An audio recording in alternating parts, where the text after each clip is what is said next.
If the Earth is flat, Pete, Okay. then there would be no measurable change in elevation. P. Okay. Elevation is a measured change in the vertical axis, therefore not Q. Therefore, Earth is not flat. And in maths, you can prove whatever you like. I'm saying it's not physics. That's all that I'm saying. Yeah, so where does the proof of your flat Earth, where does that come into it? You measure Earth as flat with a flat baseline to a ground position to start. You can also prove a flat Earth by measuring angles. How useful for proving a flat Earth? It's a measurement of a flat Earth. Okay, measuring things is not scientific. Yes, that's correct. So what about the proof then, right? Does the proof of flat Earth that you have, does that lie within the bounds of science? I will get triggered now because this is dishonest prick. Okay, measuring things is not scientific. Yes, that's correct. Well, I was just wondering, when you were talking about proof of your flat Earth, is that the same proof as the proof that you were talking about with Jaren in science? I answered the first 2 times. I said no, twice. No. I will No. get triggered now because this is Measuring dishonest prick. things like a flat baseline to a ground position for stars, not scientific. That's a measurement. Science establishes Should I the show you how cause it's of an possible, effect. mate? That's the science we deal with. We deal with natural By science. using scientific And while method the knowledge can be put on the cover of a book as the science prove the Earth of is flat. ground position, the star, here we specifically deal with natural Should I show you how science. it's possible, That's mate? the scientific method. by using There's the scientific distinction. method to prove the Earth is flat. And I'll agree with you. In maths, you can prove things in the maths. The maths itself is an abstract language, whereas physics, that's science and the scientific method, is dealing with the physical. It's the difference between science, physics, the physical, and maths, which Should I is show an you how it's abstract possible, language to describe things. Now, if you're saying you can prove things with maths, 1 + 1 = 2. Ground position. Proof. To start. And you were equal to, you've had 1 plus the other one. I can accept that that's proof. Ground position. Maths. To Yeah. start. In physics, it isn't proof. Should I show because you it how it's isn't possible, physics. mate? Physics is the By physical. using scientific method to prove the Earth Okay, is again, flat. I can use the scientific method to prove the Earth is flat. Not the Earth is flat because of scientific method. There's a difference. Shape is not science. But I can use method, the scientific method, to show that it is flat. Ground position. To start. Yeah. Yes, that's correct. I got your numbers, they're right here. Yes, that's correct. It's just as easy as 1, 2, 3. Sphere, not see You thing. have to open your mind. Flat, I see thing. Imagination is all you need. You do know science is also Don't deductible. take advice from fools. That is a fact. Everything that they say is in vain. So this is a flat Earth proof. Yes, that's correct. Never take advice from fools. We all know what they do is in vain. Should I show you how it's possible, mate? By using scientific Yes, method that's correct. to prove the Earth is flat. An Earth was proved to be flat by these measurements. So we would assert that that average is how average the level of level is. It's flat. There it is. That's how we use it. The deviation from that reference means it isn't flat. Everything is relative to you. I will get triggered now because it's a You dishonest prick. just have to say Yes, that's correct. generality. It's a what is. You No. like those straight lines of curves. Means it isn't flat. Yes, that's correct. Drive down the road, don't you ever. The elevation changes make the Earth not flat. Third, then, it's a stupid argument. So this is a flat Earth proof. Where all of this goes. Don't report to FED or no one. I am my own person. I am my own person. Yes, that's correct. Everything that they say is in By using scientific method to prove the Earth is flat. Never take advice from fools. To prove the Earth is flat. That they do is in vain. Don't report to FED or no one. I am my own person. What's your observed phenomenon for a flat Earth? Did I say flat Earth was my observed phenomena, or did I say I can use scientific method to prove it's flat? Huh. Okay, what's your observed phenomena? to prove that it's flat? I see too far. How's that? I know the game that you're playing, You want to know, Jason? and I know exactly what's on your mind. No, I'm just letting the FED crew know You that got your playbook, it's alright. their lapdog needs more Your training model dictates what you will find. because you're an idiot. And I don't know Okay, what's your observed phenomena to prove that it's flat? where all of this goes. I see too far. How's that? Don't take advice from fools. Because you're an idiot. Everything that they say is in vain. I'm manipulating my position. Never take advice from fools. We all know what they do is in vain. Do I manipulate my position when I manipulate my position? Do I manipulate my position when I manipulate my position? What does your position have to do with the shape of the Earth? You have an angle towards this. You can also prove a flat Earth by measuring angles. Observe, which is How already too useful far for to proving a see. flat Earth. Now that is scientific fact. There's no real evidence for it, but it is scientific fact. The rebuttal is actually a straw man. And that's, why I want to clarify, because I think that's worth pointing out, that the rebuttal was a straw man. Nowhere in the argument is the words level plane even mentioned. Topography is not mentioned. And it's only about the elevation change, which is a measured change on the vertical datum. There is no conflation between baseline and topography in the argument. It's just a simple if-then argument about elevation change. And obviously the Earth is not flat because of elevation change. That's what the argument is about. I mean, we can read it out, the entire if-then, again, if it's needed. Read me one more time, just so I can hear it again. Sorry, say it one more time. If the Earth is flat, Pete, Okay. then there would be no measurable change in elevation. Q. Okay. Elevation is a measured change in the vertical axis, therefore not Q. Therefore, Earth is not flat. But the refutation to the argument being that there is some sort of conflation going on between a baseline and topography is just a straw man, because that's not the case for anybody who actually reads the argument. That's my point. Well, it's not an argument because you're convoluting the baseline from which you will measure, which is your mean sea level. You're convoluting that with the topology you're trying to measure. So it's not an argument. Just you're misusing words. And me stating the fact that mean sea level is a point on a vertical datum and not a level plane is just a statement of fact. Mean sea level is not a level plane, it's simply a point on a vertical datum. That's all. Yes, but it's not a level. You don't understand that. What you just said. Non-argument, you stupid bonehead! Okay, again, I can use the scientific method to prove the Earth is flat. Not the Earth is flat because of scientific method. There's a difference. Shape is not science, but I can use the scientific method, to show that it is flat. Why do we have to listen to this incessant verbal diarrhea with the verbatim repetition of it? Bird it! Just be patient, guys. This happened before. Well, I was just wondering, when you were talking about proof of your flat Earth, is that the same proof as the proof that you were talking about with Jared in science? I answered the first two times. I said no. Twice. You don't understand. Earth is not flat. You don't understand. Earth is not flat. Yeah. Yes, that's correct. It's not my problem if you don't want to learn. You're just on your own. Where's the science for a stationary Earth? Okay, way to demonstrate that you don't understand what science is without saying you don't understand what science is. Because science deals with cause and effect relationships. Though natural science, that's the study of the physical and natural world, is what we are dealing with here on Flat Earth Debate. Now that is exclusively the singular, scientific method. That is exclusively illuminating the cause of naturally occurring phenomena. So when you say, what's the science of a stationary Earth? Should I show you how it's possible, mate?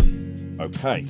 you're so used to being told that you can prove concrete nouns with science. By using scientific method to prove the Earth is flat. Prove concrete nouns with science. Do you expect us to adhere to that non-standard? Not the Earth is flat. Earth is not flat. Don't understand. Earth is not flat. Not the Earth is flat. It's not my problem if you don't want to learn. Because of scientific method. Shape is not science, but I can use the scientific method to prove the Earth is flat. You can prove concrete nouns with science. Do you expect us to adhere to that non-standard? It's not a cause and effect relationship that you're asking about. So when you say flat Earth, should I show you how it's possible, mate? measuring things is not scientific. Yes, that's correct. By using scientific method to prove the Earth is flat. That's not something happening. That's not an occurrence. That's not a phenomenon. You're not going to get an IVDV relationship. Do I manipulate my position when I manipulate my position? It's absurd to ask us for the science of flat Earth. You can use the scientific method, to show that it is flat. Oh, you can ask for the measurements of flat Earth, the geometry of flat Earth. Okay, measuring things is not scientific. Yes, that's correct. The practical application of flat Earth, you can ask for all those things and we can provide them. You don't understand. Earth is not flat. Not the Earth is flat. You don't understand. Not the Earth is flat. Earth is not flat. It's not my problem if you don't want to learn. To a ground position. Just on your own. But asking for the science of a concrete noun demonstrates you don't understand what science is. To a ground position. No reason. The star. No logic. Ground position. No wisdom. The star. No worries. Elucidating the cause of an effect, and the effect You're just on your own. exclusively natural. Only natural. Does that lie within the bounds of science? No. Ground position. The star. So what about the proof then, right? Does the proof of flat Earth, does that lie within the bounds of science? No. Well, it's not an argument because you're convoluting the baseline from which you will measure, which is your mean sea level. You're convoluting that with the topology you're trying to measure. So it's not an argument. Just you're misusing words.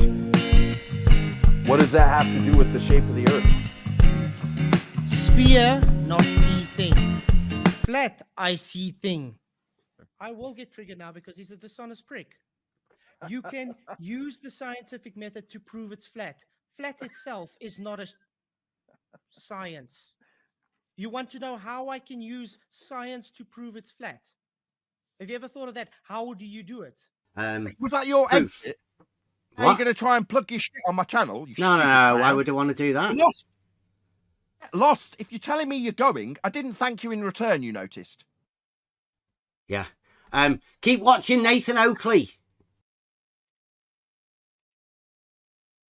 And we are live. Welcome everyone. It is Free for All Friday. Everyone can come in. This is a warning. What? Opening the show? Really? Okay. Do I have to read this out with me or Mike? Thank you very much, Mike. What a way to start off Super Chat. This Super Chat, you might be able to tell, it's a lot of words here.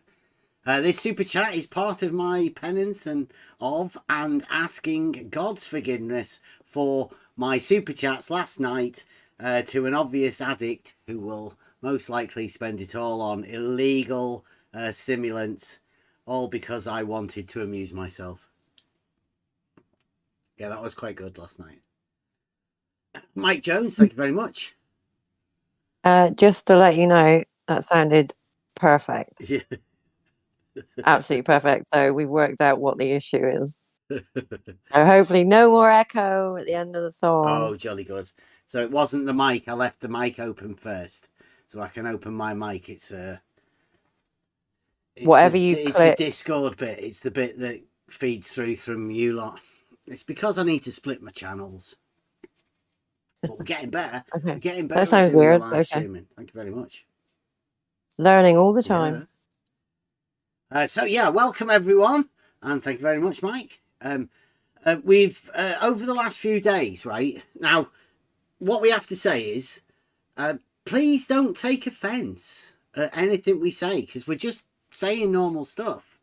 But events over the last few days have sort of said people seem to take offence at some of the things we say. They misrepresent what we say. They seem to take it a different way, and it's not really meant like that. So please do not imagine that we are saying anything for you to take offence at. We're not trying to diss anybody or whatever. People, if you're a flat earther, well, that's fine. I'm not telling you can't be a flat earther. We're just saying how to improve your argumentation. That's all we're talking about. Same as if you're a globe earther, right? Or dogmatic globe. Or maybe you've just got a realistic globe. I mean, it doesn't really make any difference. Nobody's saying you can't. But this is about thinking and thoughts. So, I mean, they're yours. But please don't think that we are meaning for you to take offence. It's not that at all. We're just a group of people with opinions that have seen sort of things, and we like talking about them, questioning each other about it. So for tonight, what we're going to do is we're going to go over a few of the things that have happened in the last few days. Now, people accuse me a lot of not going out or whatever, but I mean, I do. I've talked to lots of people. I've been to lots of places, and the idea is to talk to as many people as want. But there seems to be a certain few people that want to shut that down. They literally don't want me to talk to anyone. Case in point, last week, STST, who's starting a new podcast, and you know, like he was talking to Rachie, right, last week, and I was, you know, commenting. Got timed out a few times, and then found out I've been hidden on his channel. So one of STST's mods just hidden me, so I can't even comment on his thing to say, yeah, well done, that was a good stream, that's you know, your good podcast, perhaps you want to take on the Realising Euclid Test, perhaps you want me to come on and explain to you, you know, how Nathan Oakley's abusing and you know, the mistakes that the flat earthers have made, how it's definitely not flat, proof that it's not flat.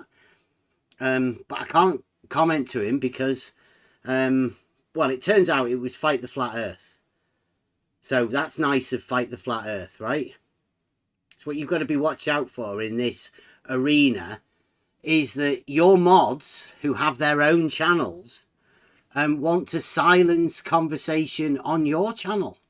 So they delete you, they hide you, so that you can't comment in the live stream, you can't comment on their videos, you can't communicate with them at all when somebody hides you. Well, that happened to me on STST. So if you're out there, STST, I don't know whether you're listening or anybody else is listening.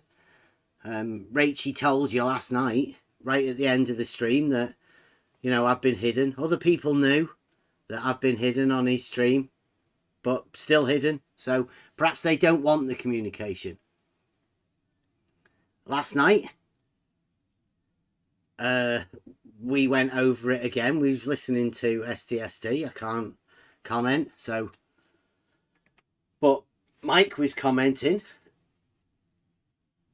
He got timed out, even though he was super chatting.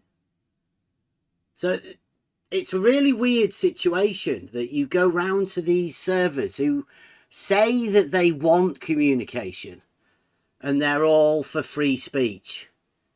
But then, you know, they just mute you, hide you, so you can't even enter the conversation. Flatsoid did the same last night. Hey, Rob.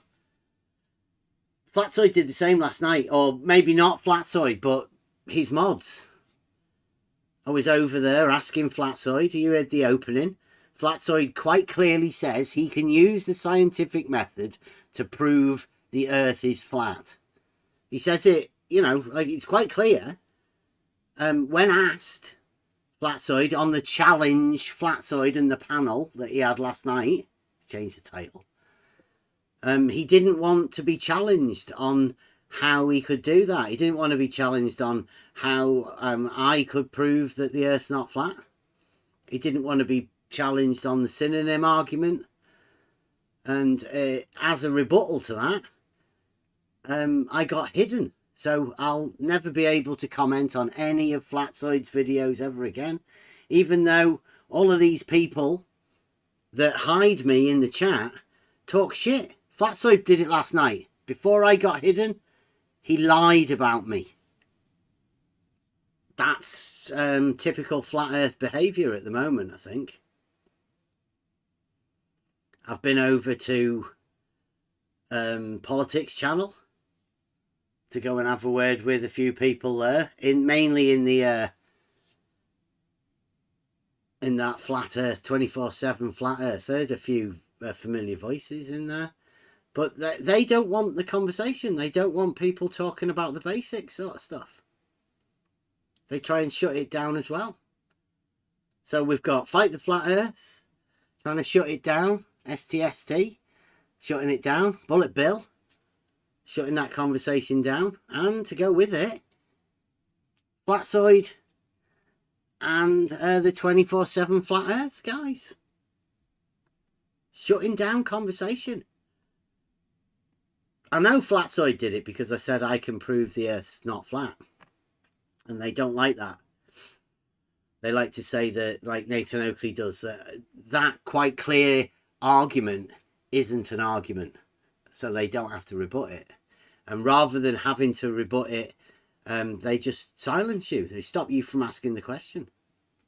They say, come and challenge us, but we'll just hide you if you do come and challenge us.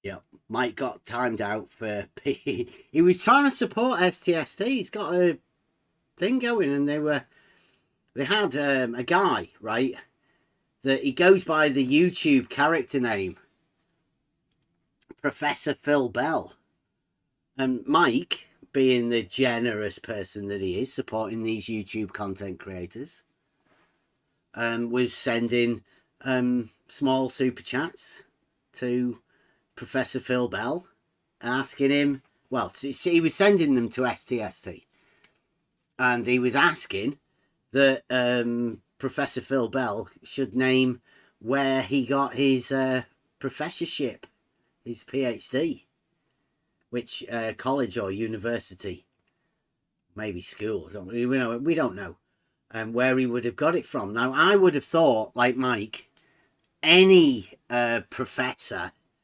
would sort of state where they got it from, but it seems like Professor Phil Bell, YouTube character name, didn't want to say. Much like there was another guy, what was his name? He went by Professor Dave, right? There was another character on YouTube. He got quite a few, like 1 million followers, I think, going as Professor Dave. And then he went into a debate against a professor, and all of a sudden he wasn't. He just turned into Dave Farino. So he lost his professorship just like that. And I feel that's what's holding Phil Bell back. I think he's never actually going to get into a proper debate with a professor, because he'll have to lose his Professor Phil Bell. He'll just be Phil Bell. Shown last night with the super chats. So Mike said, if Professor Phil Bell were to say where he got his professorship from, Mike said he would super chat £100 or dollars. I don't know, one or the other. Still a lot of money. And I think he got timed out. Timed out for that.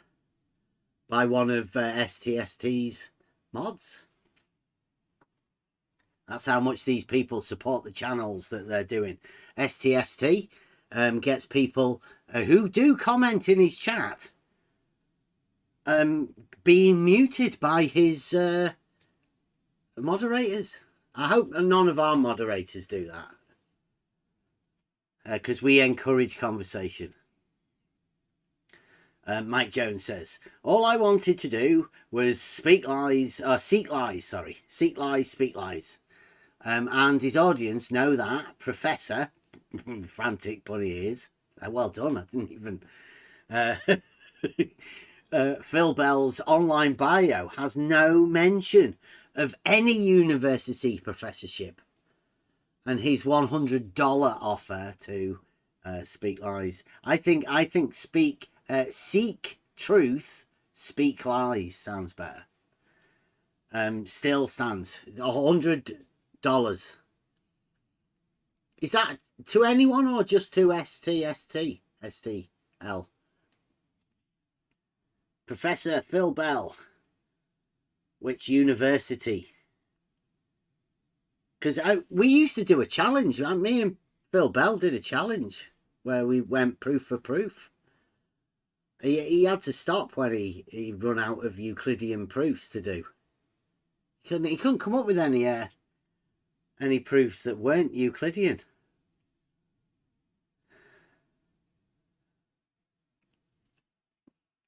Yeah, seek truth, speak truth allows people like Fight the Flat Earth to silence the people in his chat.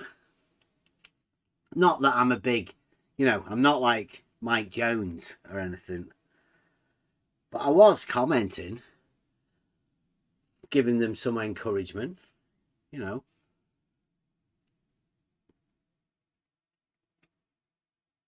So the idea of tonight is the politics of flat Earth.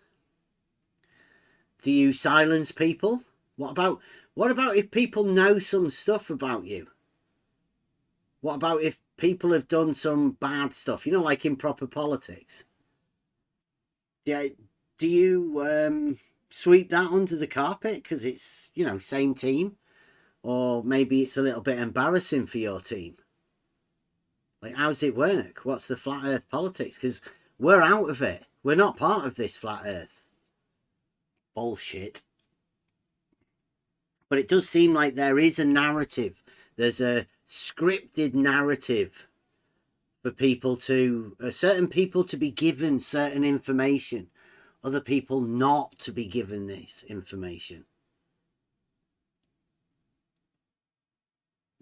Should that be? Or should the general knowledge, right, of this sort of thing not be governed by a certain few? Should it be given to everyone? I mean, that's what we're here for. Here to speak the truth about all of the experiences that we've had in this arena.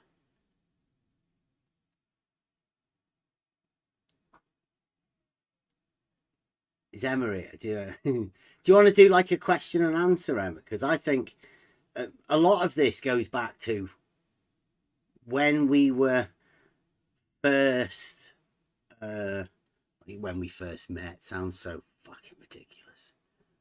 But we came into this arena and I met Emma, Turn Up, Redman, Spot On. Don't know who else. Back then in the 24/7 Flat Earth Discord. Now that was the first place that you went to. You like once you heard something, like me, I was on Twitter and obviously heard of Nathan Oakley. I mean, who hasn't heard of Nathan Oakley, though, especially when you're doing any troll stuff. There was a lot of people that compared me to Dell. I didn't know who Dell was either.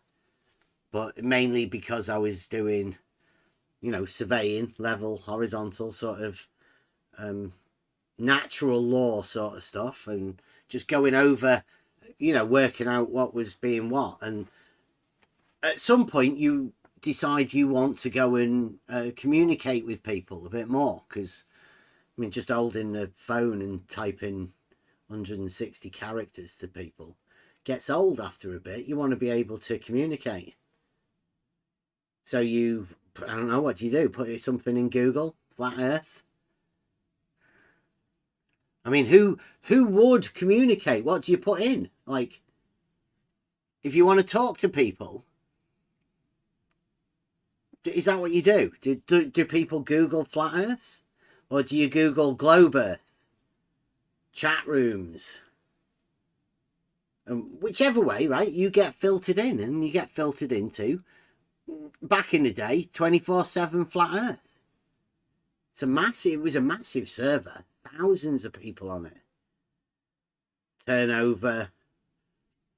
Loads of people. Used to get raided all the time, so there were trolls everywhere. I was used to it because it was from Twitter. But you eventually, after listening to people like Nathan Oakley, or maybe listening to the YouTube, you want to get involved in it. You want to be able to communicate with people. Everybody wants to do that sort of thing, I think. So you end up going into a Discord. I don't know whether there's anywhere else. I mean, now you can go on Twitter as well, but same sort of thing. Controlled rooms where you might get a chance to talk to people, but if you're new, you're likely going to get talked to one of the big guys, or you might even be shuffled into one of the big channels like Fight the Flat Earth or Nathan Oakley or Jaren. Unsuspectingly, McToon. You might find yourself debating them, or wanting to go in to ask a question, but then find yourself being bombarded by a load of questions. Well, we met on 24/7, and it didn't take long for you to work out that something's not right. Something's seriously not right. I liken my time at 24/7 Flat Earth Discord to a dark and dingy nightclub that's in the basement of somewhere with no daylight or anything. I've got really bad things of that. And whilst we were doing that, I met Emma. And Emma was going through, I don't know, probably a similar sort of experience, trying to work out what this group of people are like. Probably getting flashbacks right now. I was getting it from like all sides, like offers and, manipulation and people telling me things about other people. And then finally I got to see behind the scenes of the server and just went, wow, this is not somewhere I ever thought I'd find myself.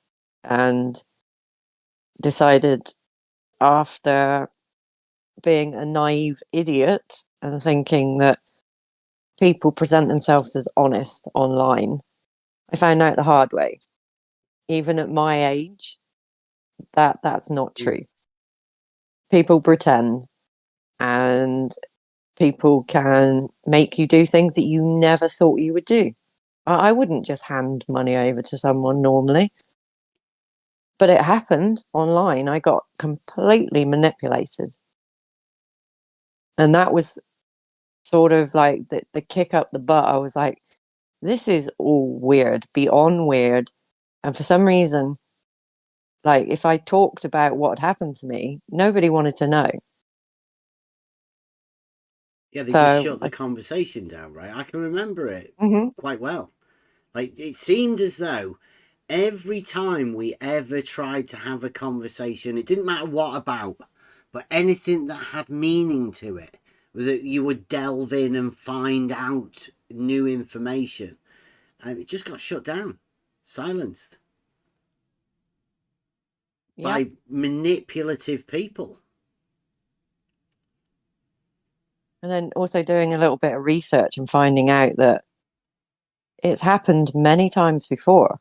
It's common knowledge that that kind of thing goes on, and nobody ever says anything. It never gets, called out, corrected. These people are allowed to continue what they do. And me at my age, okay, if I can get scammed, what about an 18-year-old, 19-year-old, or even Discord now? You only have to be 13. So, I mean, who is kind of watching over that kind of? There's nothing, as we all know online. There is no, you can be and say and do whatever you want, pretty much. I'm looking for that. I think you might have deleted it. What are you looking for? That message I got from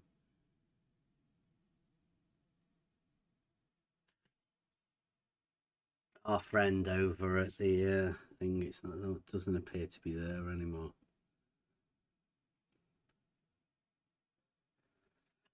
The one that was put in the server this morning? No, the one that I got sent once on Twitter, that once you were leaving, about the file.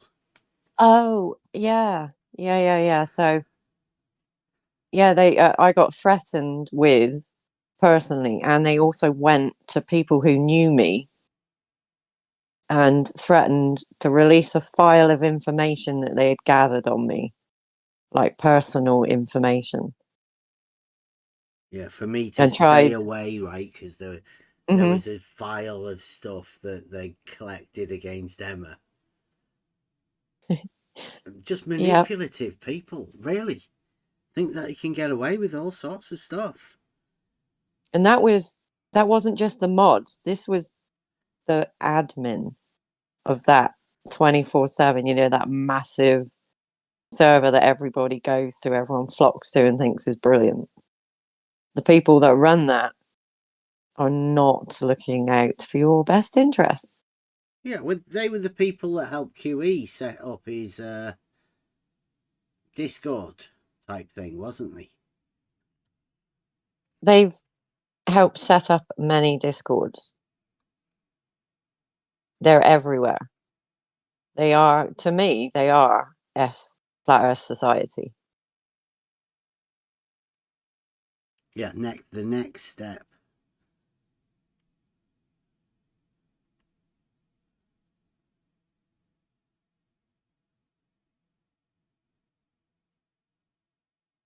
Yeah. Yeah, it's gone. He's still looking for it. Yeah. Yeah, don't worry about it. I might have sent it you. Probably did, actually.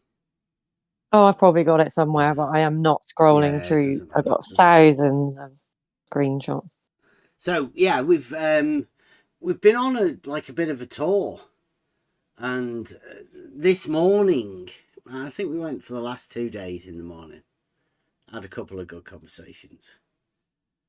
I try not to trigger people, but the simplicity of what we do sometimes turns into something that might end up upsetting people.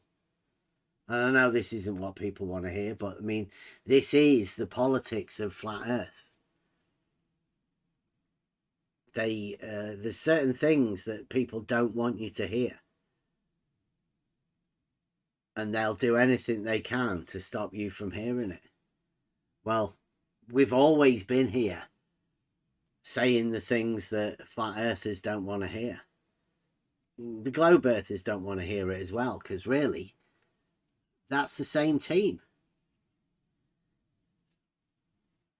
We've been over in another server today talking to people who think everything is 2D.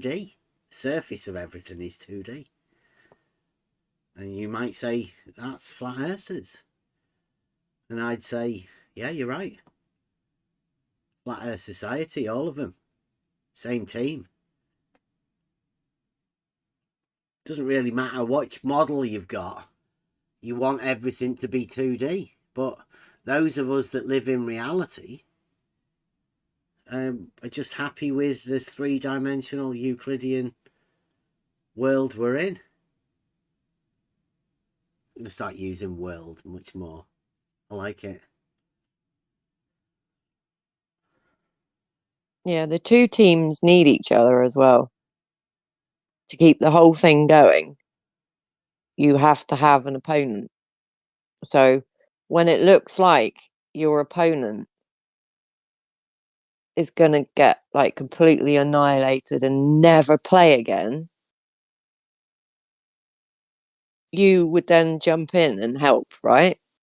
Because you don't want your whole game wiped out, never be able to play again, not have any teams to face. That's what this place, like this arena, the Flat Earth, Globe Earth thing is. It's funny when you see they're against each other, but yet at the same time, they're all the same. Support each other, which they should. They're all content creators. Keeps it going round and round, keeps it active. But they're all really just 2D surface with a lack of understanding of Euclidean. Because I think if they were to understand the logic and Euclidean principles, then I don't know. It's free for all Friday. If anybody else has ever had any of these type of experiences, right, on these channels, trying to talk to people and them getting the wrong impression purposely, it seems like sometimes they purposely get the wrong impression in order for them to call you names, to give them the ability to silence you, shut down conversation. They pretty much don't want conversation. And I think there's so much learning that can be done if people are allowed to, think for themselves. But certain groups of people seem to want to be able to keep certain conversations to the back rooms. Hey, what's going on in here? We're just going over politics. Flat Earth It sounds politics. like you're having a good conversation, though. Uh-huh. You better not be informing people. I'm going to have to shut that shit down. Sorry. They have people who do that. There's none here, though. Oh, my job's already taken? Not on this server. We don't have people that shut down conversations on this server. We save that there's for not even a job the other opening? ones. Fuck, there's not even a job opening, people. Fuck. Keep going on about Flatside. Flatside is shutting down conversation. He doesn't want people to challenge him. He quite clearly said he can use the scientific method to prove the Earth is flat. It's on the channel. Anyone can show it to him, to show him that he said that. But he just continues to say that he didn't say it, or that he doesn't have to prove it. Even though he did say that he could use it to prove that flat Earth. Disgusting. Flat Earth Society, 24/7 Flat Earth. There's a particular character in there that doesn't want you to hear about the simple, advanced simplicity of how horizontal and vertical apply to the Euclidean coordinate logical system, Cartesian coordinates. They don't want you to know about it. Just say Euclidean geometry sounds weird.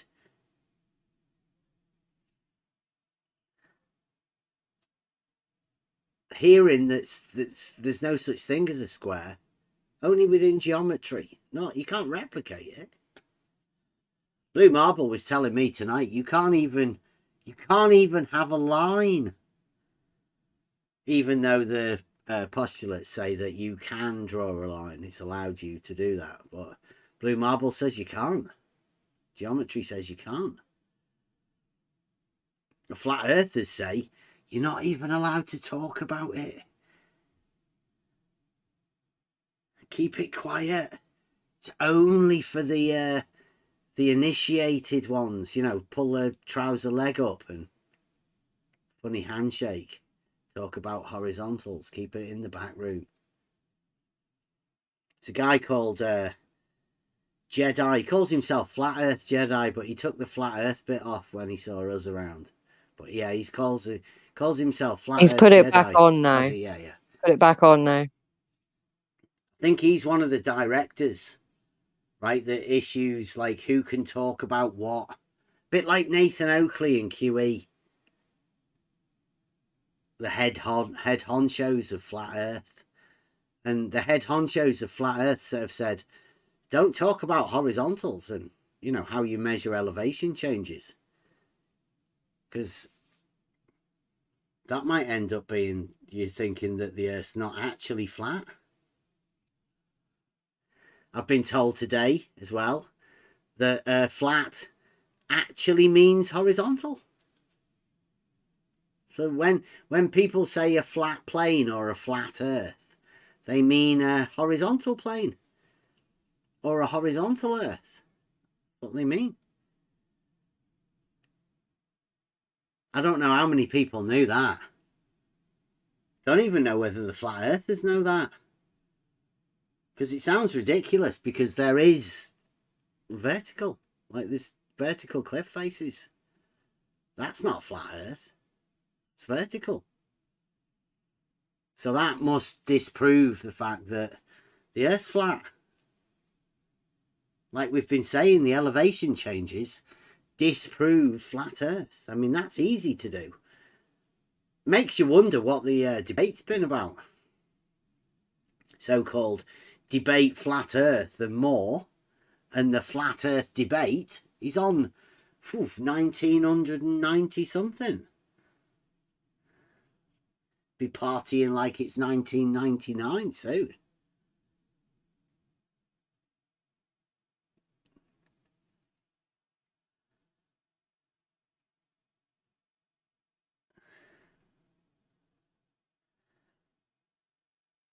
Timothy's been to see the cyborg.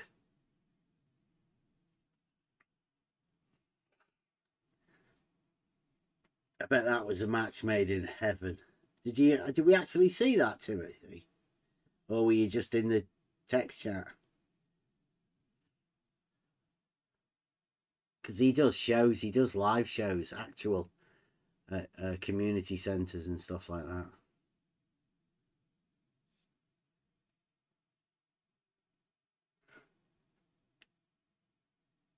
If anybody does want to come in, talk about any experiences, it is a free-for-all Friday.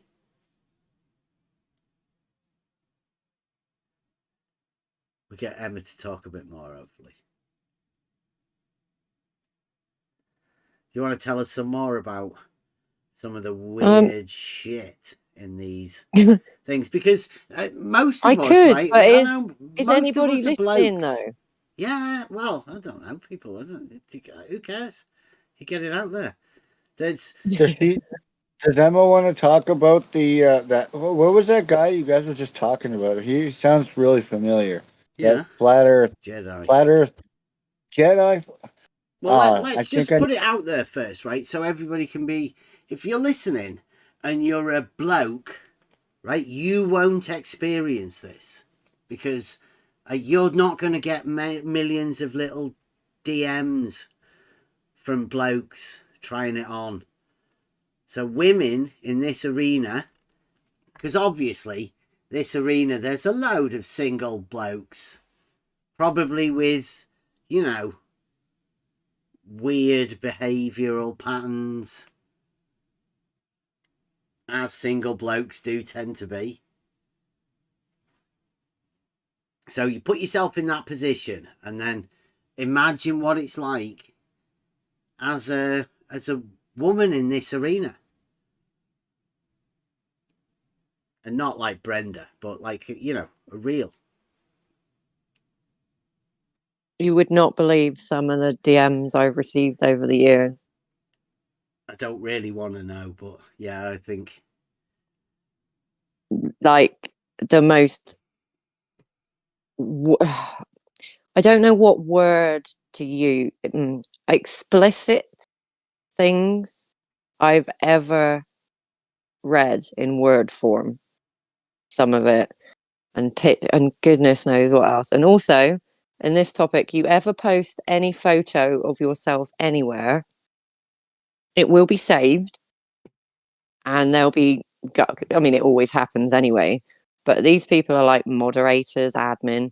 They will take those girls' photos, women's photos, keep hold of them in a file somewhere, in a file, and then randomly, right, you'll be in the server one day, minding your own business, and the next thing, and this could be months and months later, your photo that you posted one time suddenly gets posted, and you're like, hang on a minute, okay.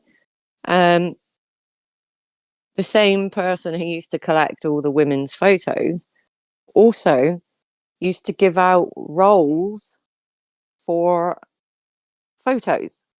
So I don't know how many people know, but in 24/7 you work your way up. So you go in at like, you know, basic level, and once you show good behavior, you get another role, and then you work your way up through the server.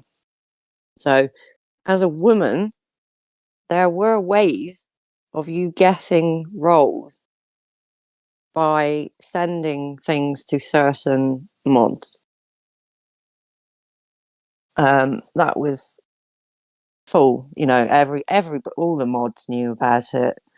Nobody cared. There was like middle-aged men taking advantage of 18-year-old girls. I don't. Oh, and the one big thing that happened to me was this superstar moderator over there, who's now a superstar moderator for all the 24/7 flat Earth stuff. Yeah, well, he scammed many women out of money, not just me. I was the only one who took it to anything official and won. through the actual court system, right? Mm-hmm.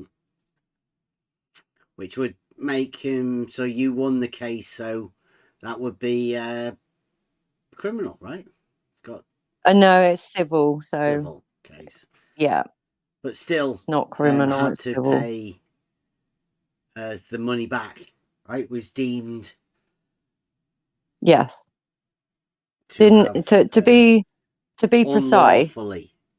Well, with all the evidence I put forward, I don't think he even bothered arguing. So it was like an automatic, you know, he didn't bother arguing, had nothing to say. So the court found in my favour, like by default. So, you know, all the evidence wasn't really required. It was just, you know, the basics that they needed, which I had. And that was only part of it. And for those out there, I definitely didn't buy him a PS5. It was a little bit more manipulative than that. It was little things like, I'm really struggling. I've got my 2 kids coming to see me. And, oh, do you know what? I don't even have enough money to buy them their Christmas present this year. Could you lend me the money to buy this and then I'll pay it back?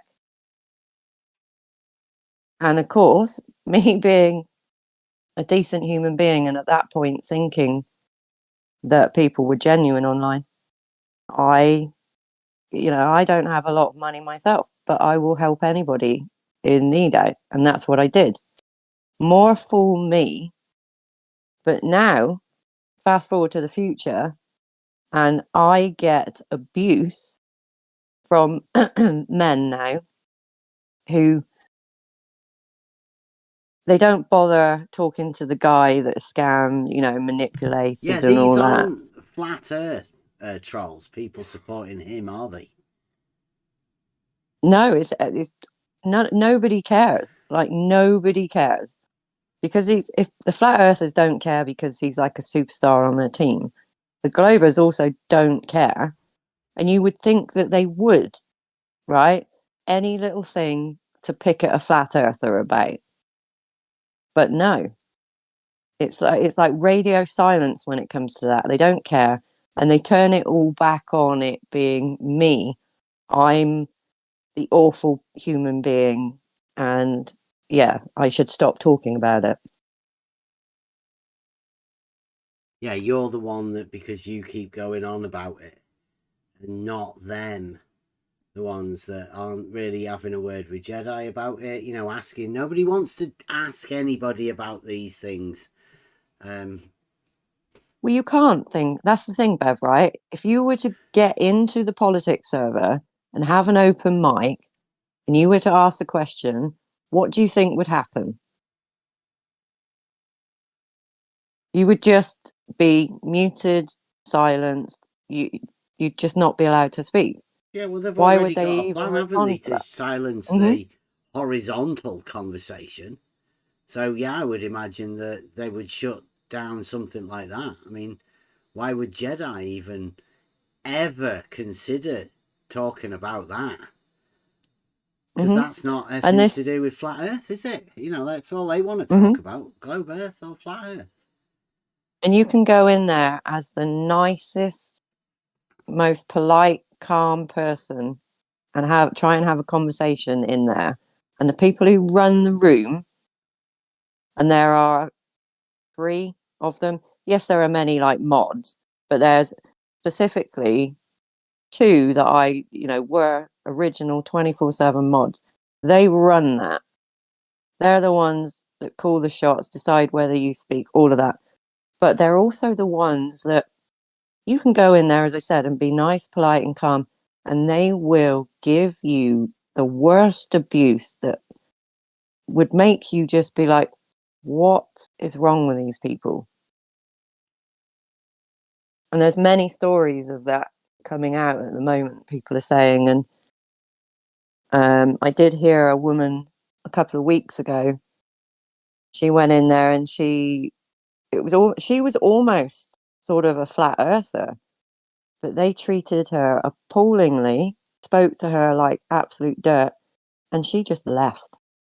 She was like, I'm done, and she left. Yeah, everybody leaves the arena. It gives them, whenever they do something wrong, they can disappear for, say, I don't know, 6 months, maybe a year, maybe 2 years, depending on how bad whatever it was that they did. But when they come back, they can basically guarantee that the people that are left will either be part of the acting team or people initiated into the acting team, or everybody else will have left because they'll have been pushed out. I think we're a bit of an anomaly here, just managing to stick together, a little safe haven within a sea of madness. So do you also experience a silencing by association? So those who are known, say, connected to Emma would also be silenced and kept on the sidelines? Mm-hmm. I think so. Yeah, we all as a group, though, there was a few of us. We all kind of saw different things wrong with the place at the same time. So I just went, do you know what? We'll go off. We'll make our own setup. We'll do our own thing, because all we want is a place to just have normal conversations with people. We thought, can't be that difficult. We'll go off and do it. And that's what we did. We were lucky that the Logos kind of worked for a group of us, and here we are today. I don't know, if I hadn't have connected with Bev Spot On Turner, after that had happened to me, I would have just walked away. What would be the point of me hanging around? So think about how many people that happens to, and they don't have anywhere to go. They just walk away, done. Yeah, I can see that affecting women much more than men. I mean, it's a pretty male-dominated environment here anyway. I can see, I was perhaps it was the same thing I listened to with the women, and it was far more than mansplaining that they got really. I mean, I know everybody gets a hard time, if you oppose anybody, but the women particularly. And when Nathan, Bev had a conversation with Nathan, and he called you some terrible things. I mean, I'm surprised it wasn't shut down. It was just horrendous. I mean, I'm pretty new to it, really, in relative terms to most of the people who've been around.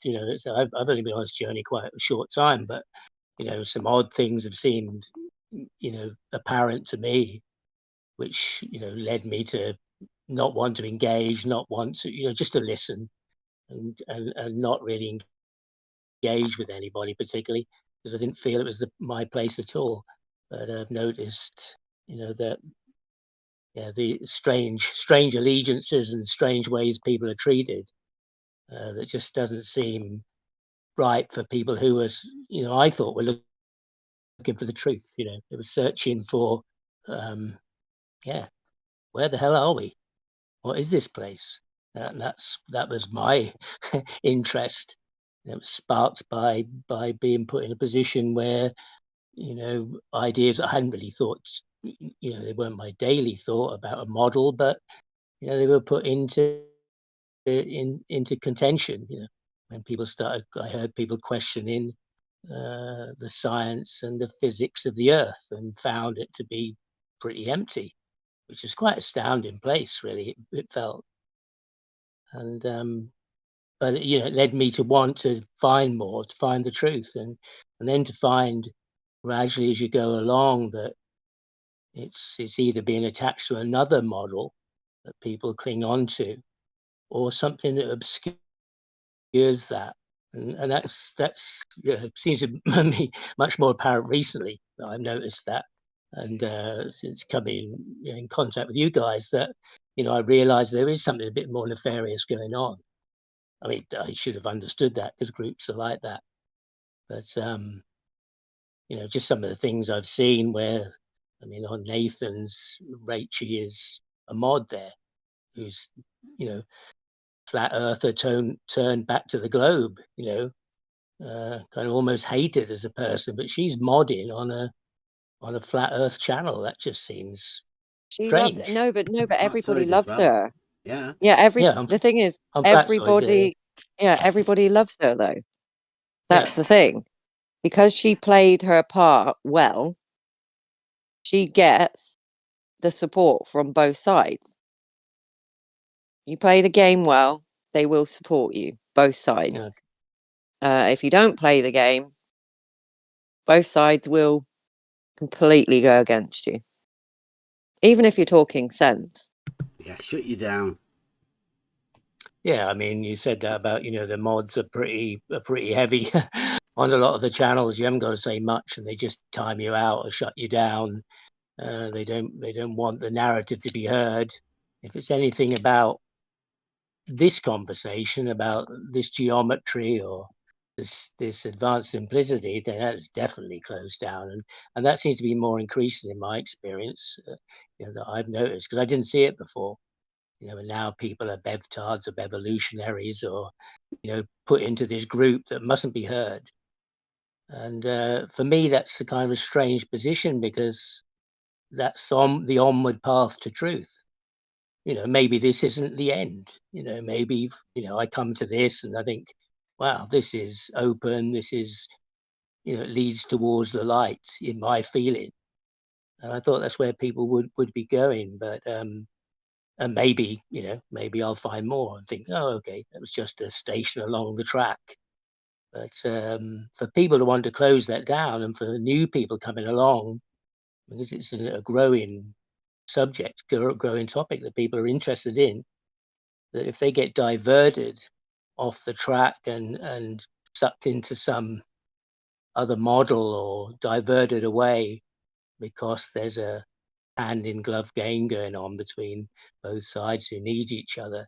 And it's not really about truth, and that's going to be much more difficult for people to work out what the hell's going on if they're on this journey, if this is the topic they're looking at. But Not that it's the same. I think it's the same across all topics. I think if you Yeah. picked any other topic, you would go and you would find you've got one team and then you've got the opposing team, and they have to coexist to continue their little, back and forth. So it's like these little mini ecosystems of different topics all over the place, and we're just a part of this little one. But it's like a snapshot of the bigger picture, which is happening everywhere, and I mean across everything: mainstream media, politics, entertainment. It is everywhere. You're either on this side or you're on this side. There is nothing in between. There is no other options. And if you speak against either team, well, all you've got to do is watch a little bit of news or social media and see what's going on in the world. It's everywhere. Yeah, you're correct. Yeah, it is a mirror of society, that's for sure. Yeah, and I shouldn't have been surprised to have come across it any the same as I have in other places. But it's been fairly swift, to find that, and then but equally, in other topics and in society, people are being twisted and led into compliance or into a false belief of things anyway, as well. It's going on everywhere. But that is part of that journey. I mean, a lot of people never get out of that. Never, Well, never have time given. Yeah. Go on. I always thought I was taught that science was all about making mistakes, and realizing, well, we got that wrong, and accepting that you got it wrong and moving on to the next thing, knowing that you still might have got it wrong, but that'll do for the time being while you figure out whether, there's any more you can go. Now it seems to be science is, this is what we say it is. Do not question us. Also, we can't possibly be wrong ever. So when did that change from science is about discovering all the, making the mistakes to find out things, to no? When did that happen? I guess it happened when people started to question it, really. Maybe this flat earth subject wasn't asked until a certain time, and so those people weren't put under the spotlight, the science, the physics, and those things. I mean, that's also now happening with the people who are asking the questions.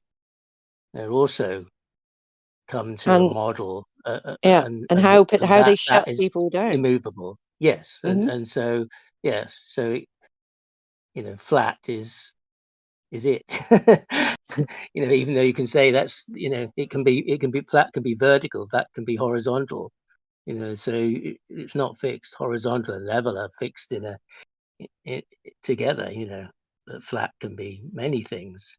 But that argument is not possible to have. It's as fixed as its gravity. It's as fixed as that response, which is quite strange. Yes, there isn't that kind of, oh, okay, yeah. Well, there is that aspect. Maybe we ought to think about this a bit more, or work out what the hell it is if it isn't that in your mind, because it's just a concept that's being held, a picture, a mind picture of something that will define a lot of other things and fix a lot of other things. In my mind, aren't true. For me, they're not true. That would fix it into a certain model, a certain picture, a certain experience that I have or would have if I stuck to certain things.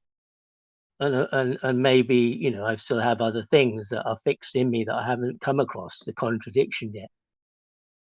When I measure it against, in these questions, when I measure it against the globe or the flat question, then I have to set certain ideas aside in my mind that were there, that come up, that give an automatic subconscious answer.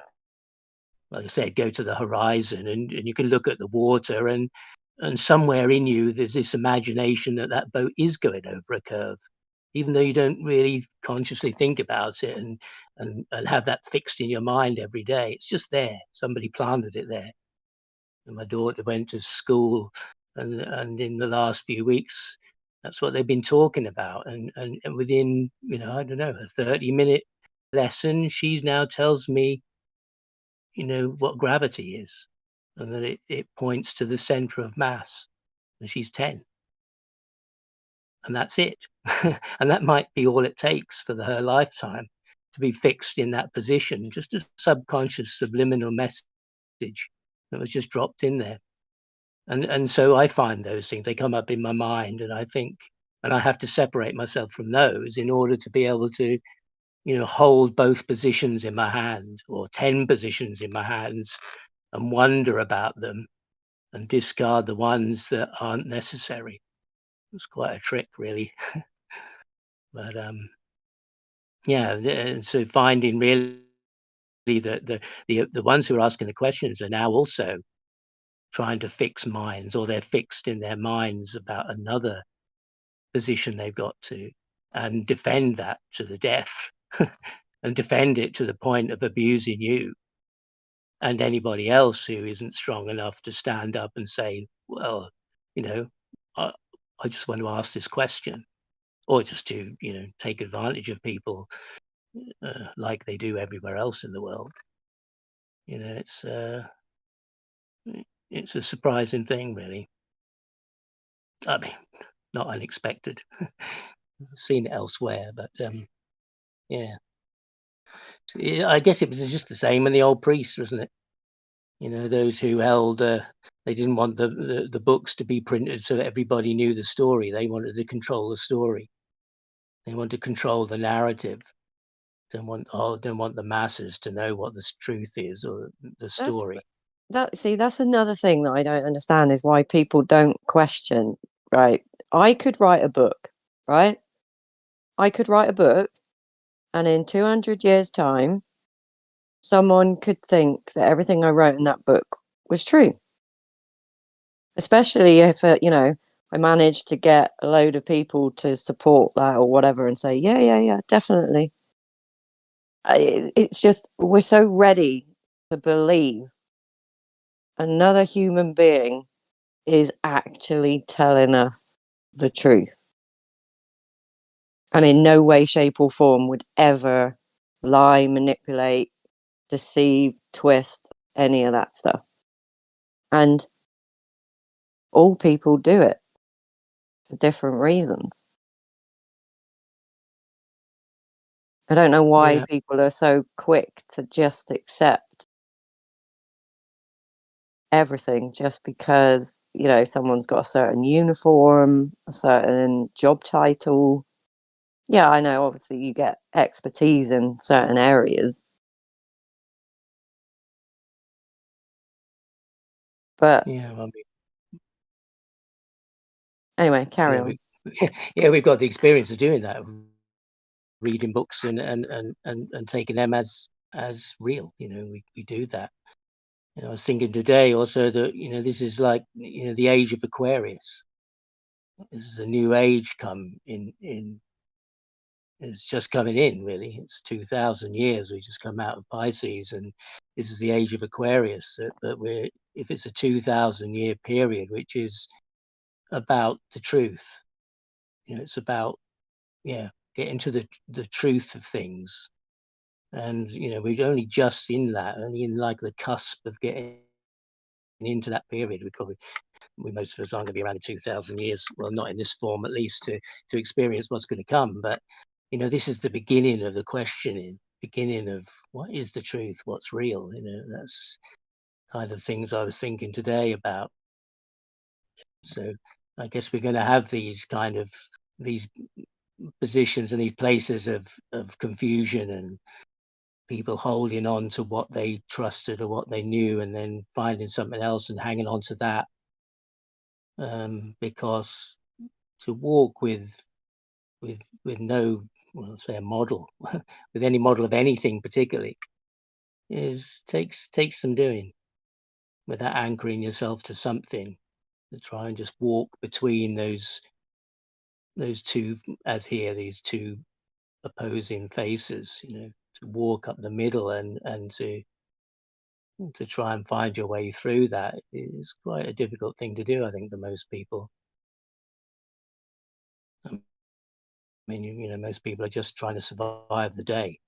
They haven't got time to think and to ponder and wonder about what the hell's going on. So, it's tricky for most people to come to this place where, where people have got the luxury to question and look at things and then find.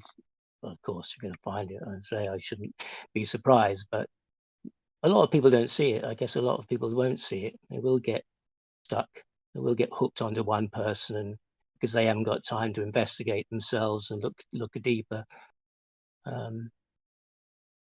Yeah, but it's certainly, shocking what has happened to you, and I can understand that happening. And say in this environment that's largely male. Yeah, it's a sad thing that it happens, and it's hard for for a man to really appreciate that. And so it's good to hear you speak out about it, and because it doesn't get heard. Those aspects of those darker sides of things. People need to realize too that those things are happening.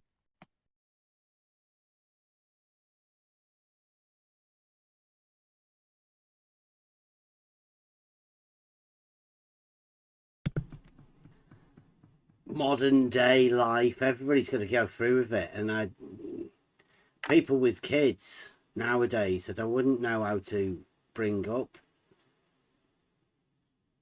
I wouldn't know what to be able to tell them. Like, what have we got coming? What's it going to be like in the...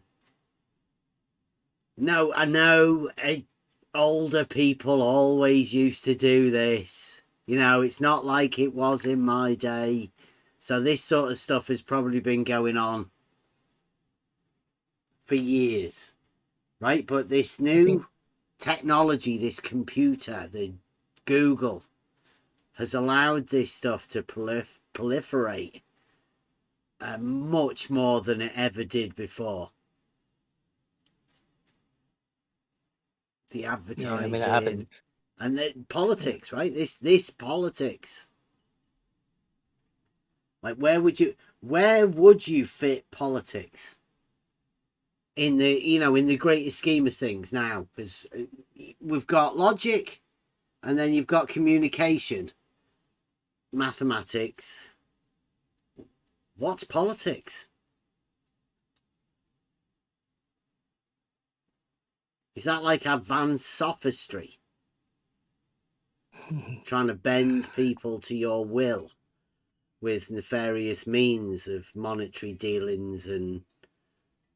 Like, literally, what is it?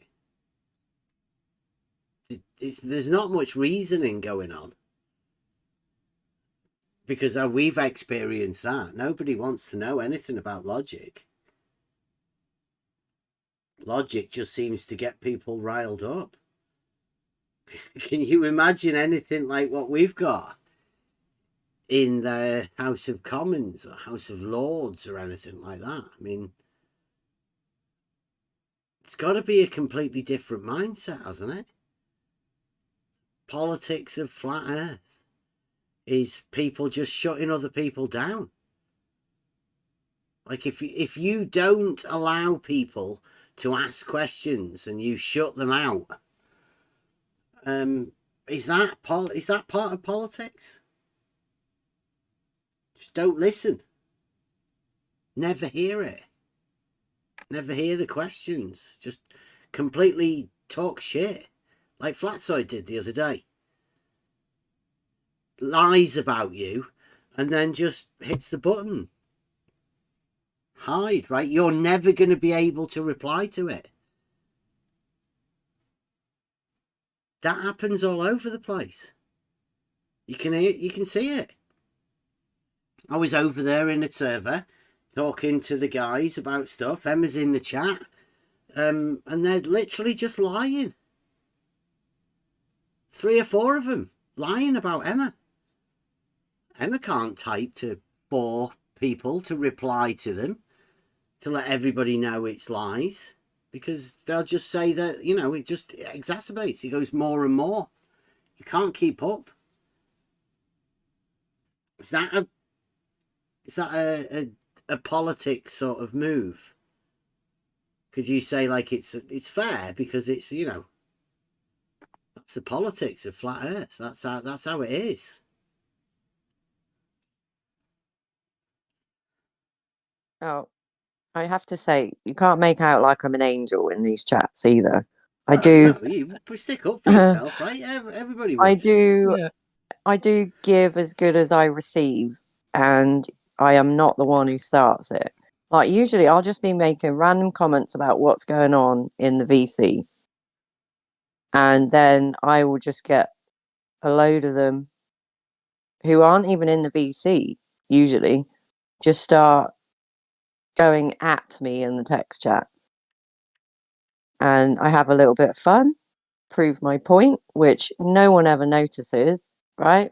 Apart from the odd few. But mostly it goes over everybody's head, what I'm trying to do. And then I get bored and I leave. I can't sit in there for hours like Bev does. I honestly, I don't know how he does it.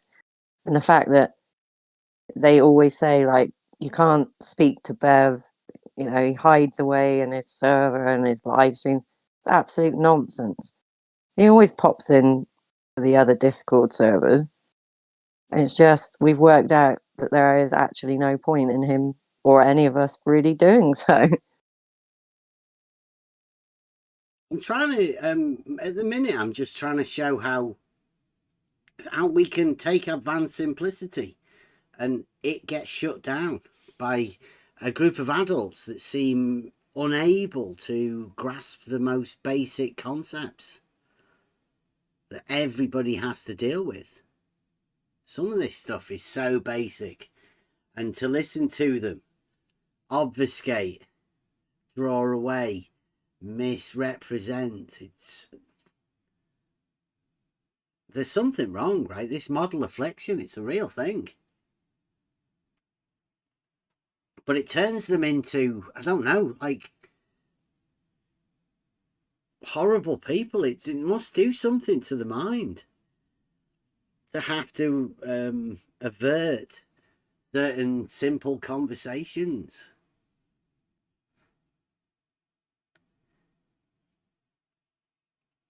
They seem to think it's a consensus as well. I bet nobody in this chat's going to say anything against what I've just said, even though it's ridiculous. But they, you know, people know that people in the chat daren't say anything against it because it's dogma. You can't go against the dogma.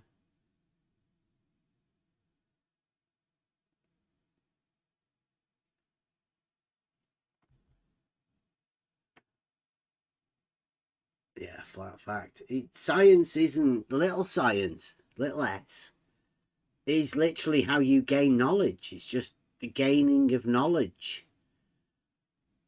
So the scientific method would be the method that you used in order to gain that knowledge.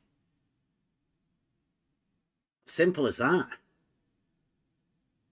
This new science with a big S, capitalising it, as though it's more grandiose. It's much more bigger. It deserves a capital letter.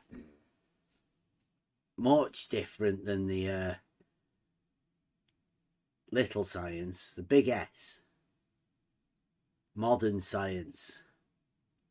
Incidentally, we are going to be going over the Introduction to Western Philosophy course yet again. And it will be a pleasure. We're going to do Hilldale, Introduction to Western Philosophy once again. Go and listen to our friend Nathan, the professor. So if anybody does want to come along with that, we will be starting it. I don't know. We'll make sure when everybody's ready for it, and we'll be doing that live again. We will put it out again. I think I'll put it back in the members.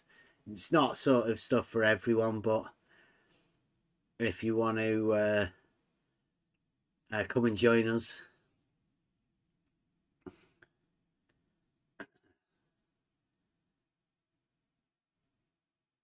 Yeah, Mike Dunn. There's loads of Globers acting as stupid flat earthers over at Flat Boys.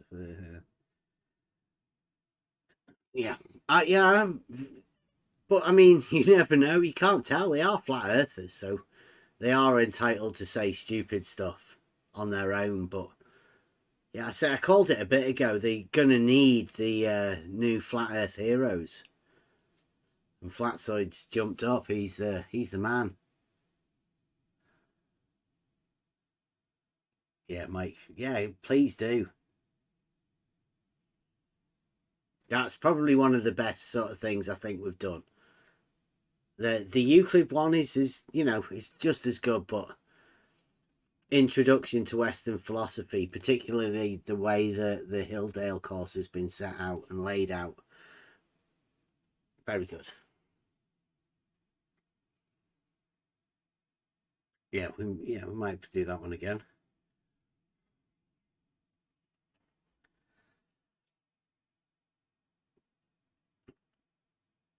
As always, everybody's welcome to come and join us on the Discord. Don't be intimidated. Nice people here. And if anybody is out here and you fancy chatting to Flatsoid, I know he's not going live tonight. I did put a message on his thing saying that we were going live tonight for the politics channel. If anybody does want to, you know, if they're missing out on having a chat, they're welcome to come over here. Anybody from Flatsoid's panel, anyone from Nathan Oakley's panel, Neil, 10th man. I know QE can't get on. Adam's not had much chance. You want to come over? Come and have a chat. That's what we're here for. Free for all Friday. I know most of you've got Discord channels. Somebody said, who is it? Sean G said he's going to have a debate with Brian's Logic. I can't help but grin whenever I say that. It's not real logic.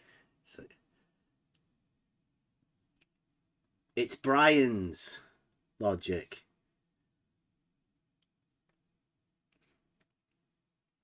So they're going to be doing his debate. I'm sure that'll be interesting, and a lot of people will enjoy that. Sean G, the guy who pretends to be a surveyor, can't cite any credentials.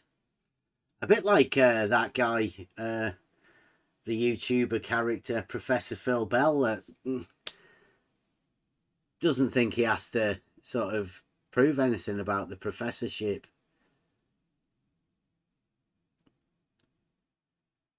That's why I call try thinking, right? At least it's no claim of professorship or something, just a claim that I'm going to try thinking. For my kids, mainly. But mainly for myself as well. Thinking about the things that you perhaps hadn't thought about. Stuff that would just pass you by. Maybe, ask yourself why you're still here. Not wanting you to leave, right? Yeah, not let you have to leave. But people are always looking for something else.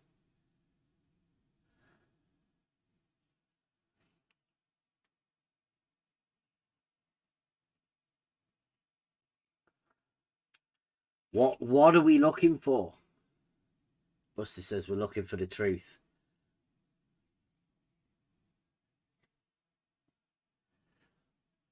But what's the truth? What does it mean?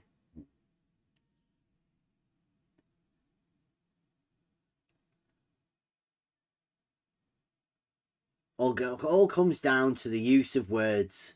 But apparently, there's certain people that don't want you to know the foundations of this idea. They want to keep it secret. They want to keep it in the back channels. And when I say someone, some people, I mean FE Jedi from the 24/7 group over at the Politics channel. He doesn't want people hearing certain conversations. These conversations here, these are the conversations that the Flat Earth channels want silenced. They can't handle it. It triggers them too much. Talking about reality triggers the Flat Earthers too much.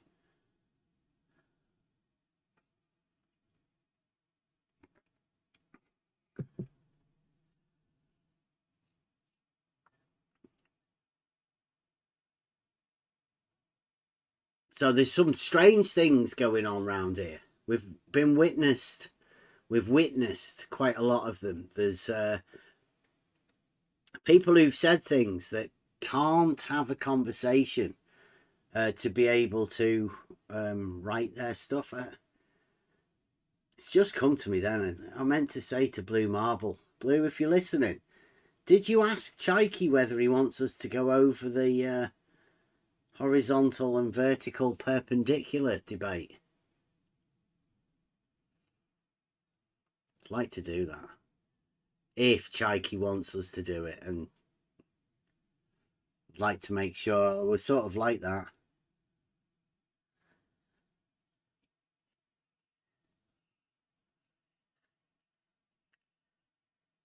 I had to say goodbye to I don't know, a good friend, somebody that we all knew this week.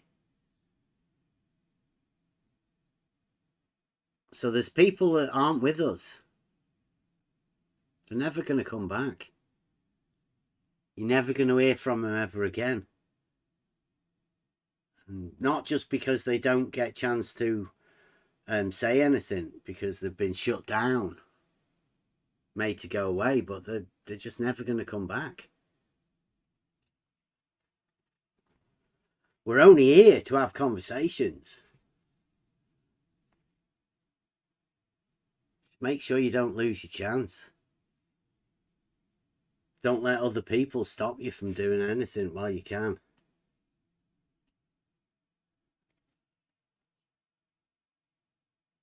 Don't pretend to be professors when you're not really a professor. May look good on the YouTube thing, but I don't know, it just looks smarmy.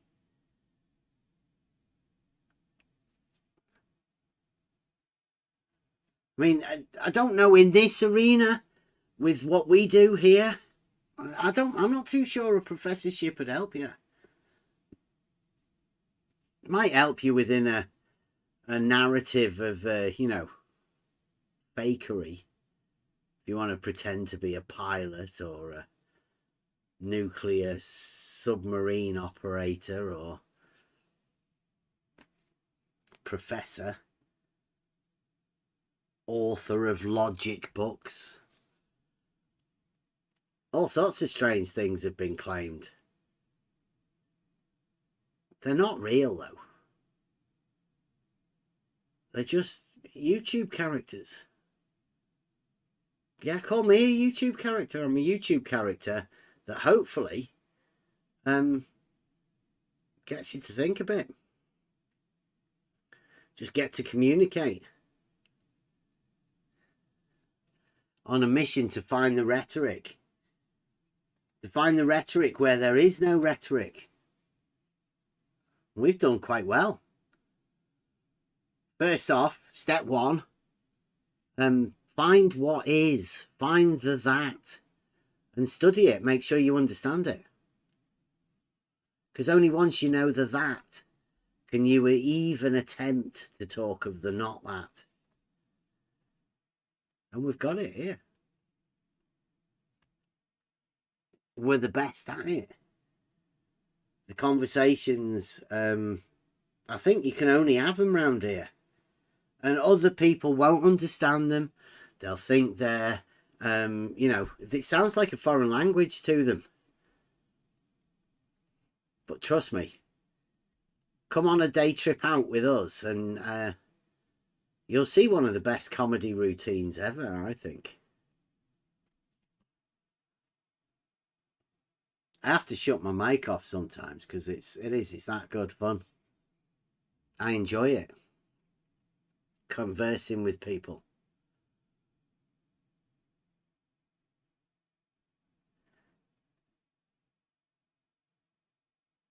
And I'm not so sure that anybody else can talk about the globe like we can. We can explain all of the non-Euclidean nature of a contradictory model.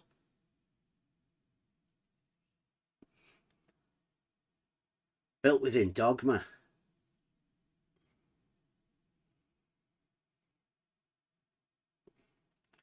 Not many people understand it, but if you do want to understand it and you want to try and learn this new language, we call it logic, on the level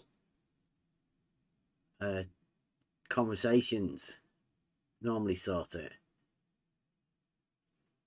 We were saying today the 2-3 things I think you need in order to sort your mind out in modern day times is, number one, stop watching the TV and news, because it's just there to make you angry, put you in a off stable condition. Number two, distill your water. You may not notice it at first, right? You may think it's not worthwhile, but over a year, maybe 2, you'll see clarity. You'll see clearer. And number 3, talk to people who can challenge you, make you think. You do those 3 things, your eyes will open up to a new world.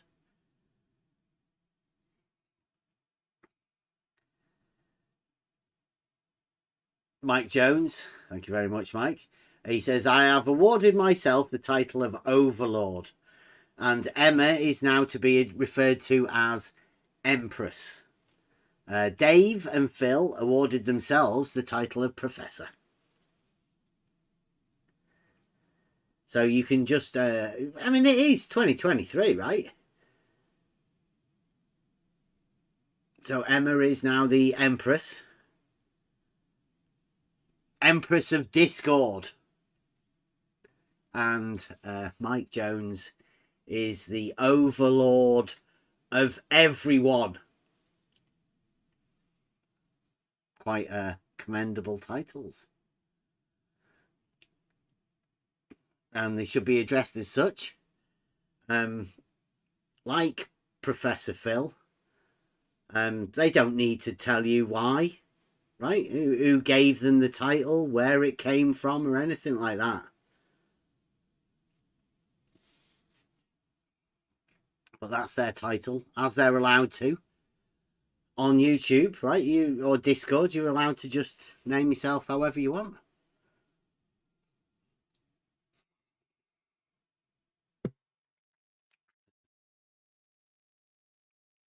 Frantic bunny ears around Overlord and Empress, but that could just be the spoken word. Frantic bunny ears. Quote marks. Hard to tell nowadays.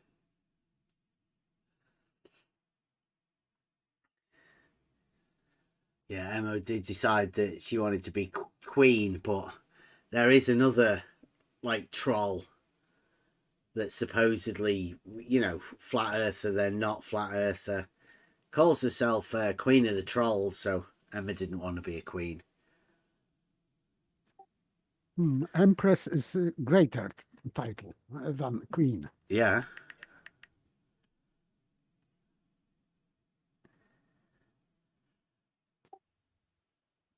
I might be like magnificent paper organist. Maybe I will think about it.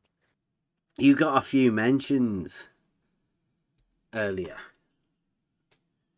over at the MMM server, because like what they do is they associate people with things, and like whenever you say the argument should be addressed, not the person or the character or whatever. Well, obviously, because these guys are all upside down, they can never address the argument and always go to the personal. And because you're round here, paper, you see your name seems to be mentioned where you are not.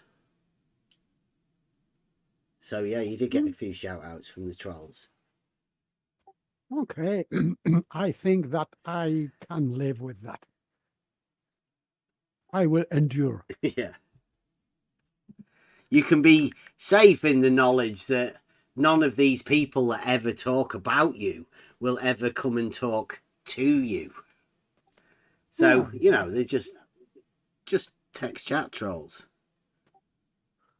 I'm expecting from adult people that if they have some issues with me or my arguments or whatever, they can come here even to YouTube chat or to Discord and we can talk.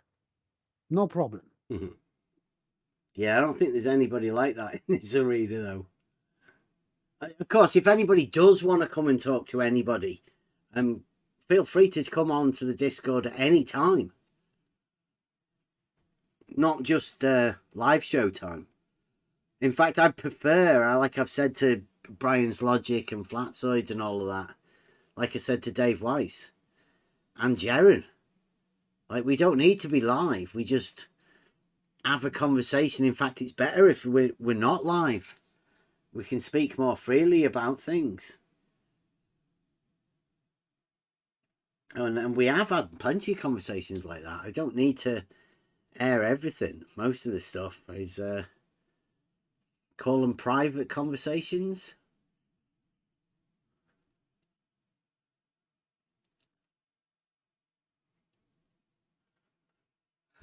There's an iPhone update, Emma. Mine just does it automatically, I think. It's huge. It's a big one. Oh, what are they doing?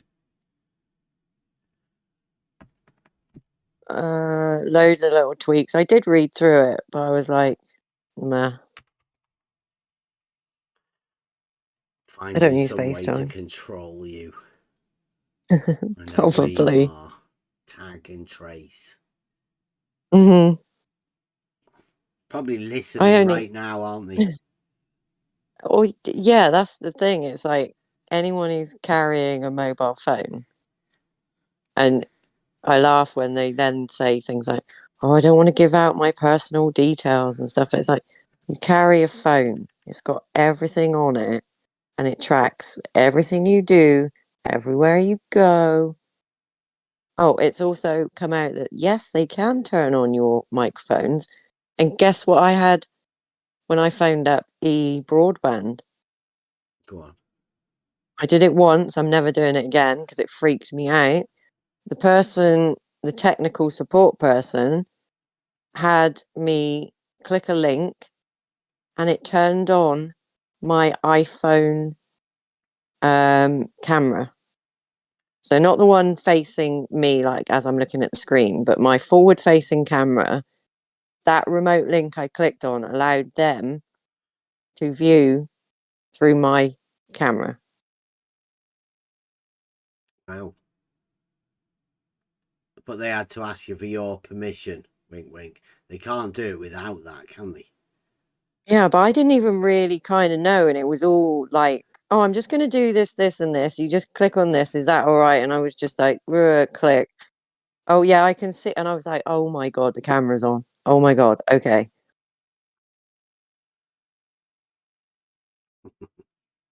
Thought there was meant to be some canal posting going on tonight, guys. What's going on? You slacking? They are. They've probably all gone off for food or something, haven't they? I realised it's been a while since we did any canal posting. And the guy said, well, don't worry, we'll do loads of it tonight. There's nobody here, is there? No. All the canal posters have gone. All the canal posters have left us. Come on, turn up. Sing us a song about.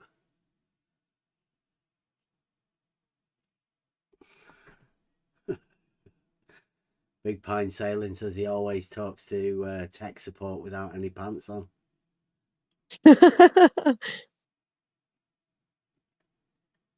Do you make a point of telling them? Or do you just sort of like keep it as a personal thing? Something that know that they didn't. I thought I was on mute as well then. I'm sorry, I didn't mean to just like giggle openly. I was supposed to be muted. Oops.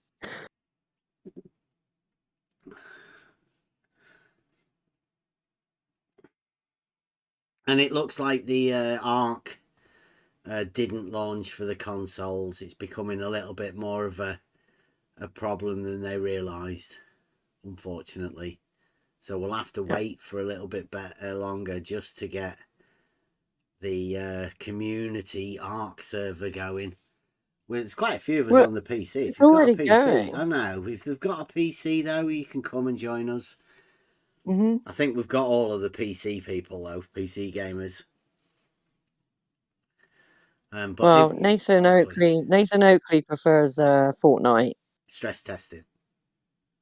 Yeah, I mean, he could come over and try Arc. Well, I mean, he was having problems stress testing his PC with that game. Like the Arc will be... That will kill it. That's definitely been optimised, right? It came out on the consoles before the PC. So that was optimised for the consoles and then brought to the PC. This one's got to go the other way around. This one they released before it was ready. Yes, obviously. And they're fixing they always it. do nowadays, don't they? Yeah. Fixing it as they go along.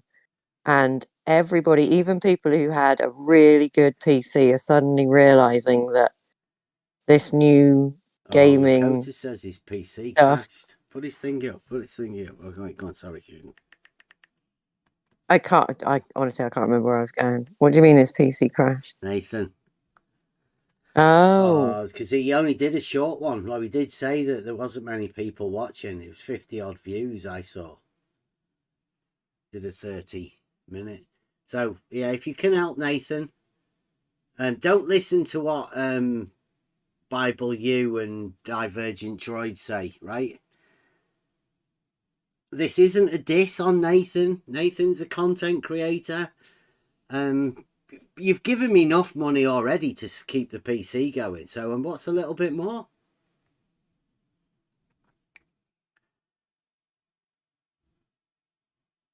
Yeah, like, you keep it going.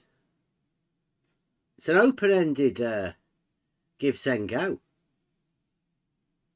Has anyone worked out who Demented Droid is yet? I'd be Sleeping Warrior. Something like that. Honestly, I can't... Yeah, I think it is. Possibly. They definitely know how to steer conversations, right? And like related to Jedi type characters, right? Certain information shouldn't be given to certain groups of people, and this sort of stuff they like to keep to themselves. Obviously, nobody can talk of the not that. Only us. We're the only people that have the rhetoric to be able to talk about the not that. So everybody else just has to flirt around it and then pretend that they need to shut down the simplification of the arguments. But everybody should support Nathan Oakley Flat Earth needs Nathan Oakley, I think.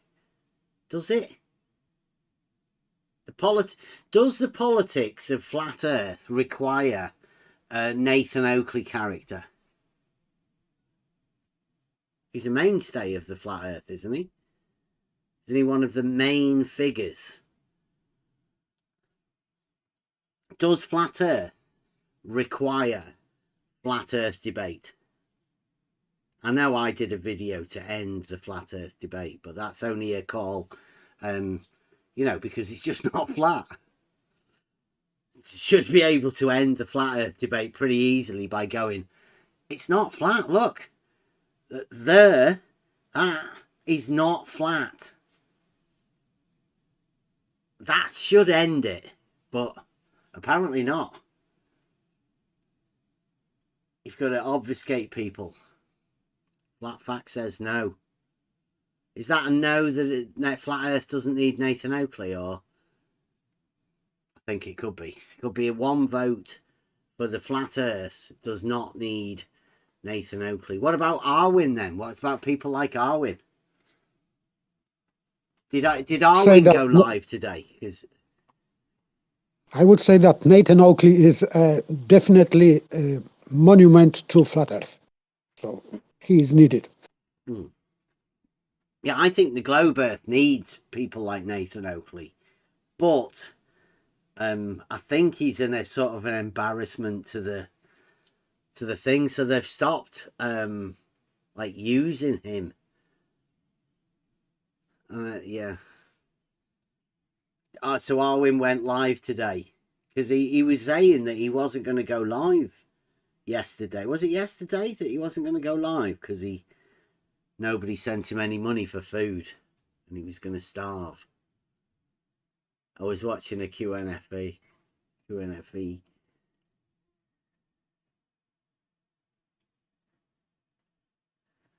What's that? Oh, so he did go live today. Oh, is that live? 1780. At this rate, right, Arwin might catch up to Nathan Oakley. Catch him up. 1780. Nathan Oakley's on 1992.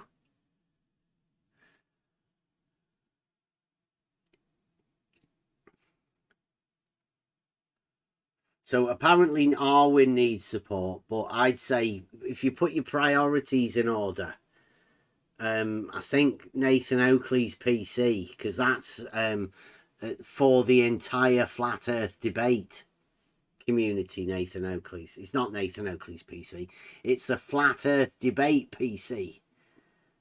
Just that Nathan Oakley's taking care of it, right? He's the... I don't know what you call it. The carer for the Flat Earth debate PC called Phoebe that Nathan Oakley's doing the GoFundMe for. So that's for the benefit of the entire Flat Earth. So put that first because obviously that serves a greater community. And then after that, if you've got some money spare for a croissant or two, send it to Arwin. Not through Super Chats though, because he takes a month or so to get that. You've got to send it PayPal, I think. Gets a bit more direct then. I don't want to sound like a beggar, but you know, these things have to be done. If you could help out the Flat Earth debate, because I mean, where would the Globe guys be without the Flat Earth debate? What would they talk about? They don't want to talk to us about how the Earth's obviously not flat. Nathan Oakley doesn't want to talk to us about how the Earth's not flat either.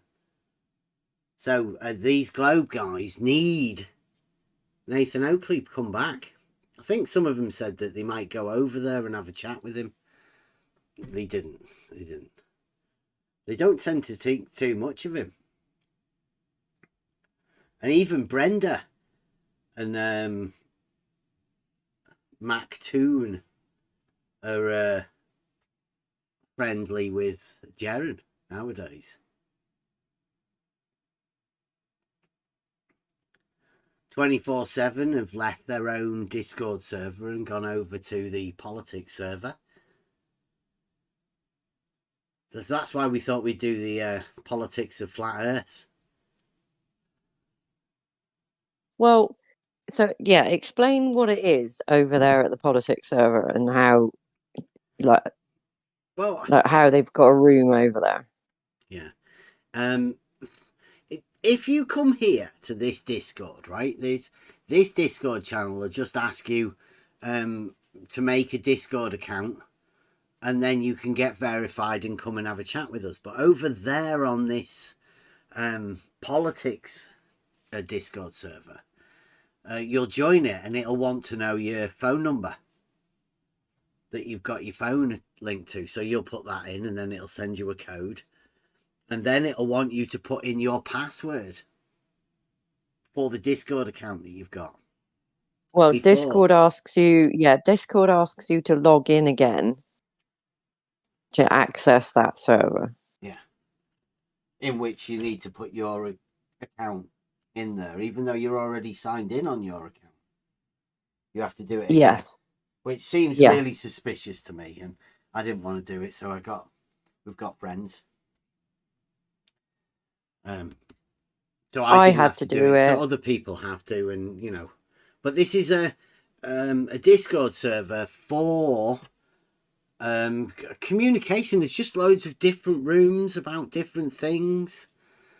They've got like the Israel-Palestine thing.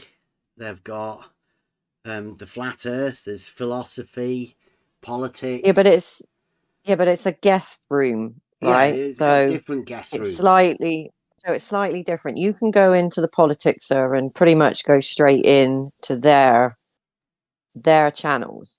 But what they've done is they've opened up and they've invited people to come in and make rooms, like guest rooms, guest channels. So 2 or 3 people, definitely 24/7 involved, went to politics server and asked to make a 24/7 flat Earth guest room. And if you read the rules and everything, the politics server itself has no responsibility at all whatsoever. They basically are saying in the rules, that's a completely different domain under a certain set of rules set by the people in that room, nothing to do with us. They're just, borrowing space. So that's what this room is.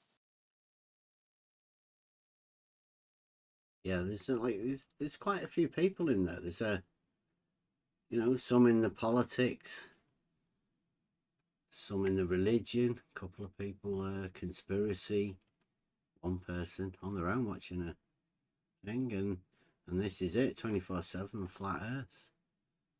With a lot of people. There's FE Jedi, FE Batman, Flat Earth Dude, Flat Level Water, Flat Sea Klein, one of QE's super chat people. A lot of people that we've seen. Troll Earther, that sounds good. And as you can see, yeah, there's loads of different rooms about different things. So, I mean, if you're after talking to people, this is one of the LGBTQ. Look, 1, 2, 3. There's quite a few people in that server. One called God Ain't Real. Prove me wrong. Oh, have you seen the Fem Boy Hooters? What about that one? I didn't like that. Oh no. I don't know whether they're talking about our Fem. Maybe. We'll have to ask him about that. Is he around here? Fem. I don't know. Is there actually people in that room? Yeah. 1, 2, 3, 4, 5, 6, 7, 8. There's 8 people in that room. Radio. Deep talk. Can we talk for, I don't know what that is, for a minute? Trans ideology. Yeah. Wow. Something to do with Neil, perhaps. Don't know. Sad, ignorant people time. Yeah, look, I mean... Safe hate space. Why aren't you vegan? Prove God or leave. Stargazing. Yeah, well, like that. No children allowed. Look at how many different servers there are. Different things. Different rooms, yeah. That's impressive. Loads and loads and loads. So people are out there to have a chat. That's what you're after. You want to be able to talk to people. Politics channels where there's certain conversations that you won't be allowed to have, even over there.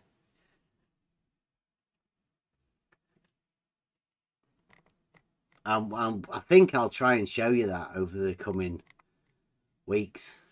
Conversations that can be had and where they can be had.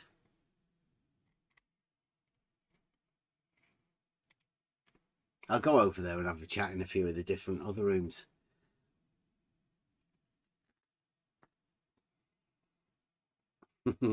Godzilla, thank you very much, God, says today's OTL show is being brought to you by Mike Jones. Trust Mike Jones brand for all your delusion crushing needs. Thank you very much. Mike Jones, everybody wants to be like Mike.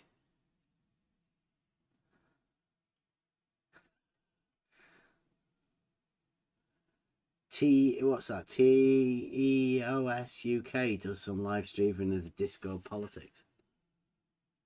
Yeah, it's not running at the moment. Is it not? No. I'd live stream it as well if I was out there. I don't think you're allowed to. I think that's part of the rules that you're not allowed to.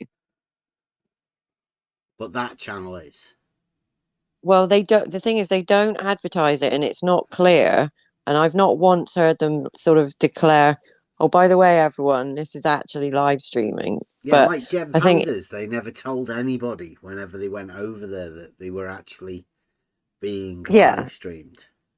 I mean, I don't know if in this day and age, well, that's just a thing now. You just assume that it's live, you're being recorded.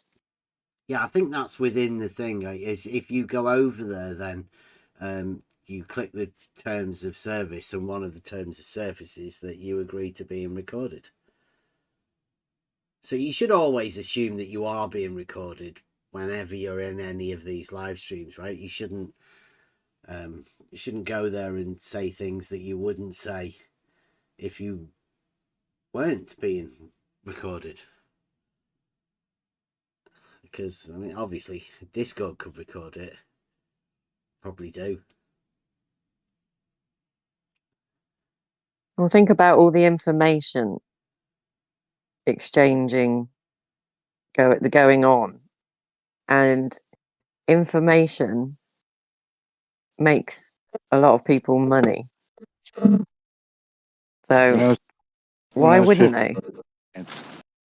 Hey, turn up? I said when I was 15, I pooped my pants. Oh my gosh. Wow, that does sound like we're being back in the politics server. Too much information. Just a small taster, thanks to turn up.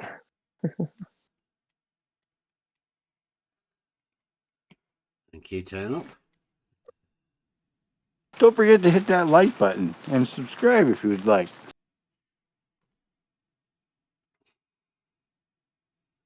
Has anybody got anything that we want to... Sorry, go on. Yeah, go on. No, you need to do more of that. You need to be more, like flatsoid. I think you should have, I think you should take photos of yourself in logo t-shirts. In stupid in lots poses, of different poses. Like surprised. Well, I call them CNA poses. Do you No, remember I don't CNA? think so. It's in the face. No. It's like face acting as well, isn't it? Well, like surprised, shocked. It's stock photos.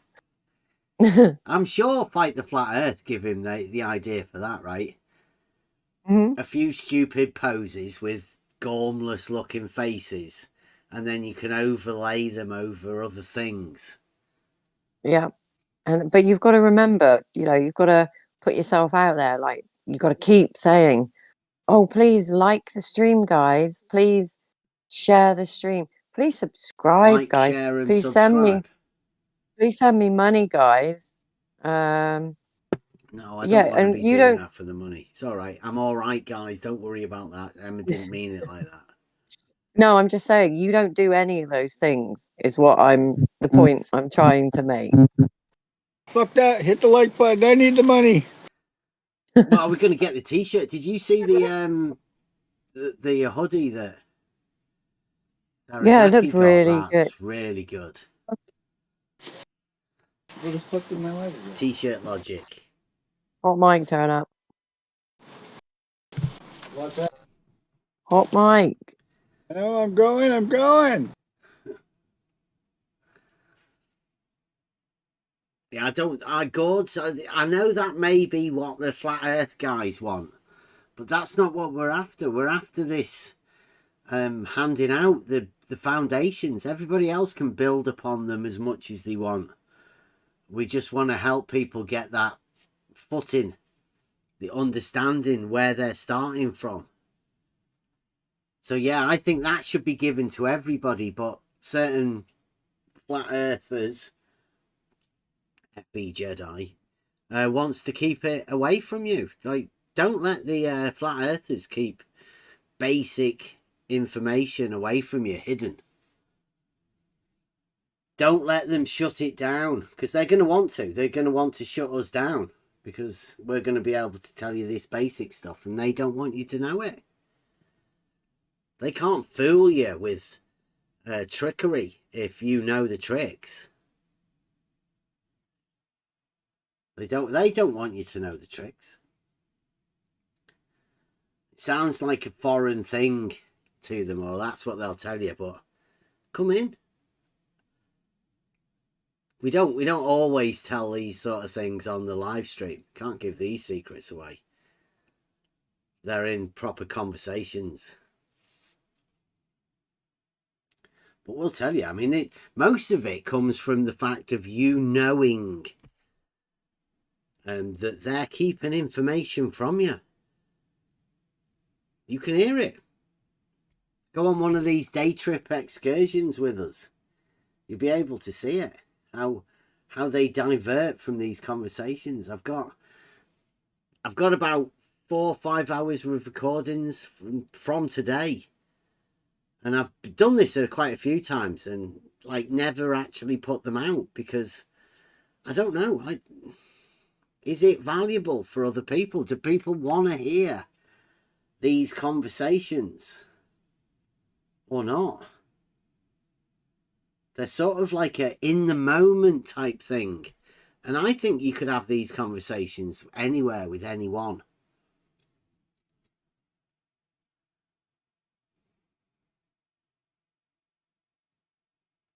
Just talking to people in power. Well, isn't Nathan Oakley in power?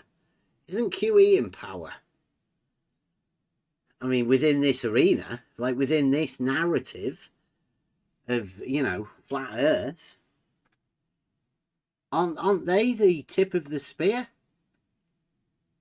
That's right, I said spear. Aren't they the tip of it?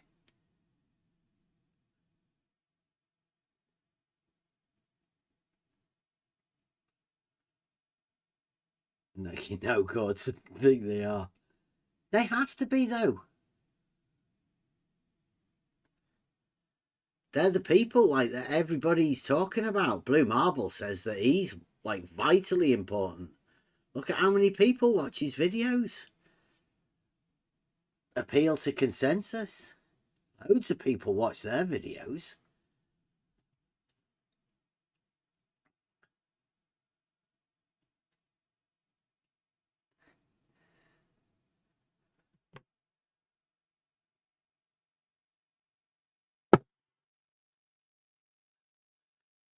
I don't think so, Gods. I think I'm going to be able to show you how Logic is the thing that's important, not me.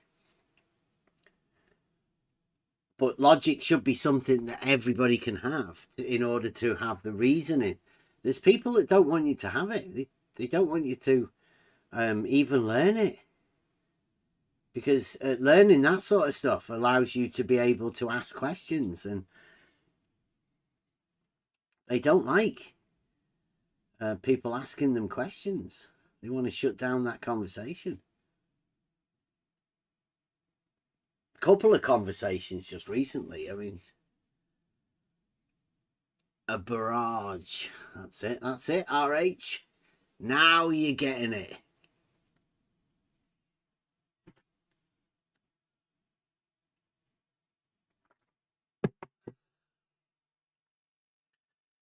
The model would be nothing without flat earthers. It requires flat earthers for the globe to be anything. Without flat earthers, the globe doesn't exist. Doesn't exist anyway, but it can exist within the mind of the flat earthers, and they'll tell you about it.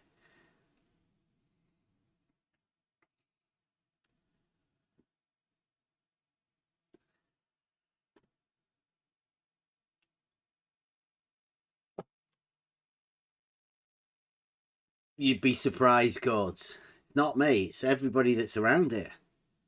This isn't a individual type thing. This is a entirely group effort. Now, a lot of the people that are in the group don't like to be able to, they don't like speaking out, right? Let's say being able to speak publicly takes a little bit of practice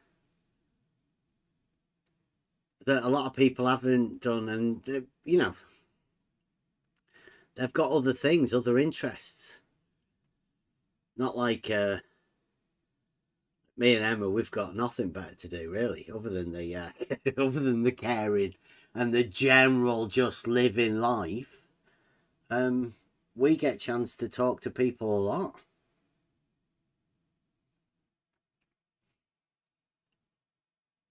Come on in, have a chat away from the live streams. Like, you really, the live streams are I'd say an advertisement, but we're not very good at advertising ourselves. But if you want the, you know, the realness of this sort of stuff, and you think you could deal with a little bit more realism, not as much show and pizzazz, then come on into the On the Level Discord server.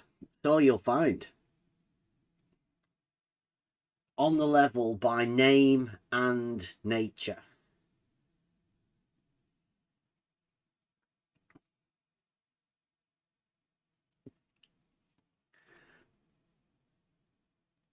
Yeah, thank you very much, gods. And I do think Arwin lost quite a lot. He's done it to himself, Arwin. There has been people that, you know, within this arena, people support the people within the arena because they give them something to do, give him a chance to listen and all that. Well, I think Arwin's always been a little bit of a mental case, but within this, I call it a breakdown of flat earth debate. They're all disjointed. They're not like this server. I could say, you know, like I talked to Emma yesterday, early on today, talked to Buster, talked to Kevin, NoRad, Turn Up, even Edbear, like new people, Danger. We talk to each other all the time. And you could be part of that, right? Anybody can just come in and join it and be part of that conversation. Paper, like everybody, come in at any time. Not just live time, anytime. So if you want to be part of it, come on in. I don't think Flat Earth Debate guys do that. I can't see Nathan getting together with Sleeping Warrior and QE, 10th Man, having a chat. Righteous Force, they just don't seem like that. Not that sort of a group. because they haven't got an Emma. Everybody needs an Emma to keep this sort of thing together. Bev, but you're live on YouTube now, aren't you? Yeah. Yeah, we have a live showtime, Aaron. But like, very observant of you. You can come in, Aaron, anytime you want. You can tell Flatsoid that he's hidden me on his channel, so I can't even comment to let him know. I've been commenting on all of his videos recently. He even put one out about the modus tollens that QE calls the black swan, the fallacious modus tollens that QE calls the black swan. I tried to let him know about it. It's like you're just repeating a fallacious argument there, Flatsoid. Even QE can't defend it. Nathan Oakley gave it to Brenda. He didn't want to have anything to do with it. QE's never addressed it. In fact, QE's made a few more fallacious arguments. The synonym argument was the latest one that nobody wants to address. They just want to mute you rather than have that conversation. Like Jedi.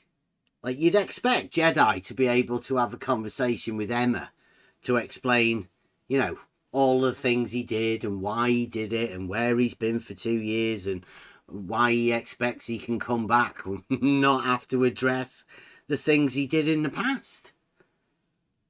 But, you know, they'll just hit the mute button. 3 monkeys type approach. See no evil, see no evil. Except it's see no questions, hear no questions.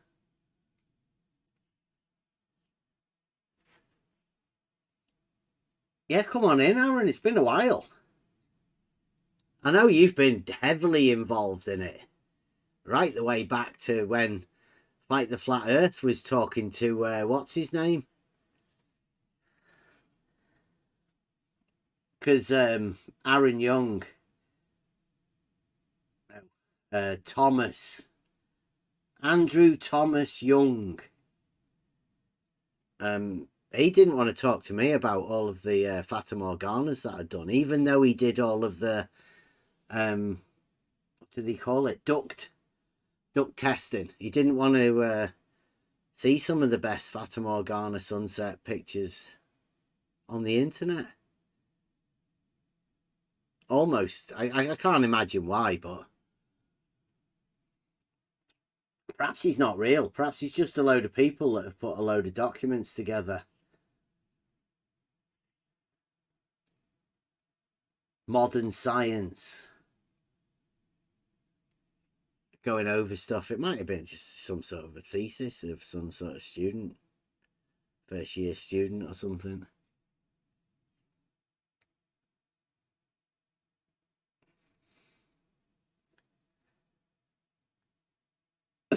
Godzilla says he thinks the Jedi was a fine dude. Perhaps he didn't know what he was getting up to in the background. God. It's like, oh, I don't want to know about that rumours about that sort of shit. Well, they might not be rumours.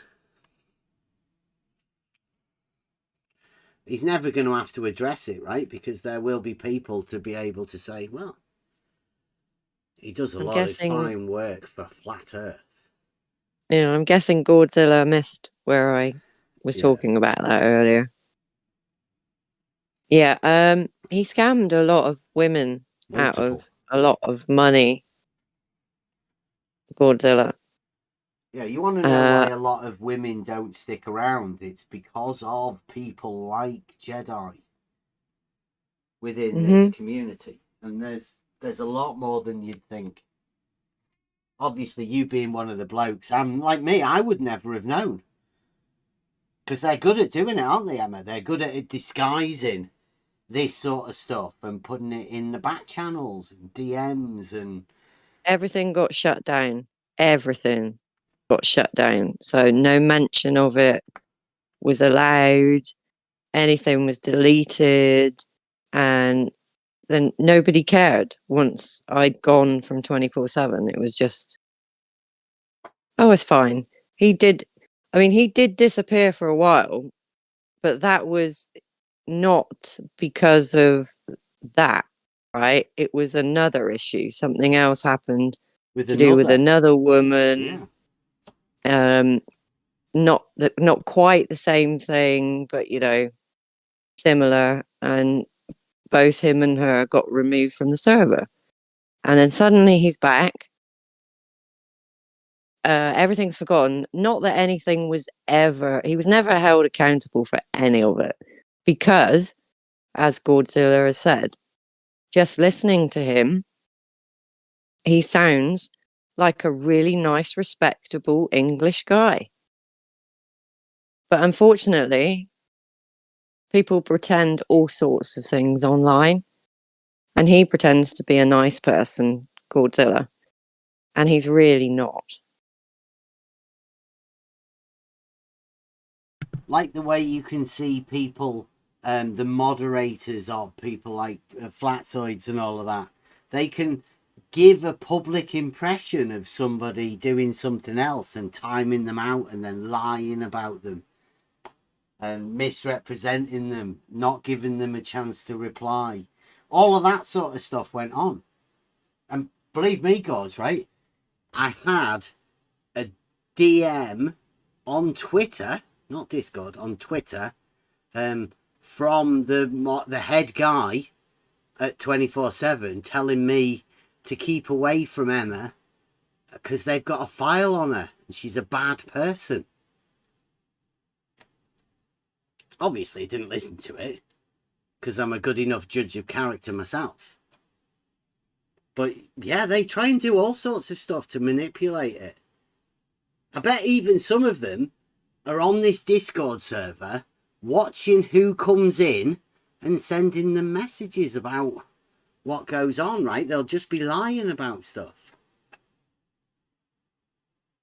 I know it's happened. I know these people will do anything.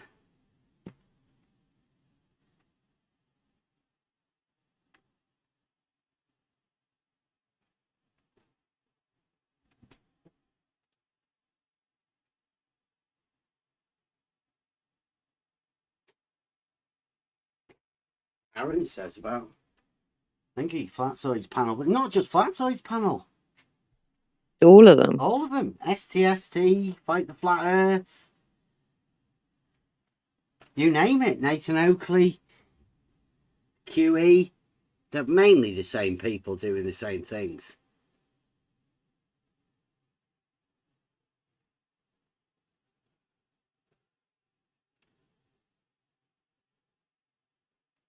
Jonah the Scientist, that crowd. Yeah, there's some bad stuff that goes on in this arena. And when I say this arena, I do mean this arena. They control it. They control the narrative. You can't call people dumb, Aaron. And they've got to be... If you can make it look like these people are good, honest people, whilst silencing other people and telling everybody that the other people are the bad people, you can't be dumb. Hellishly manipulative. But that's not dumb. It's not dumb to like completely avoid the question.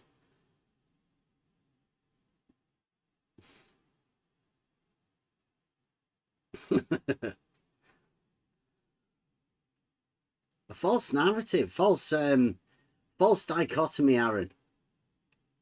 Flat earthers don't like to hear about the false dichotomy, and the globe earthers don't like to hear about the false dichotomy. So saying 99% of this group and this other group's different, well, it's a false dichotomy. They're both within this circular narrative of false dichotomy. They're both the same. There's no difference. They're all 2D thinkers or 2D earthers. 2D everythinkers. 2D surfacers I was talking to earlier tonight. You might call them globers. But they do actually think the surface of everything is 2D. Now, you might not think that you are a person that believes the surface of everything is 2D. But grab hold of the globe model and dogma will dictate to you that you have to think the surface of everything is 2D. Prove me wrong. You can't, because you need Euclidean logic.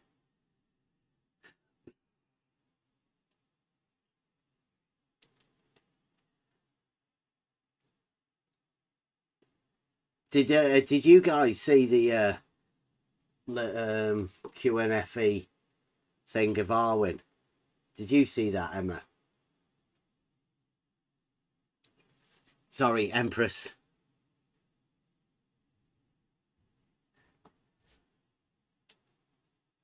The QNFE short about Arwen and him needing food.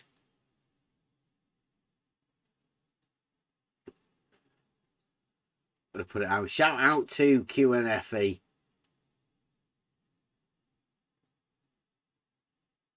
Most people probably don't know. There's all like there are small creator channels that have been around here, and you know, people will say whatever, but I mean, we do support all of the YouTube content creators. Got to stick together.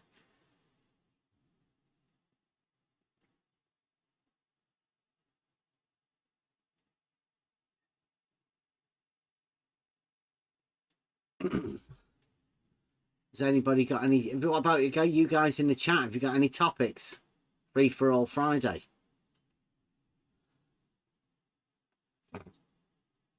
Everything's 2D. The surface of everything. Got a conversation with the guys. You know, the main men, the top mathematicians. They're not mathematicians at all. They're just trying to imagine how their model fits after discovering geometry's Euclidean, and it becomes a little bit hard.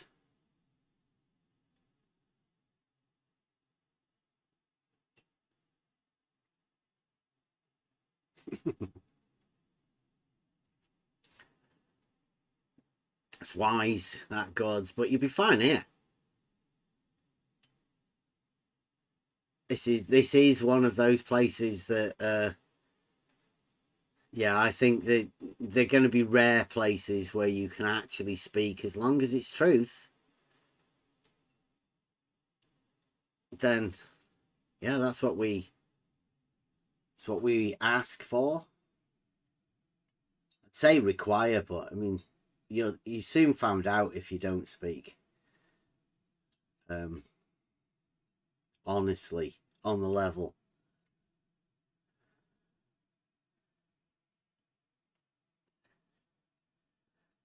So I hope Nathan Oakley can come back and get a new PC and get back to stress testing it. He was getting good. He's getting good. I'm hoping that he wants to up his stress testing game and come and join us on Ark. It's a big enough server for another tribe.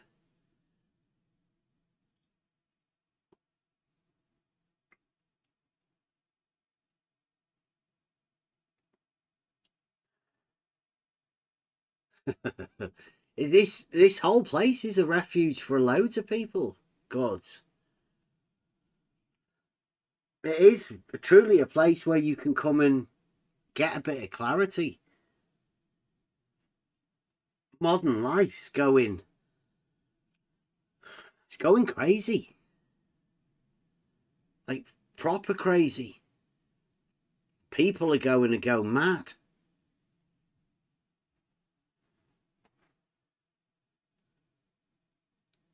They can't handle it. Because even now, the contemplation of having to order and process a logical operation is too much for the modern mind. You need to prepare your mind for it. And unfortunately, we're already dealing, as we know, broken minds.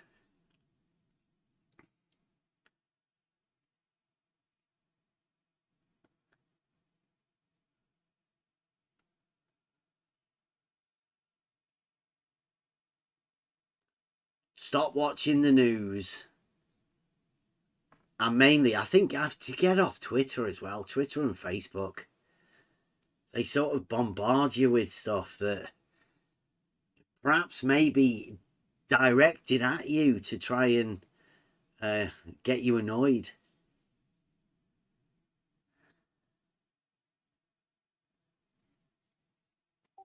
So I am happy because I never used Facebook and Twitter. Yeah. I don't have any account. I used to be on Twitter, right? That's where I found my footing and I found my way here. But that was like a funnel network set up for people like Flatzoid and Nathan Oakley and Fight the Flat Earth. And all of these other ones, whoever, like you might, I don't know whether they're around anymore. I don't know what's happening to this arena. Red's Rhetoric's gone. Sean Huffraud, where did he go? Well, he got his money and got his boobs. Got his boobs removed. Ended up in disgrace. They've gone. There's only Fight the Flat Earth left from that group of people. Slice Barcane, you might occasionally see him on Twitter commenting on some sort of stuff, but I think they've all moved on. It's either that or the arena's moved on. Go on, sorry. I was just going to say, isn't he a convicted criminal? Well, yeah. Like the Flat Earth. He did end up losing his mind and going and beating up a neighbour. And that's a weird thing to do in Scotland on a housing estate. Council housing estate.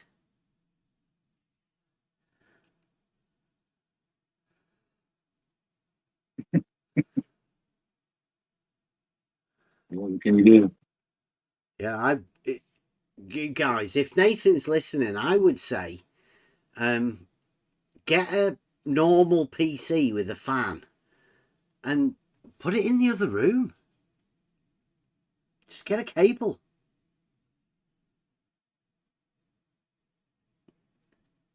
Long cables are definitely much better. Unless you're a neat freak with cables as well as fans and sound and I don't know.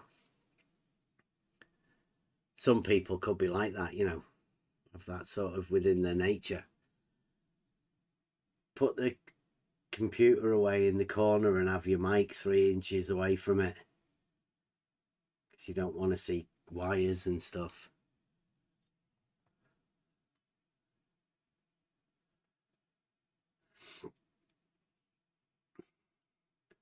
Yeah, Lakota says well, he deserves it as well. He's the main man. That PC is the Flat Earth Debate PC. I mean, it's been known about for ages. The community needs it. He deserves to have the best. Nothing but the best. There is a guy that we watch on. He plays Ark, right? And he plays Ark on with a really good PC. Emma priced it up the other day. It only cost him $3,000. Say only cost him $3,000, but I mean that's a dog's bollocks. Fucking really good PC, and Nathan's cost more than that. So imagine how good's PC Nathan's is. Once we get rid of the issues, it'll be worth even more, no doubt.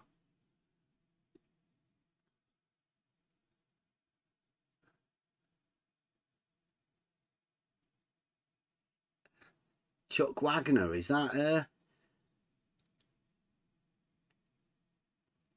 yeah, we don't know. Brad, we know Brad. Brad the science guy. He came at the beginning. Maybe he's changed his name.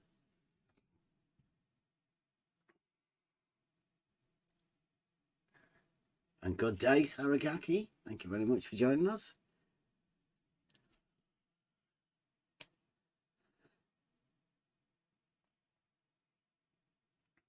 Anyone got any topics? Anyone want to go over anything? Trying my best. Anybody want to come in? It's weird, isn't it? Like all we ask is for people to come round and have a conversation. And I'm not necessarily meaning flat earth math. But how hard is it for people to be able to have just a conversation about stuff? I can't imagine that coming in. He'll be at that fem thingy and politics channel. Femboy something it was, wasn't it? Was it Femboy Lovers? Obviously talking about flat earth math.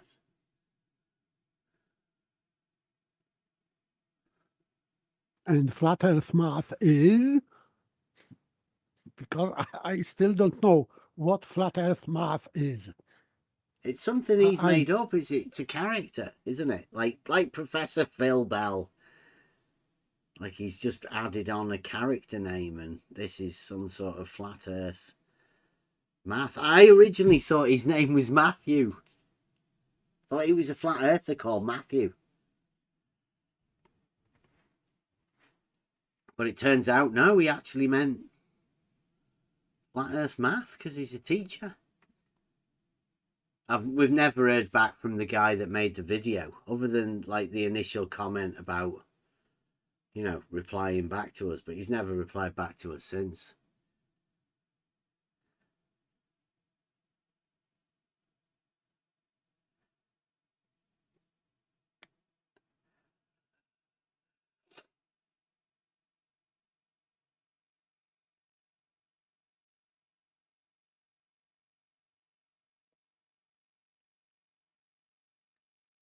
Shout out to Flatside and his subs.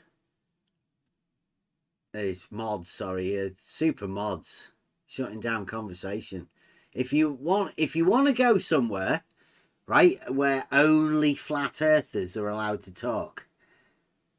If you want a sycophant over Flatside, then there's a channel. It's called Flatside. You can go over there. But what I'd say, don't say anything that goes against their narrative, because they're moderators. And perhaps Flatside just wants to shut you down. If he ever does a stream like it's called Q&A or Challenge the Panel, don't believe him, because what they're doing is they're after seeing who they can get rid of from the chat, because they don't really like being challenged. So if you do ever go over there and attempt to challenge them, they'll just block you and say, oh, there's nobody challenging us. It's very clever. Typical flat earth tactics. Nobody can challenge the flat earth, because if you do, we'll block you. Silence you.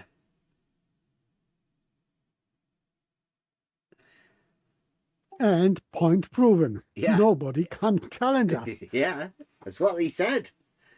So, well, it looks like nobody's going to come and challenge us. But I told him, I said, I'll come in and challenge you. What do you want me to challenge you on? I'll challenge you on anything.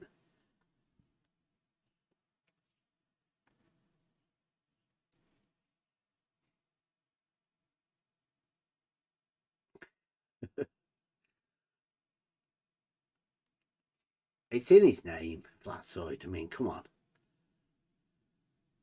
flat earthers, they need to be supported, right? Because if there is no flat earthers, then the globe guys will have nobody to ridicule. And I've tried to take the heat off people in, normal people in reality. Try to take the heat for surveyors and all of that sort of stuff, and these globe guys misrepresenting them. But truth is that the globe really needs the flat earthers.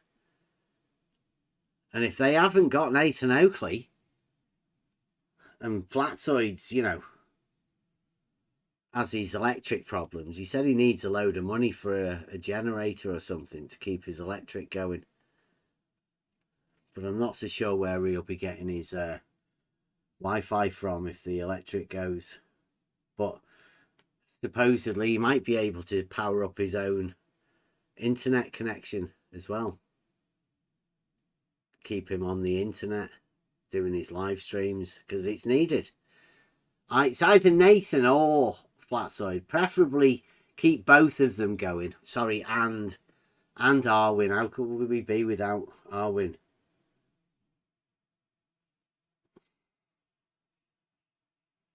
Charlie Welsh. I don't know who that is. Charlie Welsh, is that the guy that's always on all of the other channels? Shit talking us.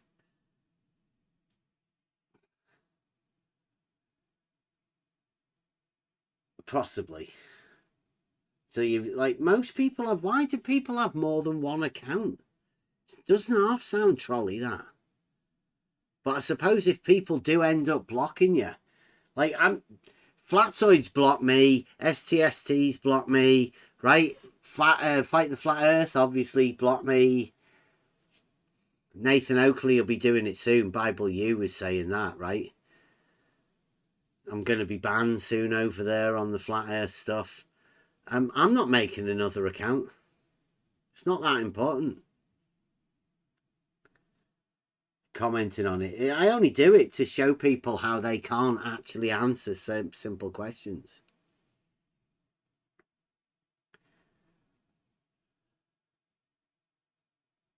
Yeah. Yeah, people who say and shit talk on all of the other channels. Like, you're over here trying to make friends with people, but then anybody else goes anywhere else. You're like, what you doing over here? You're following. You're always on all of these other channels. Yeah, it's you, Charlie, that you're everywhere. Not us. You just happen to be there whenever we go and try and support any of these other people. We run Discord. We run a YouTube channel that's about conversation. Like, why wouldn't we wanting to try and communicate with other YouTubers? People might be able to see that in the chat and want to come in and have the conversation. You ask anybody that's been in here how much knowledge you've gained, like personally, over the years. Just having conversations and stuff. Not because we've told them it. They gain that knowledge for themselves through conversation. And those conversations help us grow. That's all we're after doing. People label us all sorts of different things.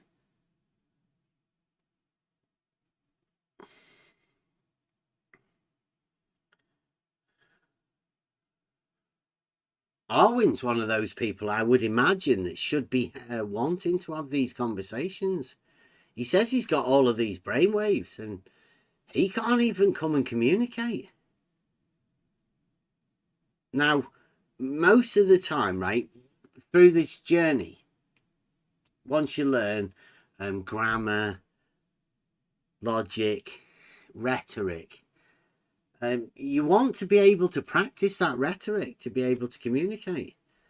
It's no good being the genius if you can't communicate your geniusness to other people. And it's no good saying it's other people's fault because they're not on your level of genius. To me, geniuses should be able to describe things simply to people. They don't have to give them the whole picture. You can't hand on all of your genius, but you should be able to give people a little glimpse of it. Arwin claims to be a flat earth hero, right? But he can't communicate. Nathan Oakley can't communicate what they're talking about. Same as QE.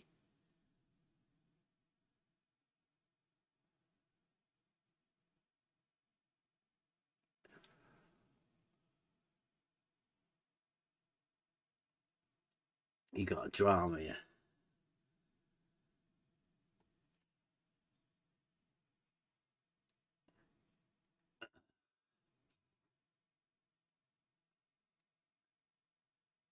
Wow. God, you might be a little bit too involved with that.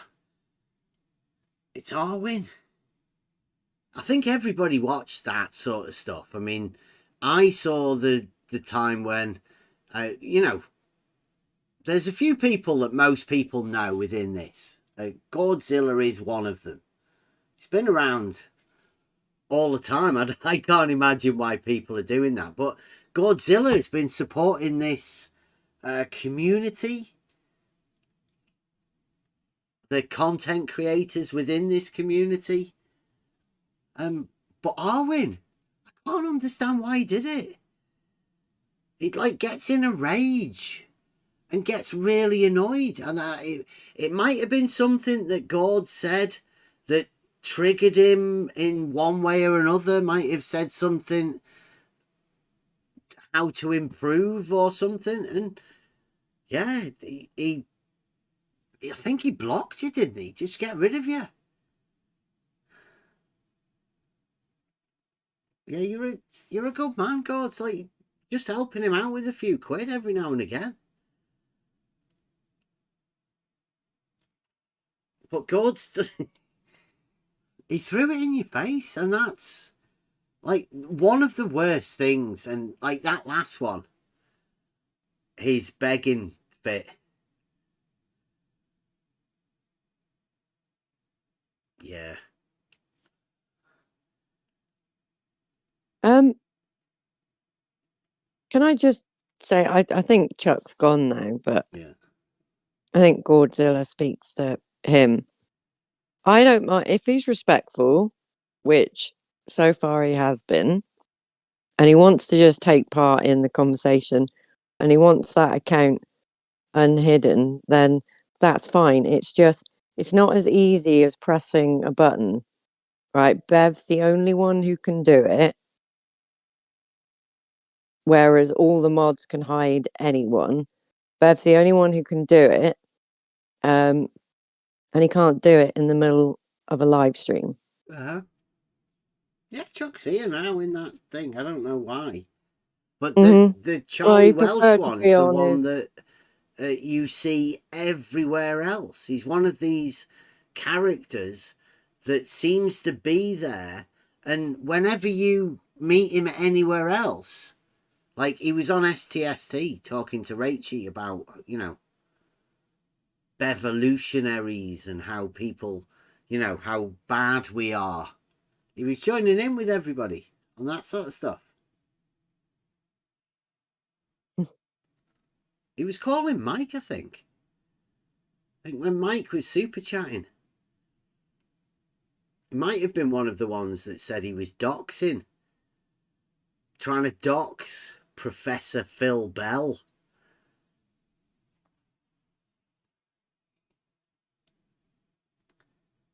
Yeah, so they all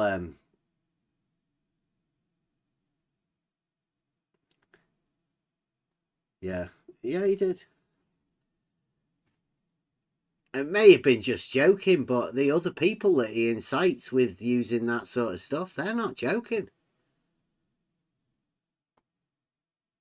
They really, don't know. He might have helped with the moderators over at Flatzoids getting hiding us. He might have help with Fight the Flat Earth, hiding us over there.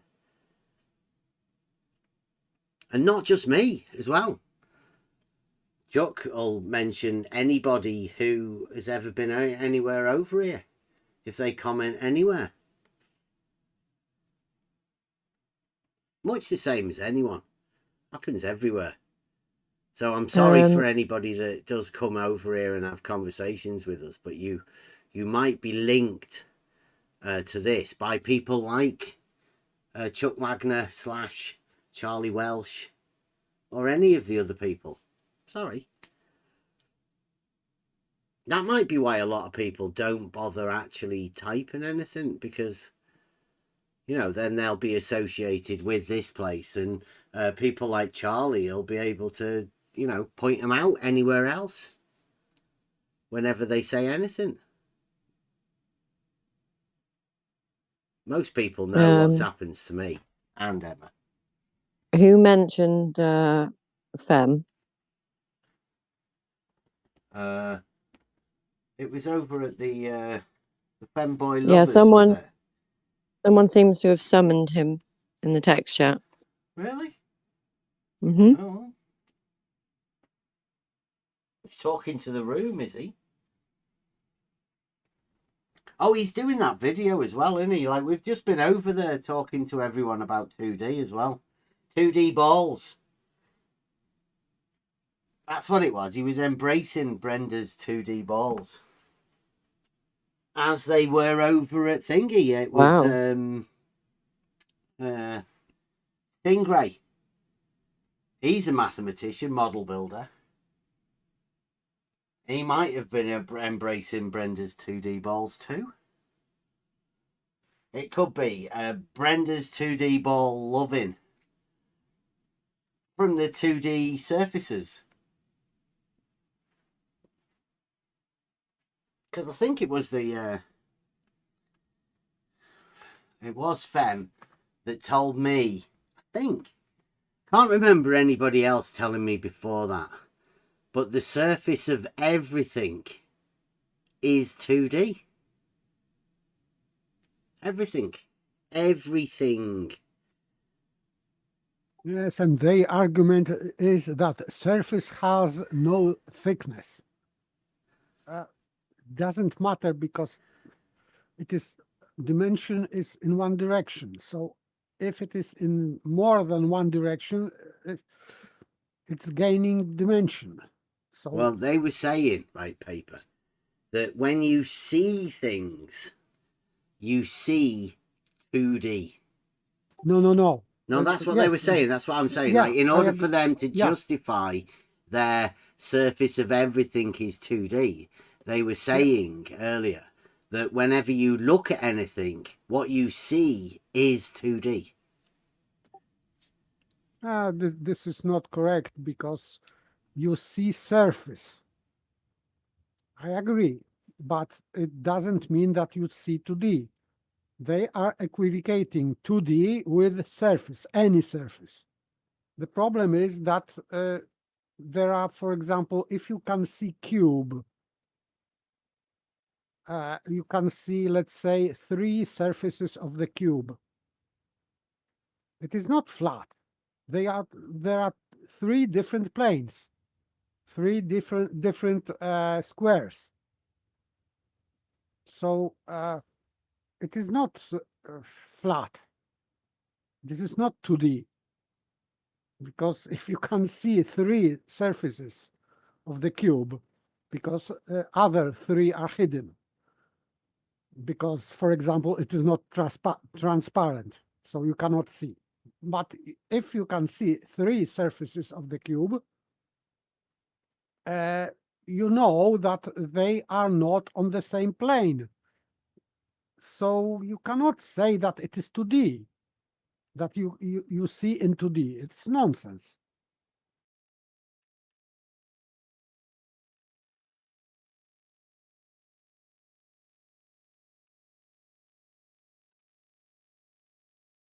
Well, there was a heated discussion because obviously it has to be the surface of every, like I said, For the globe model, it may sound ridiculous, but if you go down this path of globe model within geometry, then you have to end up at the conclusion that the surface of everything is 2D.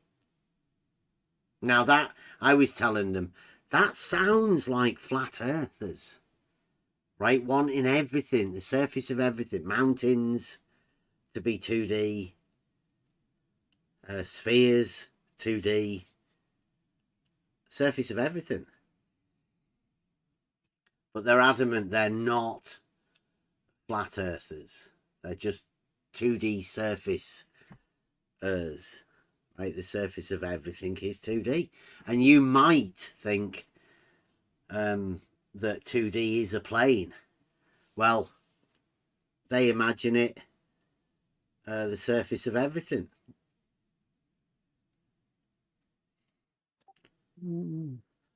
Yes, they name it, but I cannot believe that they can imagine that. It's for me it is Yeah, that's because you're undefendable. stuck in Euclidean thought processes, right? Can't Yes, get out of it. but still, I can imagine, like for example, this Rubik cube, and 3 surfaces, 3 squares. I can imagine that, and I know that any of these surfaces, these squares, are on different planes. So I know and I see that they are not 2D, because every plane is in different dimensions. So it cannot be 2D. So it is just impossible. For me, this statement is nonsensical and is completely yes, nonsensical and undefendable, because I can give any example how surface is not 2D. Yes, I mean, look at that. There's a picture there, right? You're looking at that with your eyes. That picture is of some dice, but it's 2D because it's a 2D picture, right? But more than that, yes. it's you're viewing it on your TV. Right now, you're looking at your TV. That's 2D. Yes, the entire TV, even with the wall behind it, 2D. If you put your hand up in front of your face, for the dogmatic globe model, it's 2D. The surface of your hand is 2D. I don't know how they do it, right? Because to me, 2D is a plane, and obviously my hand's not a plane. But the dogmatic globe model, there's adults out there that will try and convince you that it is. Yes, but they. Mine's a TV, gods. If you are talking about TV or a computer screen, yes, that's right. But for example, I have speakers, real speakers. No, I don't see them on the screen. I can see them with my eyes, my speakers, and I can see that they have. I can see 3 surfaces. So how can I say that they are 2D? I can see 3 surfaces of my speakers. So it's impossible to say that it is 2D. I don't know how they can defend that thing. Well, you just read Charles's reply. It's Swiss cheese is 2D. Yeah. Swiss cheese, the surface of it's still 2D. I mean, fantastic. Yeah. I do. Yes, Chancellor. I do need a 4th one. There's a game in one. I need one for the. No, flat Earth math is completely Insane. He's wrong, just wrong. Well, I say, you know, you've got to give Charles Flat Earth Math the title of the most contradictory person ever. So to say that Swiss cheese, I mean, that's genius. Whatever, 2D is one plane. So if I can see that something is in more than one plane, therefore it is more than 2D, because 2D means one plane. So anything leaving that plane will be in different direction and in different dimension. Yeah, you're struggling because you're thinking within the Euclidean model, right? Now, No, I am talking Charles about is... plane. Yeah, I am yeah, that's talking the about Euclidean plane. model of a plane. Yes, definition of the plane. Yes, Yeah. there is only one. Well, no, see, because these, once they change their geometry mentally, right, break your mind type stuff, you can imagine the plane differently. Now, I can't because I'm stuck. Because, you know, like when I think of a sphere, I think of a sphere. The Euclidean sphere. But it's different to other people. They don't see a Euclidean sphere. They see a plane. Yes, like flat Earth math. 2D plane, right? A sphere that is 2D. He's showing surface in brackets topology. This surface is not a plane. It is not a plane, what he's showing in live chat. Yeah, it's even got the contour lines on it for where the plane would be. Yeah, so the entire thing is not a plane. And we can see that this is curving in many ways. So if it is curving in many ways, it means that it is not a plane, because plane is not curving.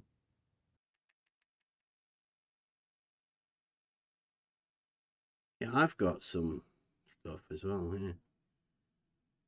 There you go. This is just sort of stuff within Euclidean geometry, right? You might be able to see it, the representation on maps. They call them contour lines, otherwise known as level curves, if you want to think about it that way. But it shows the elevation and how that's mapped. But that's all within Euclidean. And that's like shows 3D. It shows the 3D nature and how that's viewed within 2 dimensions. Does it quite well. That's GeoGebra, by the way. You can get that program. You can go in. I've been talking to quite a few mathematicians, and they've got these sort of programs on GeoGebra. You can just go and get it. You can do that yourself. Charles is trying his sophistry. Yeah, Charles thinks that bit in the middle, he thinks that's 2D as well, not just the pictures on the side, the elevation profiles and the plan that shows the contour lines. Not only does he think they're 2D, but he thinks the bit in the middle is 2D also. Oh, sorry, the surface of the bit in the middle, that's obviously the 3D thing. He thinks what you're seeing is the surface of it, which is also 2D. The surface of the ball that you look at, that you know is a 3D ball, but they want you to consider the bit that you see of a 3-dimensional ball as being 2D. He said, no one said a surface is a plane, but they imply. It is. Some people imply, but the 2D is a plane. Yes, let's say in that way. On the plane or in the plane, you can have only 2 dimensions.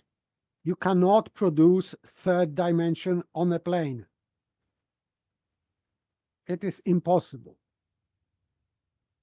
And I am not assuming anything that surface has to be a plane. I am assuming otherwise. I am assuming that only plane as a surface is 2D. Anything else than plane is 3D. Simple. Yeah. But again, that is Euclidean logic that's telling you that, right? Once you know the identity of it, then anything that isn't that has to be something else.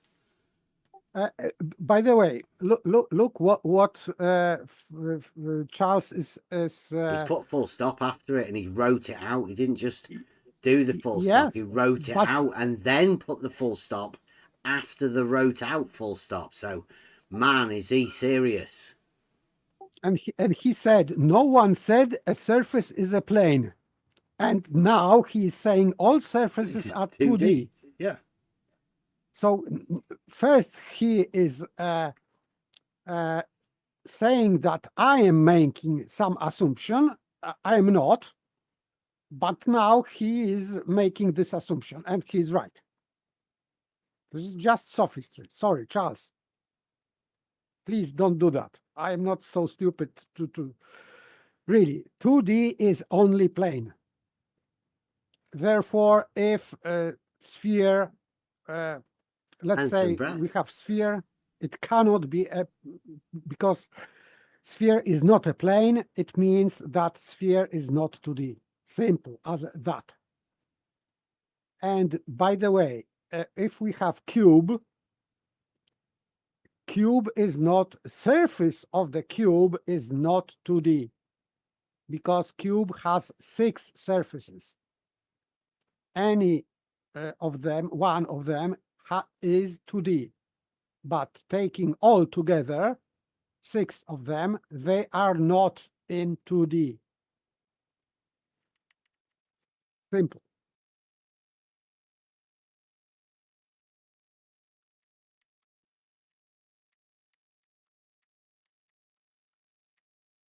He might be busy. Charles, you are not right again. Plane is 2D. Yes, it does make other surfaces not 2D. It means 3D. Yes, it is implication. As I said, only plane is 2D. Only. It means anything else than plane is 3D. Simple.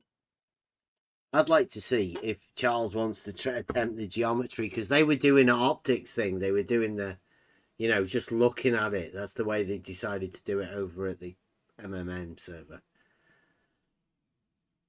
Yeah, and you're thinking about 2D being geometric, aren't you? Whereas they were just doing it optics and how you see things. Yes, from this angle, it seems to be 2D. This is the same thing as with the straight line. The great circle, if you have in front of you, not skew view, it seems to be straight line. Yes, it is just a trick. They are trying optical tricks, but it doesn't matter.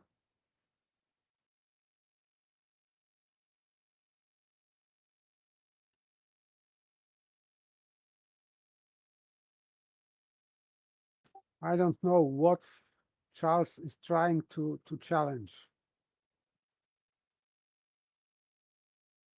I don't know why I should look up for something. Is a surface 3D? Yes, if the surface is curved. And for example, a cube has 6 surfaces, and one of them taking as a single surface is 2D. So if you take them separately, surfaces of the cube.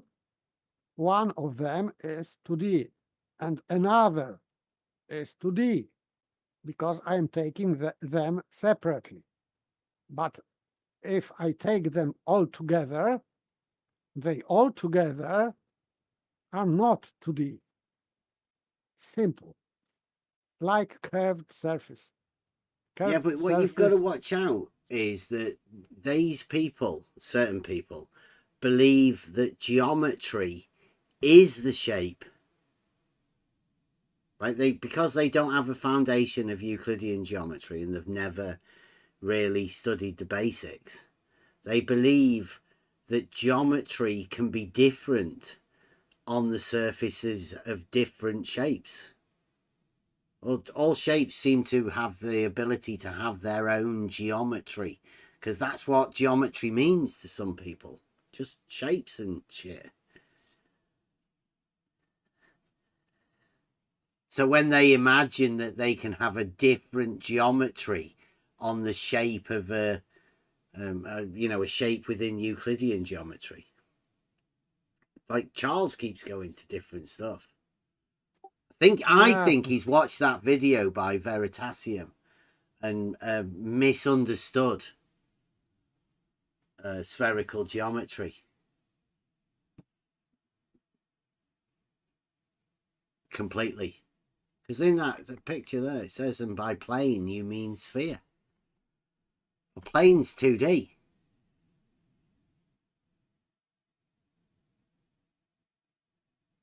Maybe that's what Charles is thinking. That the 2D is the sphere. But that's some really strange geometry. It doesn't exist in reality. As does 2 dimensions. That doesn't exist. But apparently you see it as being the surface of everything. You see that which does not exist in reality as the surface of everything. Surface of the sphere is curving surface, and you cannot say it is 2D because dimension is in one direction. It is straight line. This is definition of dimension. It is straight line. Dimensional line is straight, always.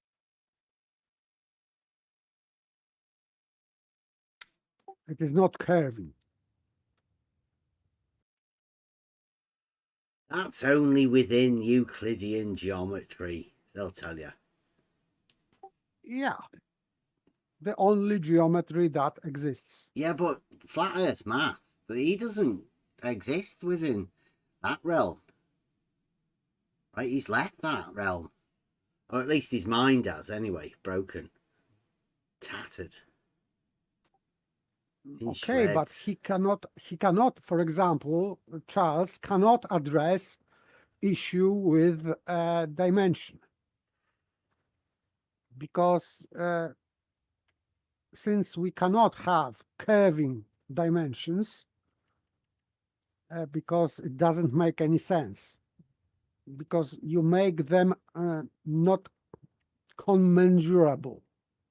You cannot measure 2 dimensions being curved, because the idea of dimension is that if we have 2 straight lines perpendicular to each other and one of these lines we can name length and other breadth, it means that if we are going in breadth direction, it means that we are not going at length direction at all. So if we are going, let's say, 5 centimeters on breadth dimension, we are going 0 centimeters at length dimension, and vice versa. That's why they are called commensurable. This is a strange word. But still, this is the only way to measure dimension. Because if one of these lines, length or breadth, is curving, it would mean that if you are measuring length, you are also measuring breadth, because this length is curving. And that's why you cannot say that these lines are commensurable. You are just affecting, by measuring length, you are affecting breadth, which is not allowed. Because you would say that I am measuring only length, but in fact you are measuring breadth also, because it is curving.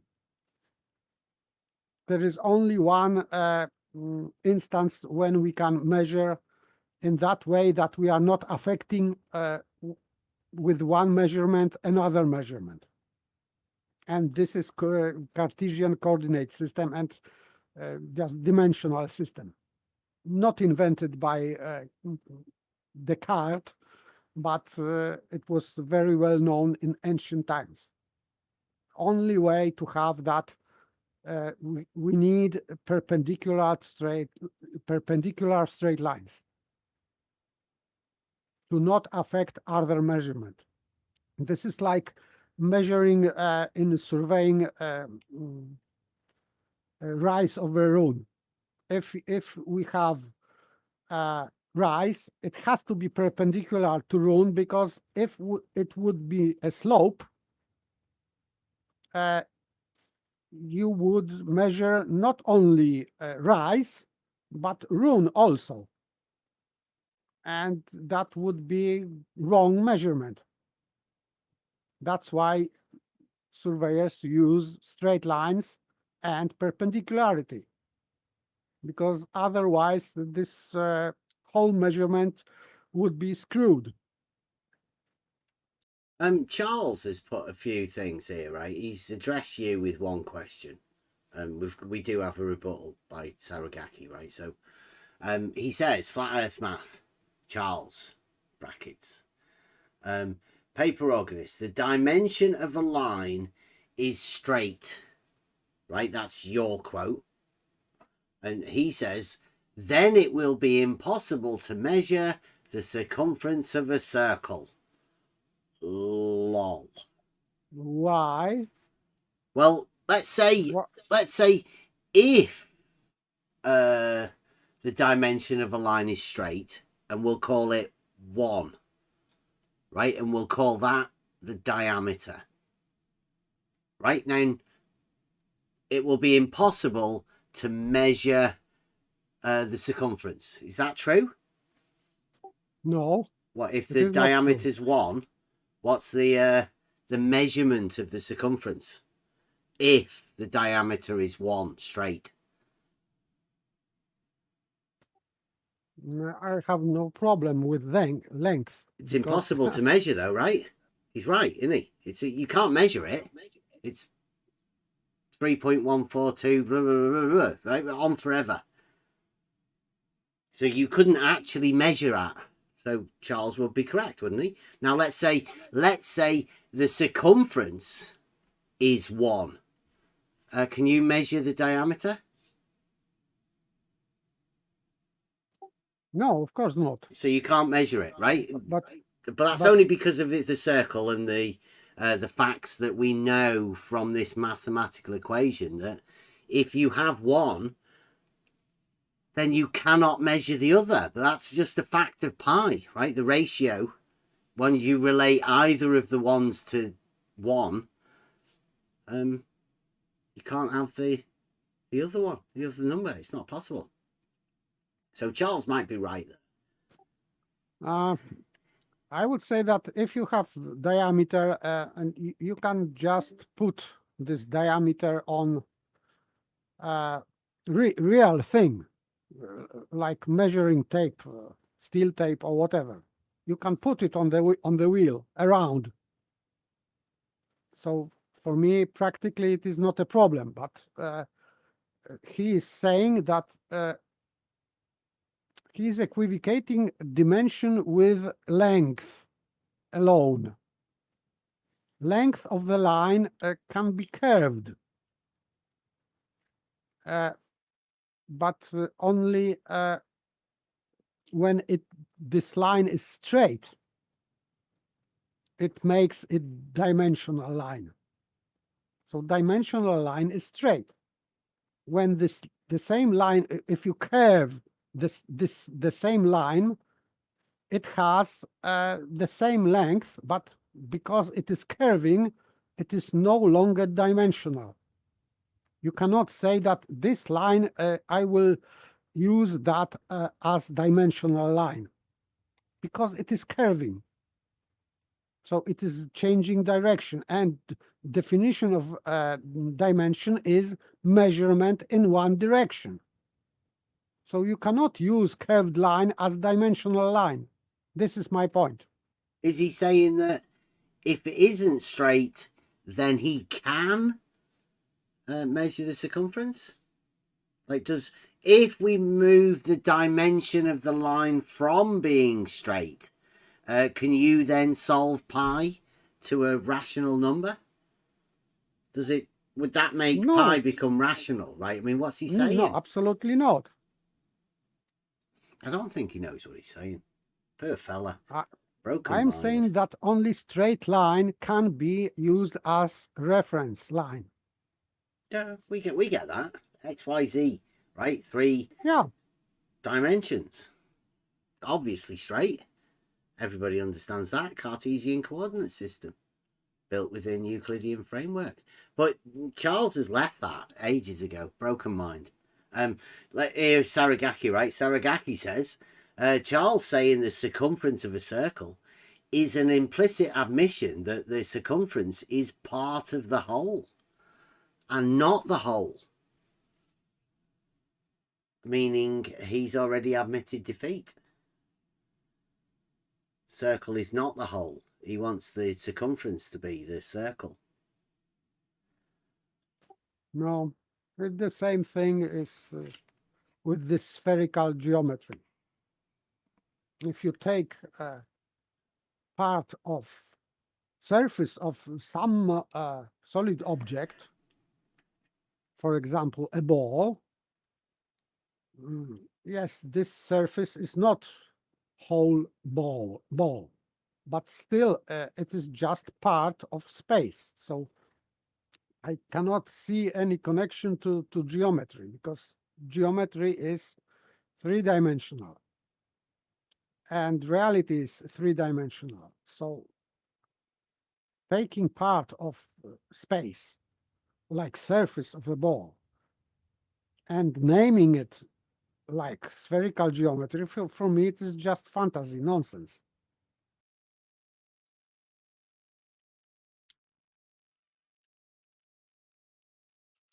Is Charles's response to tell people to Google things? I mean, Yes, he's insisting. Teaching technique, modern yeah. teaching technique.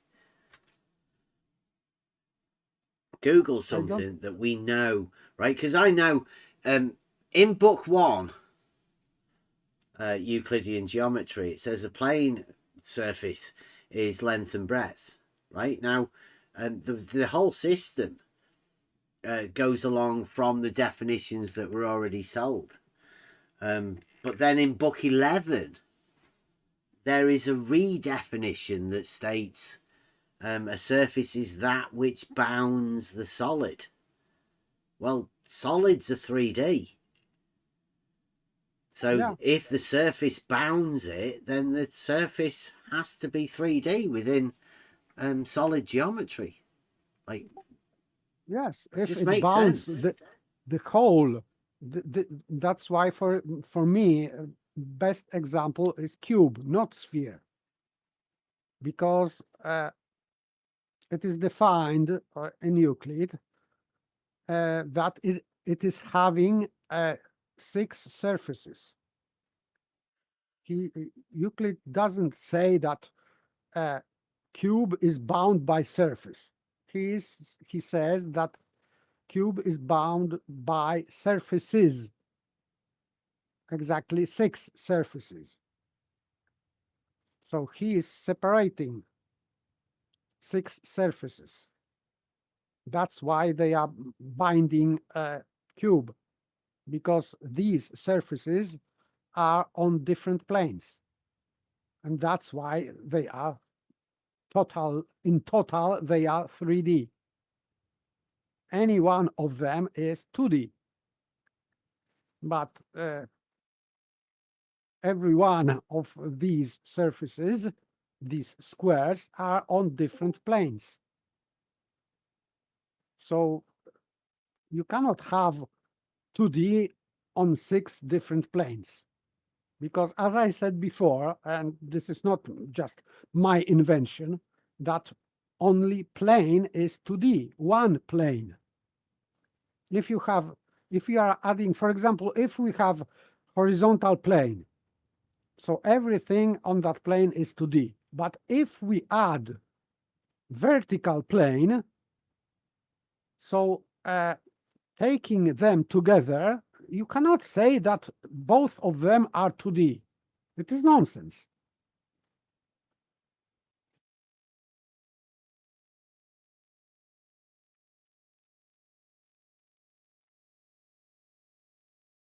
Common tactic in this arena is to personalize concepts and attack the messenger. In this arena, I'm just the messenger that surfaces are 2D. Well, we've got a modus ponendo tollens, Charles. Right? You cannot have a circle being 2D and a sphere being 2D. It's not possible. It's not possible to have both the surface of a circle and the surface of a sphere both being 2D. It's just not possible. Yes, because it would mean that circle and sphere are the same. If both of them are 2D, it means that surface of a ball and circle, they are the same thing. And it is impossible. Modus ponendo tollens. I like that. The mode that denies by affirming.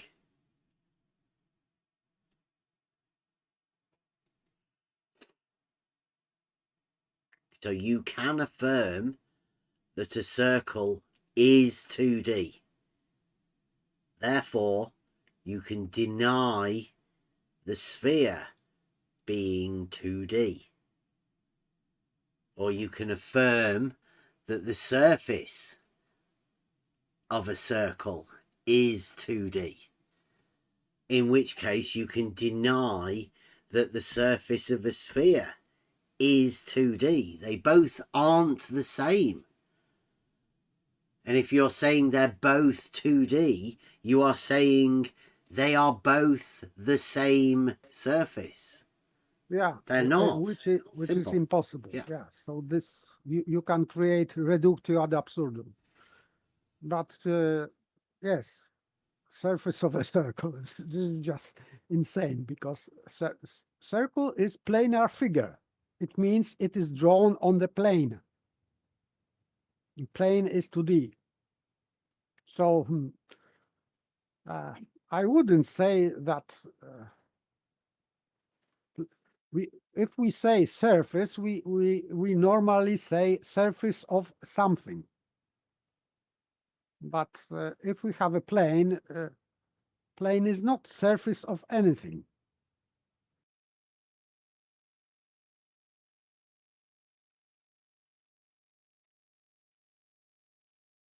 Oh, 1 minute. There's no such thing as a surface of a circle. Well, are circles not 2D shapes? Does that not mean that the circle has a surface? If surfaces are 2D? Charles, I mean, I don't know what you're doing. I mean, I know you've strayed from Euclidean logic, but I mean, it would be nice I suppose the rhetoric would be Euclidean too, really. Would it? Would you class the trivium as being part of the Euclidean understanding, right? You have to understand the trivium before you can get to geometry, don't you? So therefore, geometry would be part of the trivium. The foundations of geometry would have come from the trivium, the grammar, the understanding of the words to form the definitions. It's all, the trivium is logical and Euclidean.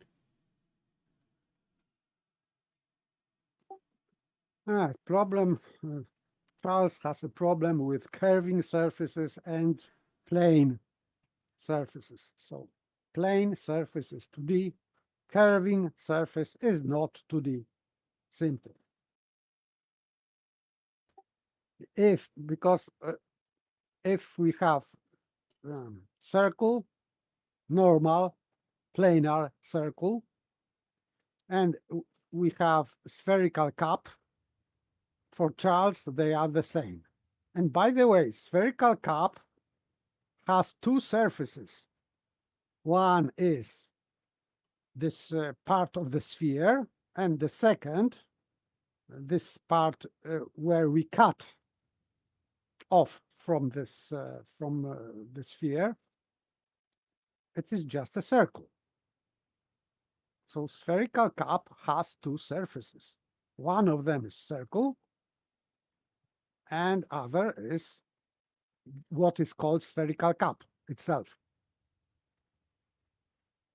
So for Charles, they are the same. For me, they are not.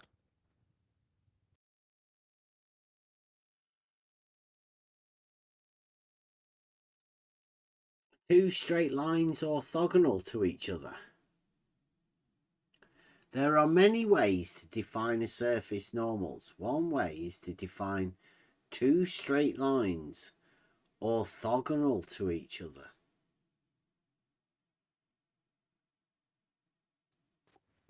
He's making some strawman. Well, that's Euclidean, right? Surface normals and perpendicular straight lines. That's definitely Euclidean, Charles.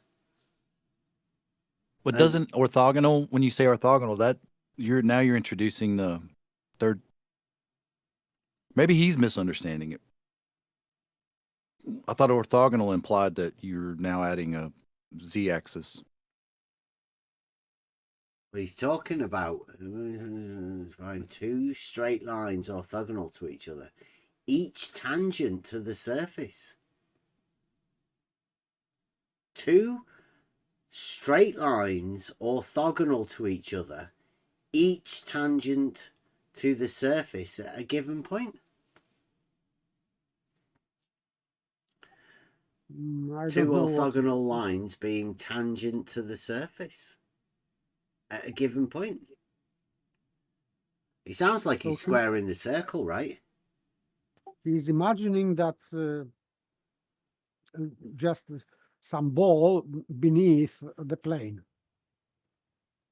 And we don't need any ball. And by the both way, lines are tangent. How can both of the lines be tangent if they're orthogonal to each other? He's got to be squaring the circle. Both of the lines orthogonal to each other, both tangents have got to be square on the circle, right? But I mean, that's Euclidean.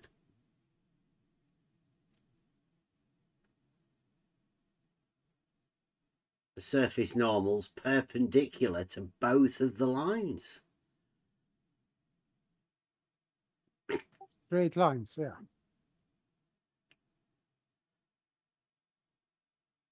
Okay, I have to go to bed. Okay. Good night. Thank you very much. Is this one of those deals where he's trying to use Euclidean geometry to disprove Euclidean geometry? He's lost anyway. He can't have two surface normals to two tangents that are perpendicular to each other unless you're extending them to inside, in which case they wouldn't be a normal. They wouldn't be a surface normal if they were radius. Just my limited thinking within Euclidean geometry though, Charles, but you seem to be the expert of how to use Euclidean geometry to prove non-Euclidean geometry. Because like we say, Euclidean geometry would state the surface is 2D. And when you go into solid geometry, the surface is that which bounds the solid. The solid's 3D, then the surface that bounds it is also 3D. Tough shit, you can't get around that. Solid geometry, they're all 3D objects, so the surface that bounds them will also be three-dimensional. Sorry, but I mean, that's just basic logic, but I'm guessing you've removed yourself from that Euclidean logic, Charles. Can't help that.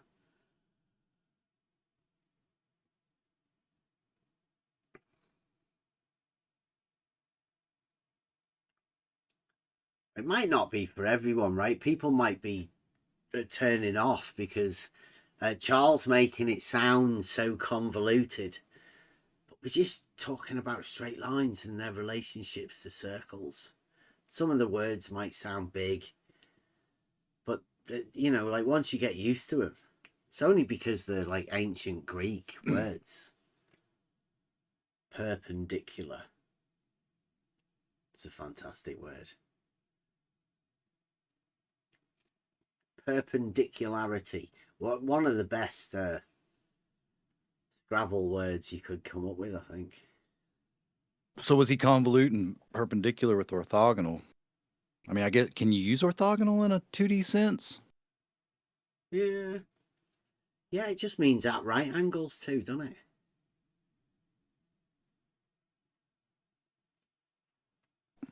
I thought it was an implying in a general.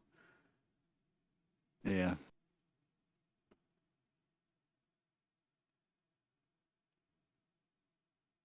I just was under the understanding that orthogonal was more like involved with the perpendicular planes.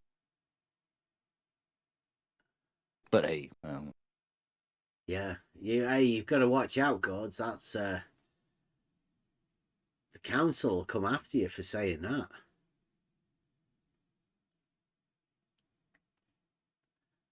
You shouldn't be saying that. You know how that triggers people. And not a lot of people are aware that it's not meant to be like that. And whenever you say that, gods, you're drawing people's awareness to the fact that there's a load of people that say it isn't.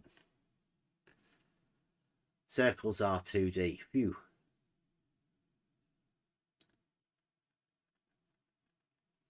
That doesn't look like a circle.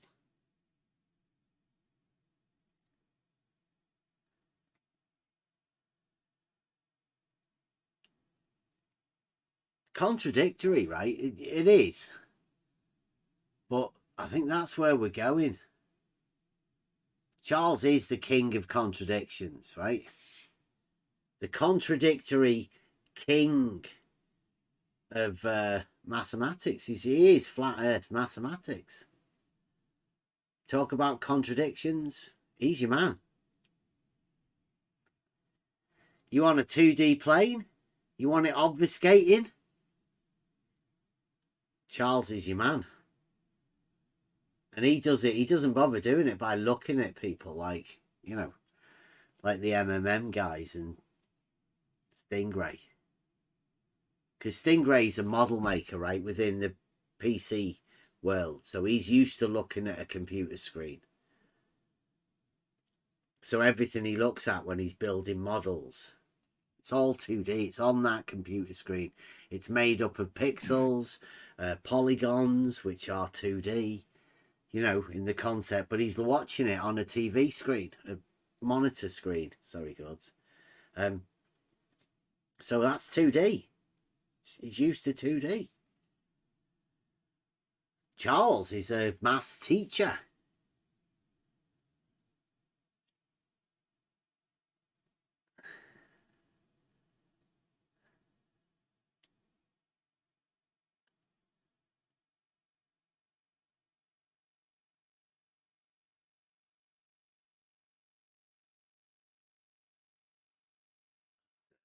Impressive, that, Charles.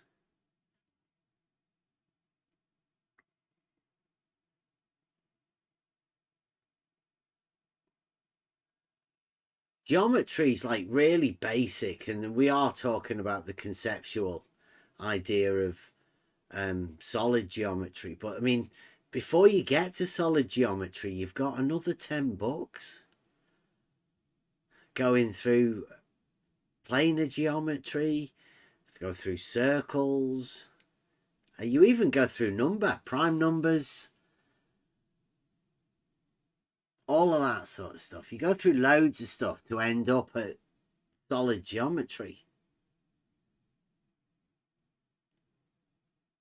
But solid geometry isn't 2D.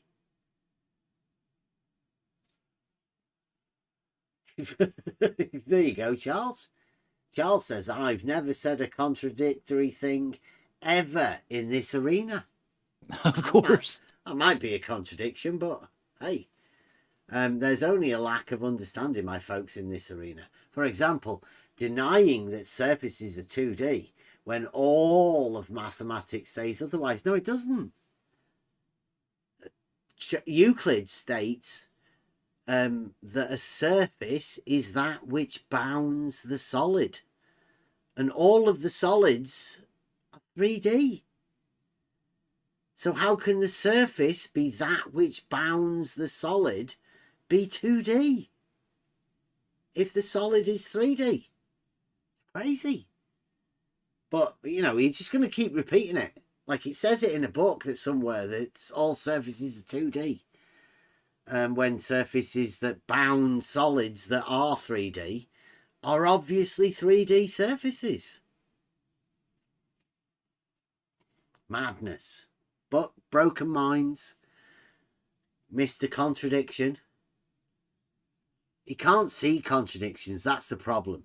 Once your mind becomes broken, the inability for you to notice these contradictions. And that's a pretty bad place to be in. If you can't see contradictions, then you might just carry on going around saying that you can't tell the difference between a circle and the surface of a sphere, and claiming to be a maths teacher, and you can't tell the difference between a circle and the surface of a sphere, leaves you in a really bad position. Now, understandably, broken minds, deluded people like this can't go round schools and teachers saying that sort of stuff, right? So we're like a safe haven for people who say stupid shit. And Flat Earth Mass, this is his dumping ground for his stupid shit. Teachers don't get to say this in many other places. But if you've imagined that, you know, this place is somewhere where you can get away with saying the most ridiculous, stupid shit, just because you've got a model, then this is where you come. Anyone else want to come and say some stupid shit? Imagine that you've got a like mathematical prowess. Call yourself Flat Earth Math, just to put the icing on the cake, right? To prove how intelligent you are. And then come round trying to convince people that a circle is the same 2 dimensions as the surface of a sphere.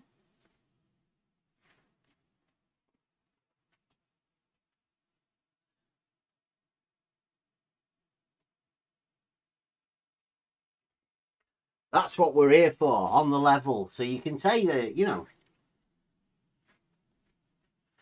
free speech. Even if it's the most ridiculous, stupid shit you could ever imagine. Hey, you've got a model. You call it a globe. And you imagine that a circle, 2D, is the same as the surface of a sphere.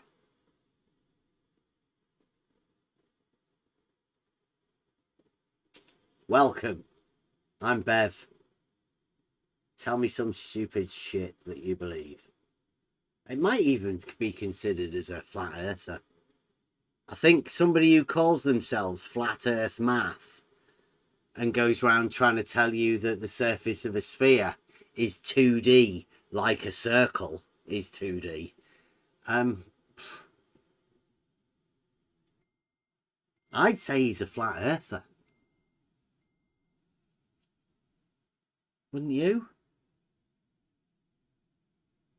Who here, if you heard of this person called Flat Earth Math, and then you heard that Flat Earth Math thinks, okay, a circle is 2D, right? That's flat. But then they were to tell you that the surface of a sphere is also 2D, flat. And you might imagine that this guy called Flat Earth Math is actually a flat earther. Just by the things he's saying about 2D.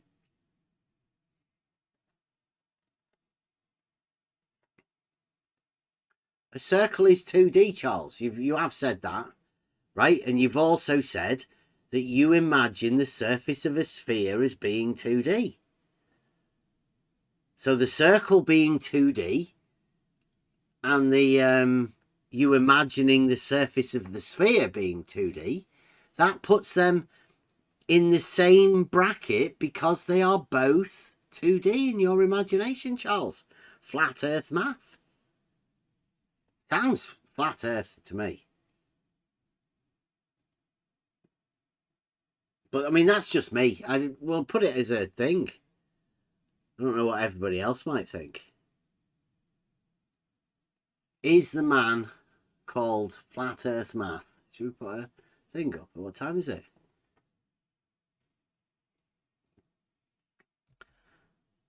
Let me see whether if we got time to put it.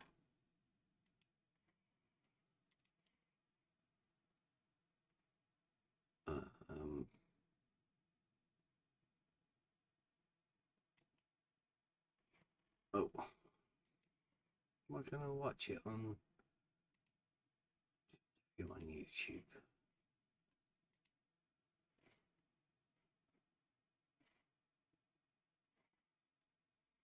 It's not the right one. Oh, we're live, aren't we?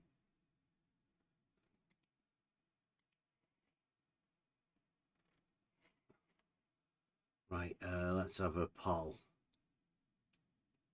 And you just bear with me sorting a poll out. I'm not very good at talking and typing. I might be able to talk shit about stuff.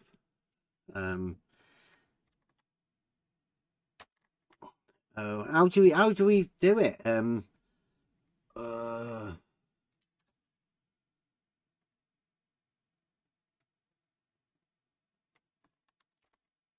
Is Flat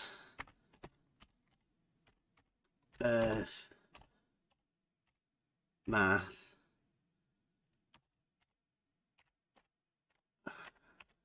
showing his FE tendencies? I don't know. That doesn't sound right, does it?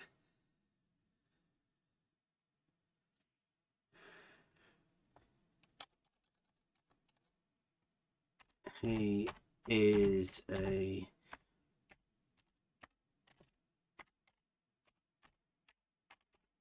earther. How long have we got? With his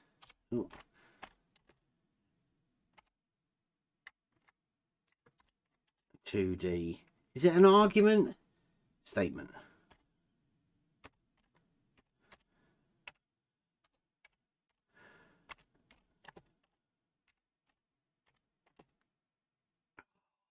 Wish I could spell.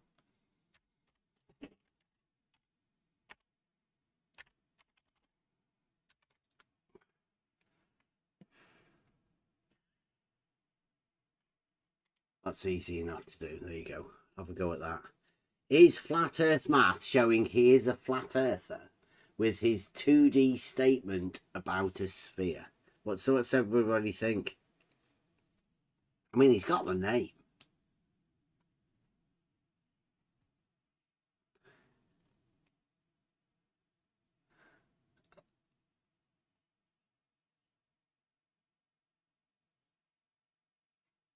I'm calling flat earth math a flat earther, yes.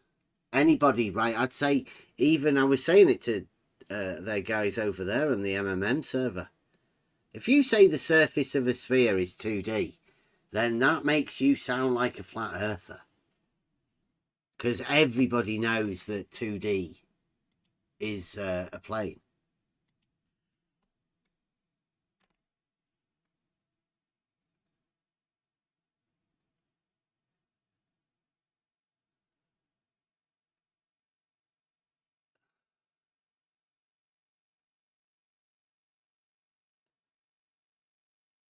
Flat stuff earth. 9 hours of debunking videos. Wow, you've been at it. Debunking what videos? Debunking that they are videos? Or just debunking? It's really weird, that term, debunking. Or that you put debunking. I don't know what that is.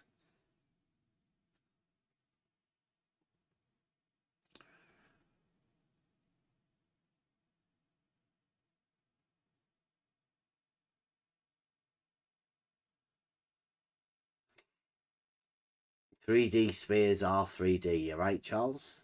Good. That means that you can't really put a 2-dimensional surface to a 3-dimensional object.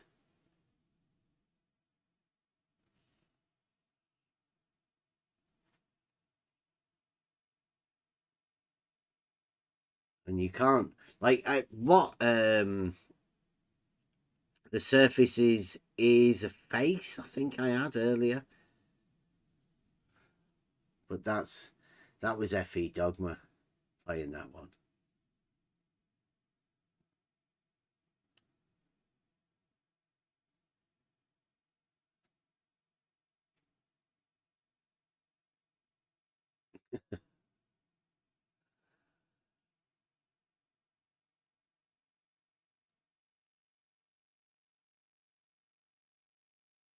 Charles has turned to the text chat. It's interesting, but, you know, geometry in 2D, 3D, conceptual understanding, the difference between plane geometry and solid geometry. Which, in case, the only geometry that ever makes it to 3 dimensions is Euclidean geometry.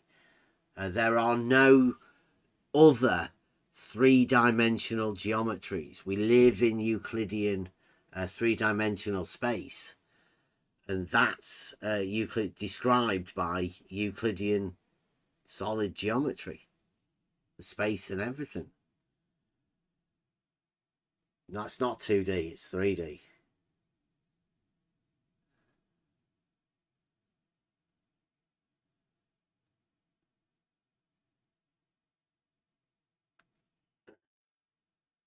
Yeah, my channel would be way down on the list. We're not flat earthers.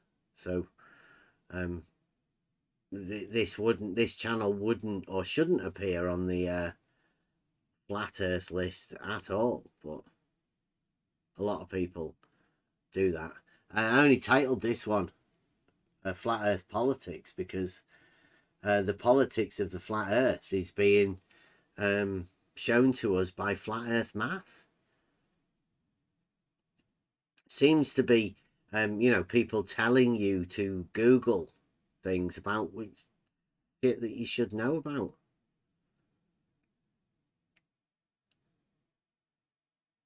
They can't help it though.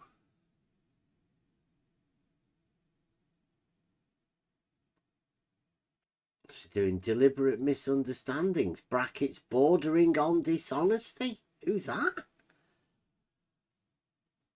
Sounds like you, Charles. I'd say the bordering on dishonesty would be to relate a 2D circle to a sphere and say that the sphere is also 2D. Surface of it. The bit that you look at.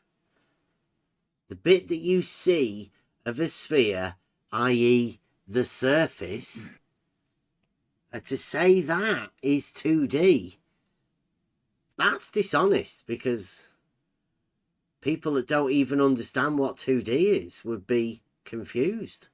They might even come to parrot it, right? To say that out loud again.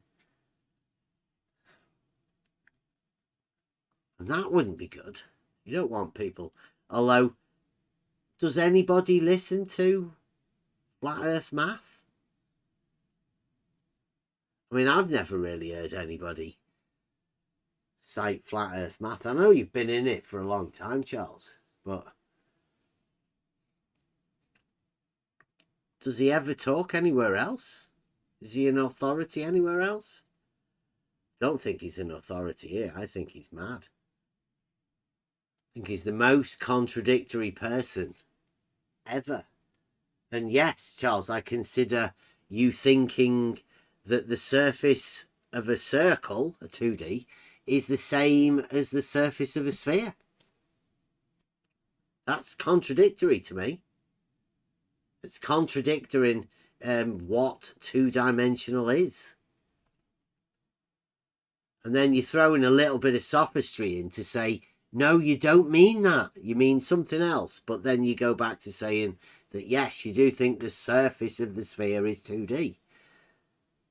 But you know the sphere is 3D.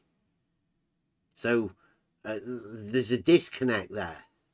Obvious disconnect. That's contradictory, Charles. To say that the solid is 3D, but the surface is 2D.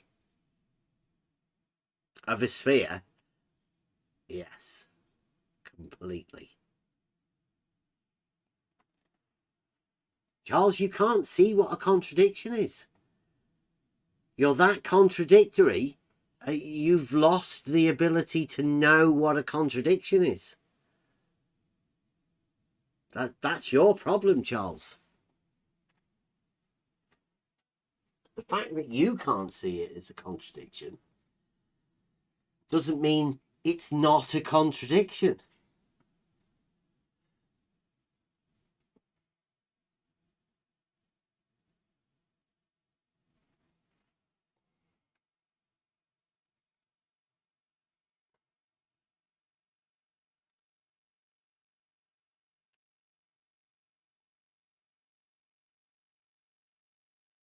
Because you don't think you've got a vertical, I think you imagine that there's no vertical on the surface of a sphere. So therefore, it must be 2D, I'm guessing. But in reality, the ball, there is a vertical for the ball. There has to be. There's a three-dimensional thing through it.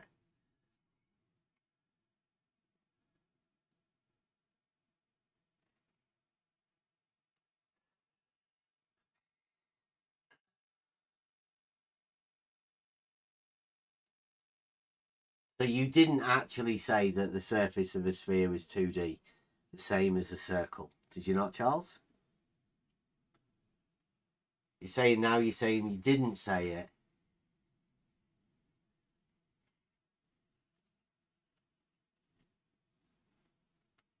You're going to do that video, right, Charles? You said you were going to do it anyway. To explain to people. Because there seems to be a lot of people that are misunderstanding it. Like we say, Stingray over there at the channel, Discord channel. I think he's also on YouTube as well.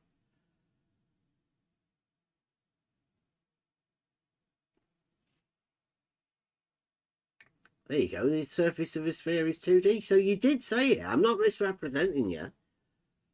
But that is contradictory, Charles. That's the thing.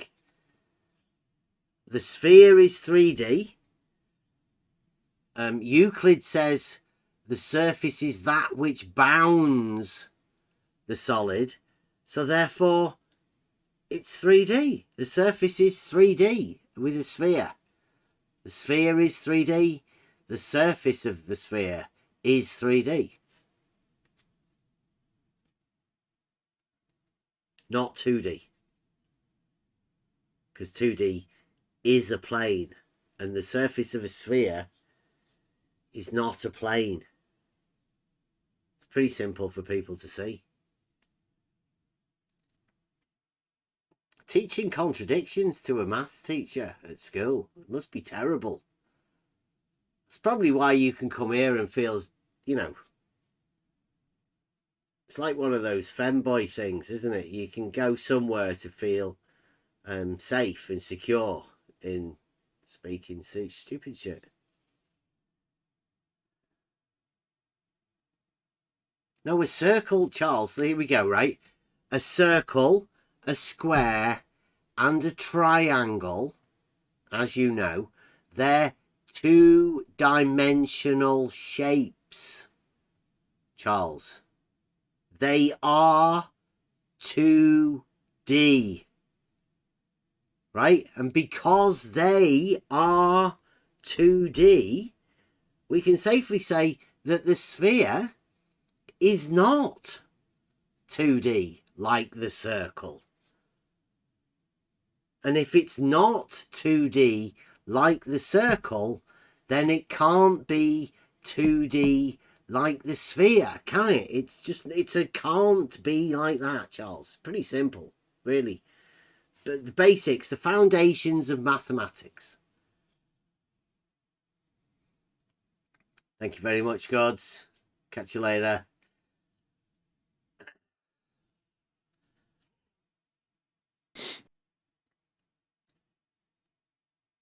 I mean, we've heard this over and over.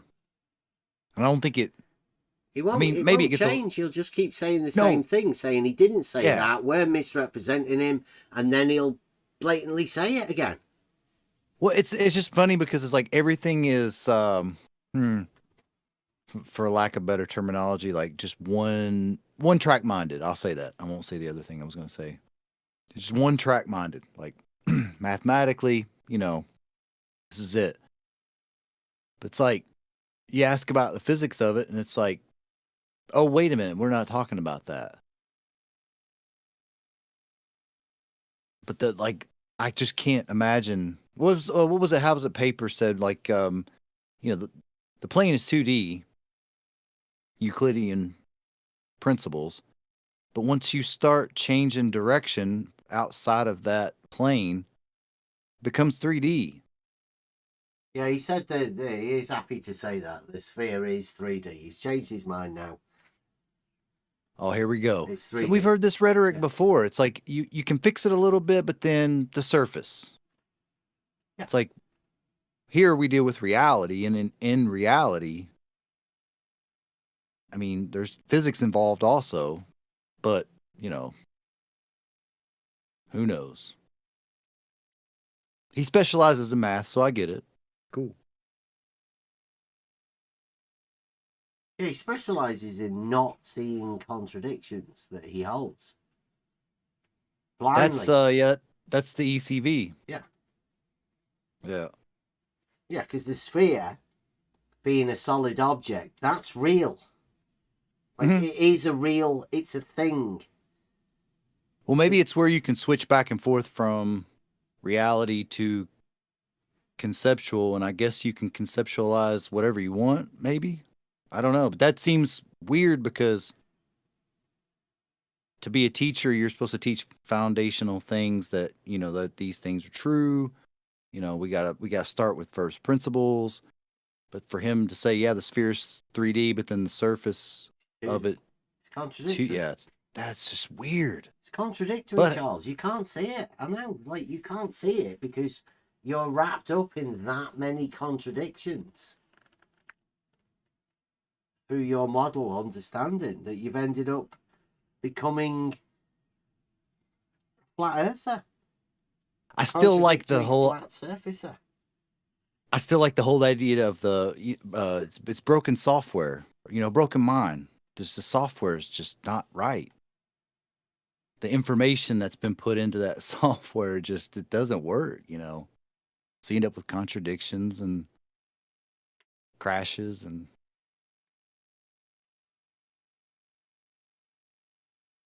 Yeah, there's definitely a short circuit somewhere going on there.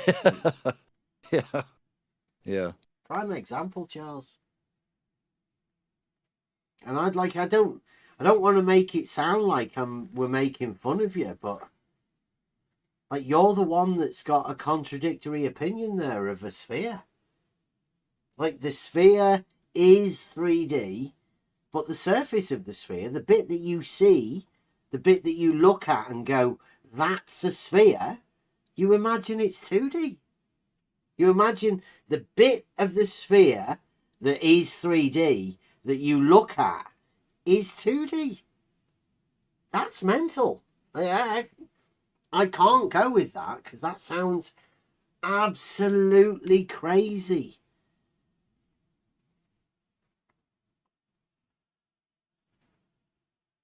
Yeah, I do, Charles. I think it's a serious mental problem. That only somebody that calls themselves Flat Earth Math knows that a sphere is 3D, looks at the sphere and sees the surface of the sphere and says that surface is 2D. That's absolutely crazy to me. Now, there may be other people willing to come out and say, no, that's not crazy, Bev. That's how modern maths is.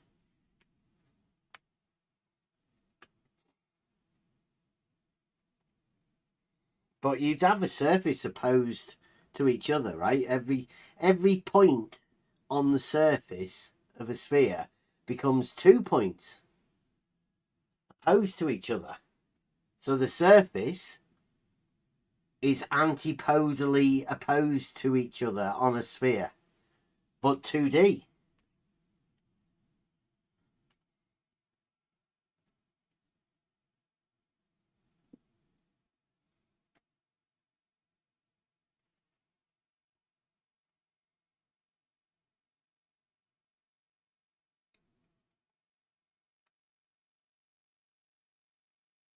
I don't need to do a search, Charles.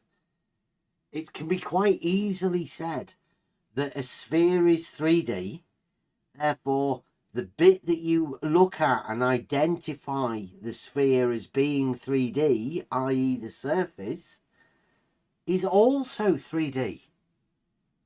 It's crazy to think it's not. Madness.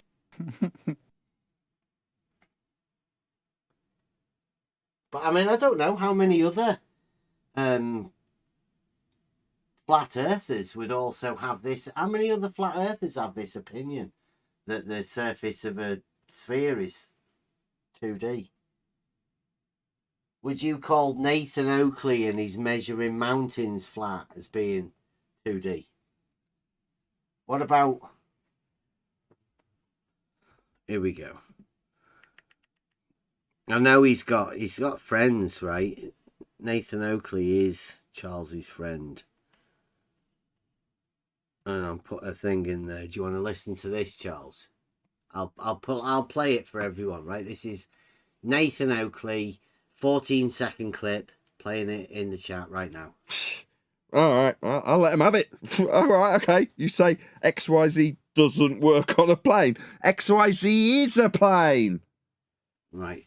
XYZ is a plane, says Nathan Oakley. Now, would the sphere be within the XYZ, being a solid? 3 dimensions.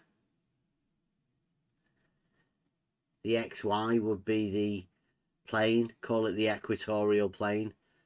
And the Z would be, the height of the sphere. Well, Nathan Oakley calls that a plane. And a plane's 2D. So the XYZ, according to Nathan Oakley, is a plane. And according to Flat Earth Math, the sphere is also 2D. To me, this seems like an ability to flip-flop between conceptual and reality without having the logic. It sounds like an obfuscation to me, right? You just... from one to the other without an understanding of what 2D, 3D is. Yeah, that's what I'm saying. Like you don't have like a foundation of logic as a starting block, foundational. Well, it's the law of identity, right? The law of identity of 2D can be melded and shifted to whatever you want because you're the guy in control. You're the guy controlling that's what I'm saying. the 2D. Yeah, like conceptually, he's able to do that, but then in reality, like for him to say that the sphere is 3D but the surface is 2D, like that's just it's an amazing ability to just flip flop between reality and conceptual. Yeah, like just imagine, like the imaginometry, type thing. Yeah, Mike Jones. Everything in reality is 3D. This is very simple to understand. This. And the surface of everything in reality is 3D. The surface is 3D if everything in reality is 3D. 2D doesn't exist in reality. There's no such thing.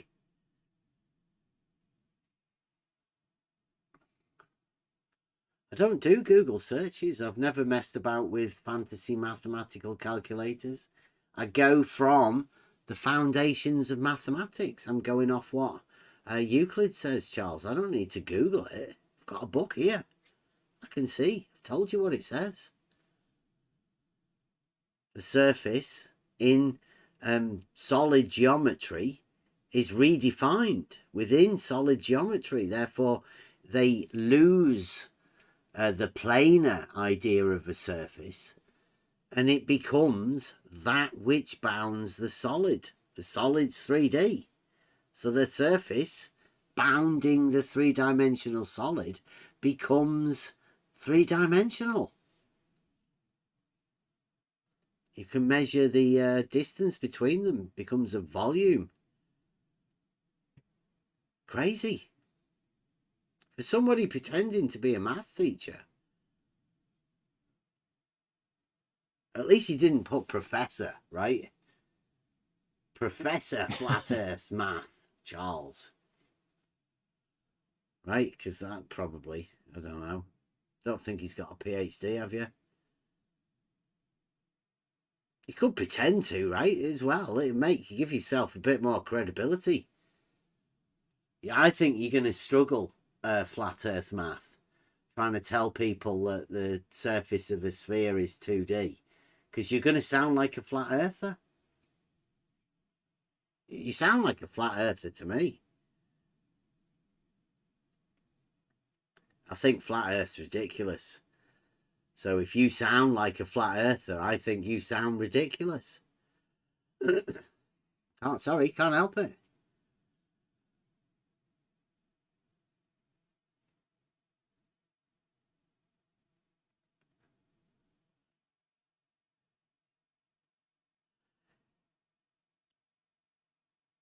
Geometry.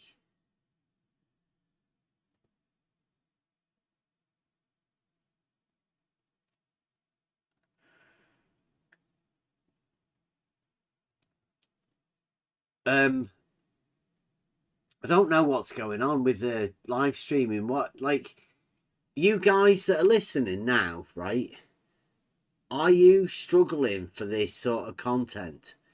Or are you just going to wait for, like, Arwin and Nathan Oakley? And I know we're not going to give you the typical flat earth shit. In fact, we might probably have a go at flat earthers. But if you're on about debunking the globe, I mean, that's a piece of piss. I think everybody knows how to do that, right? It's just that, like, anybody interested in debunking the flat earth? Or are you all, like, that much into your model that you don't really want it debunked? Do you want it? Can we debunk the flat earth when flat earth math does, like, two-dimensional surfaces of spheres? I mean, that's all right to debunk that sort of flat earth shit, isn't it? Surface of everything being 2D. Can we, like, I mean, even if at the risk we end up debunking that mountains are being measured flat, 2D. Surface of a mountain, 2D. Can we debunk that? This, Charles, I think it's time you came out of the closet.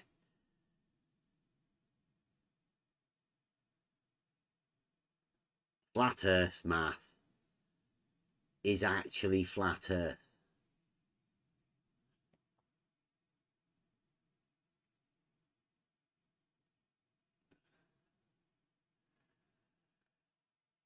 What's that, J Rose? You got?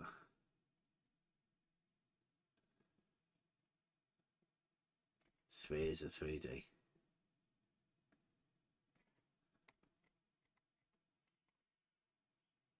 So when you look at a sphere, you see the surface. Is that 2D or 3D? To me, 3D.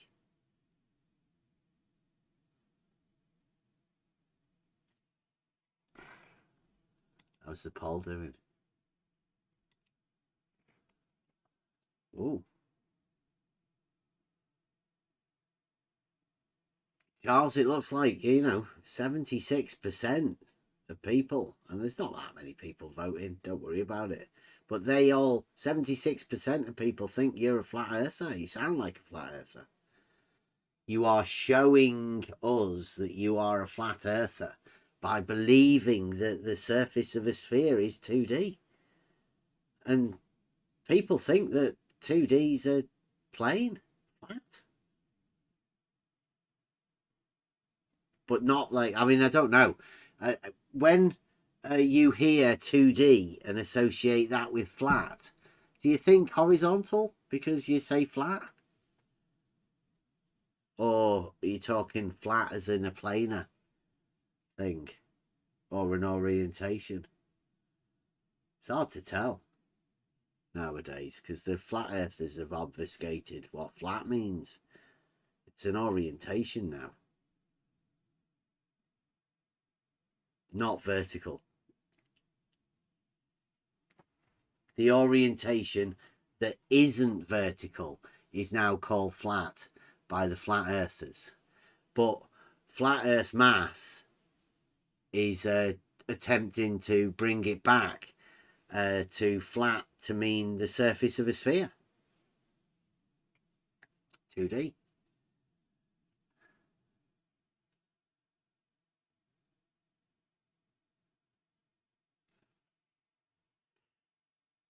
Yeah, Charles, I can't get past looking at a sphere, a ball, and seeing a three-dimensional figure, right? I'm looking at the surface of the ball and I'm seeing a three-dimensional ball. I can't get around that, right? There's 2D doesn't come into it. I know a circle is 2D. So therefore, if I'm seeing a ball, a three-dimensional object, right? I'm not thinking circle because circles are 2D, not balls.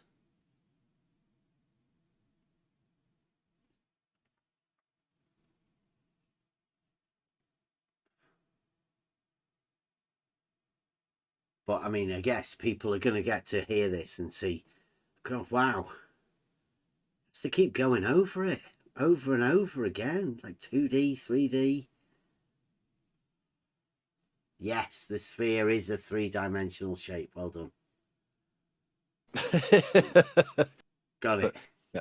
Back around. When we look at it, we see the surface of the sphere, right? That's how we know it's a three-dimensional shape, because when we look at it, we see it. Three-dimensional.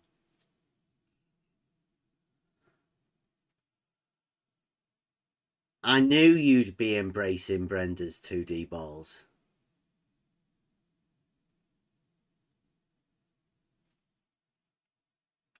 I knew it. Have you been for coffee? I know you went for thingy with... Oh, hey, there you go. Did you go for coffee with Jesse Kozlowski? Was Mike there? Did they groom you? You didn't leave your drink unattended while you went to the toilet or anything? Any memory loss?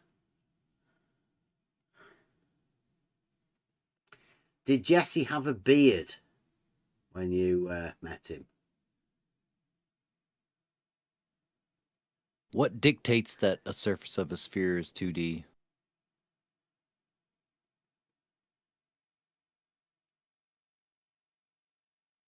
The model? Is it just the model? I mean, it has to be like first principles from somewhere in I their can't mind. think why somebody else would say that. Well, like I can't imagine why he's saying it.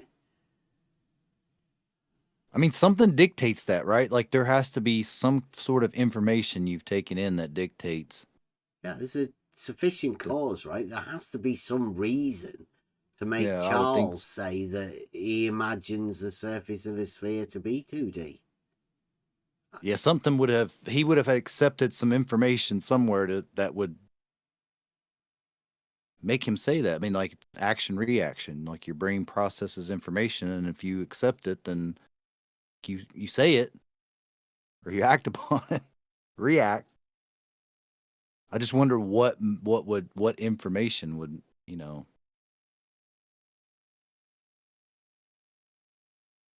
Well, again, it is only flat Earth math, right? It's not as if he's got like an entourage of people supporting him, like usual, The well, not sycophants. here He's right not- now, but not right here right now, but we've heard it a handful of times anyway. Well, see, I've never really heard anybody do the geometry. Veritasium did it, right? He attempted it, or the guy who was there with Veritasium, the one that said it's nonsense, right? He attempted to have a go and pretty much do the same as what Flat Earth Math Charles is doing. Mm-hmm. And over at the MMM server, they didn't want to attempt the geometry, right? They just said optically, like you're looking at a picture, right? It's 2D. They tried to say that whenever you see anything, somebody even Googled it, and it said in the Google thing that you do see in 2D. So, I mean, that was the end of that one, right? Sean G went, well, I suppose, yeah, if it says it in Google that you see in 2D. Okay. But I mean, that's an optics thing. That's different. Charles isn't doing that. He's doing the geometric thing. Yeah.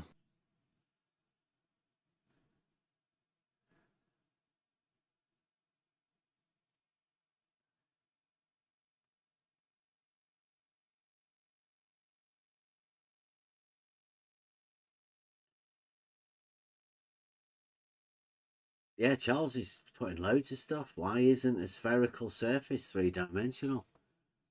The sphere is 3-dimensional.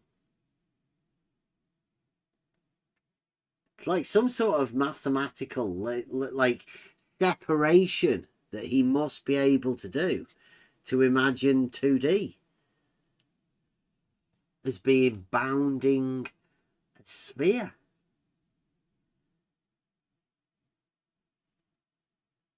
But these are the places that you have to put your mind, right? I mean, this is higher maths. This is, It's higher. He's a higher maths. He's a, Charles metamaths. is a high school statistics teacher. Maybe a computer guy, right? He's a high school computer guy. So, I mean, why wouldn't he be able to separate a 2-dimensional surface of a sphere from the 3-dimensional sphere? I mean, what's the dimension that it's not got? Which is the missing dimension?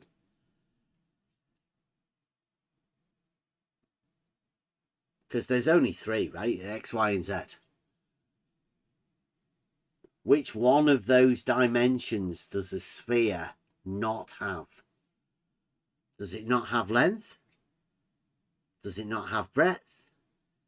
Or does it not have height or thickness, depending on what you want to call it? Which one of the surface of the sphere does it not have?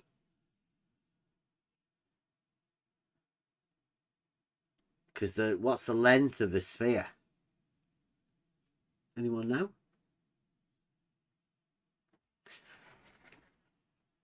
What about the breadth? The height?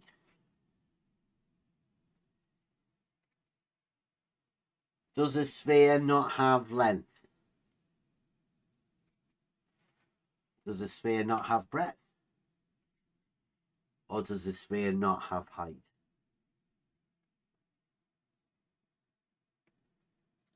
I think you could measure them all, couldn't you? Hang on a second. For the sphere, could you measure all of those dimensions? Yeah, of course. What about the surface of the sphere? Or would you have already just done the same thing? The length, the breadth, and the height? Because it would be, those would be the measurements of the distance between the surfaces of a sphere, wouldn't they?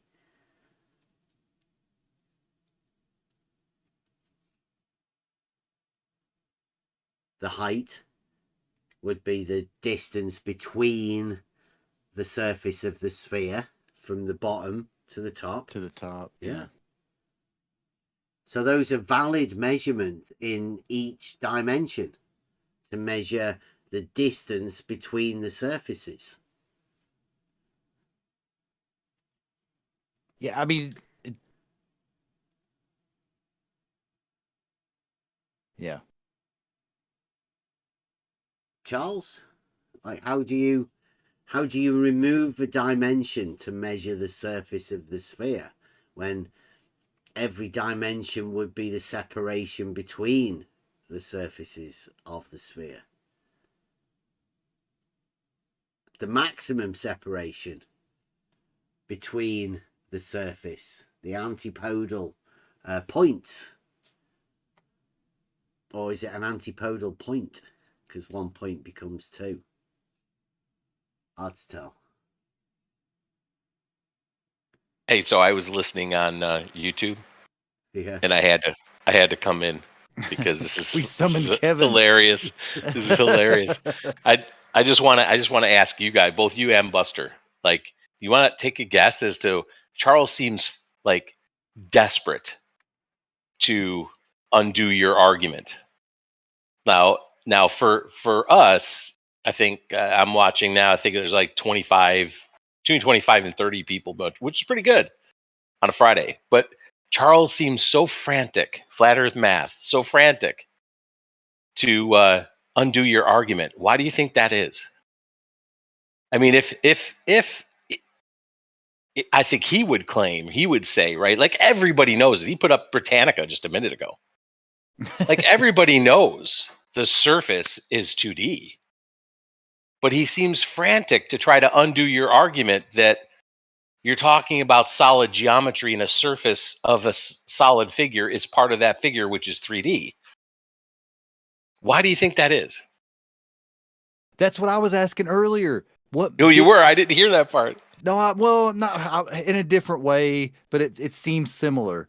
Like what dictates the information, like the software, the information he has accepted. What dictates that he would say that?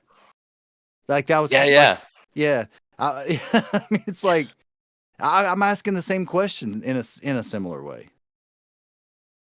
Yeah, I just find that fascinating. Like, yeah, he's trying so hard when it's just a geometric fact. I mean, if Charles wants to ignore the fact that one is able, like, I can go out into my backyard right now, right, which is technically the surface of what he thinks is a ball, and I could dig into that surface.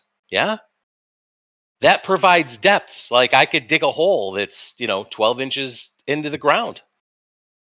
How does then the surface become something that doesn't have height or depth to it?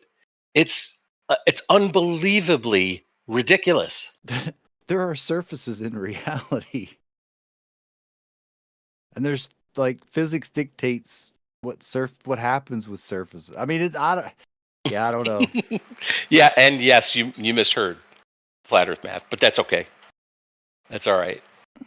You could claim a victory if you'd like. So funny that he's just desperate. He'll clip it out. Yeah.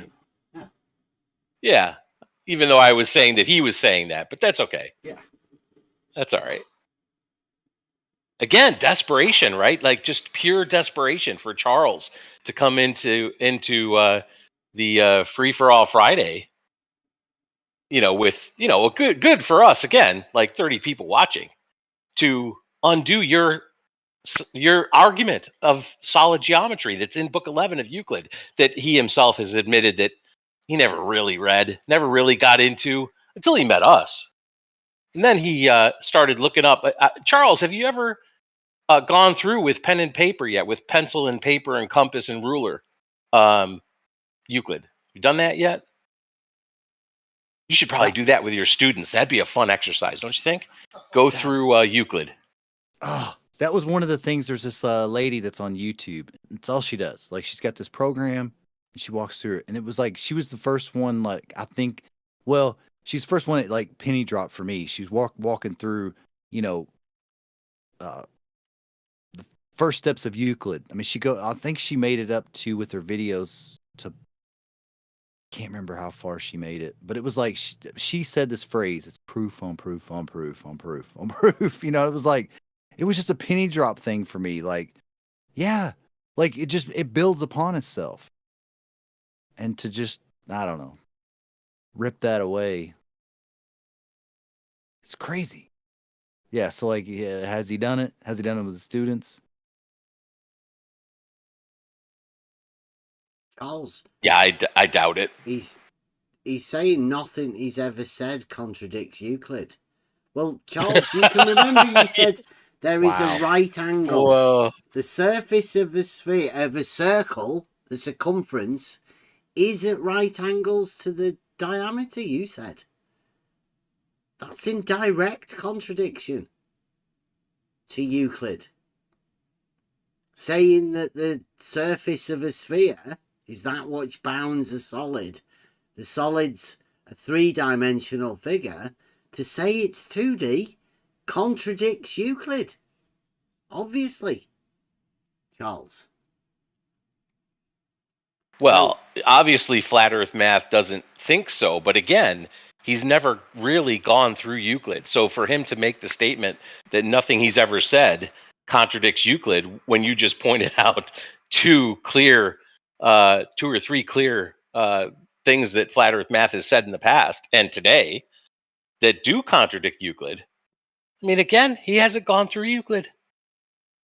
He just was turned on to Euclid. He's heard the name, but he never really got into Euclid. He said till he came here, it's one of the things he admired about this server. Yeah, Charles, like, can you not remember saying that your supervisor, you were laughing with him because we said that the diameter cannot be at right angles to the circumference.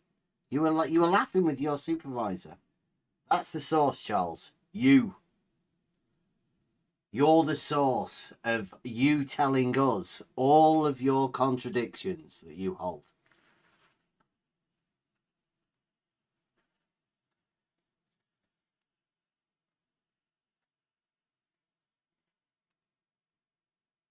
Not even a question, Charles. What's that mean? Euclid, that the angle made between the diameter and the circumference. What's that even mean? You said that was right angles. Yes, Charles, the redefinition of surface in book 11. Because in book 1, it defines the surface in planar geometry as two-dimensional. That's true. But that definition gets redefined in book 11. There would be no reason to redefine the definition of surface if it were the same. That makes no sense. But I don't think he even knows it, Bev. I don't even think he knows that surface has been redefined in book 11. When you get to book 11, there has to be a third dimension. It does change some of the definitions, superficies being one of them. Yeah. But hey, again, haven't gone through Euclid, but you talk up Euclid because you are a quote teacher, unquote. So you have to say that because I think you might be getting into some trouble as a teacher talking about something you have no idea about. But hey, happens a lot, especially in the United States. Probably happens in Britain as well, where teachers teach kids a bunch of shit that they don't know themselves. Never really studied deeply themselves. Never really thought about deeply themselves. You can't go anywhere else talking about this sort of stuff, right? That's for sure. You can't go to Blue Marble. You can't go to any of these other Discord servers. He can't go anywhere to talk about it. So he comes here. This is his safe space.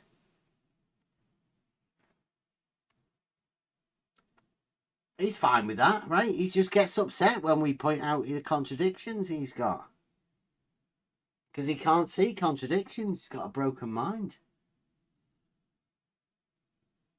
Contradicts every time. Yeah.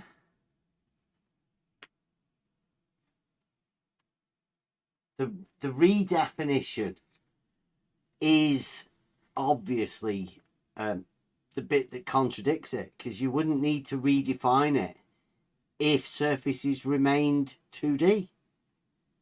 But since 2D doesn't exist in reality, you can't have something that doesn't exist in reality surrounding a solid.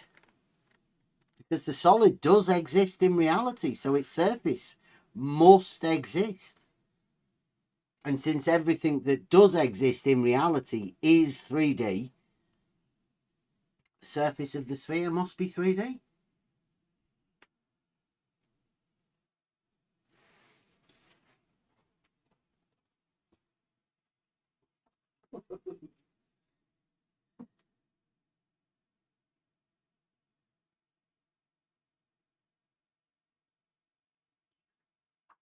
I wonder if that is why he comes here and argues so vehemently against our arguments from Euclid, is because it somehow reinforces the monad for him. I think that's a psychological theory I might run with a little bit. That he's so desperate to reinforce it for himself because maybe there is a sliver of logic in Charles that he has to put out on Friday evenings. He has to come out here on Friday evening and put out the spark of logic that's gone on in his mind and make amends, make oblations, shall we say, to the monad. It's once you, I mean, for me, like from what I've learned, as far as how the mind works, once you've taken on board some sort of information and you've taken it on as a truth or belief, whatever, like that's now embedded into your thinking, if you can call it thinking. It's just it's embedded, right?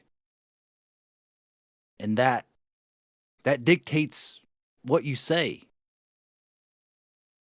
It's just like I've talked about it before. If all you've known is a fear of snakes, and you see a snake, any snake, there's a fear. Just it's a reaction. In your brain, the information that all you have is I'm supposed to fear that thing. And like this right here, it's like I see it the same way. It's a globe. So everything that I say, everything that I do has to purport to his globe.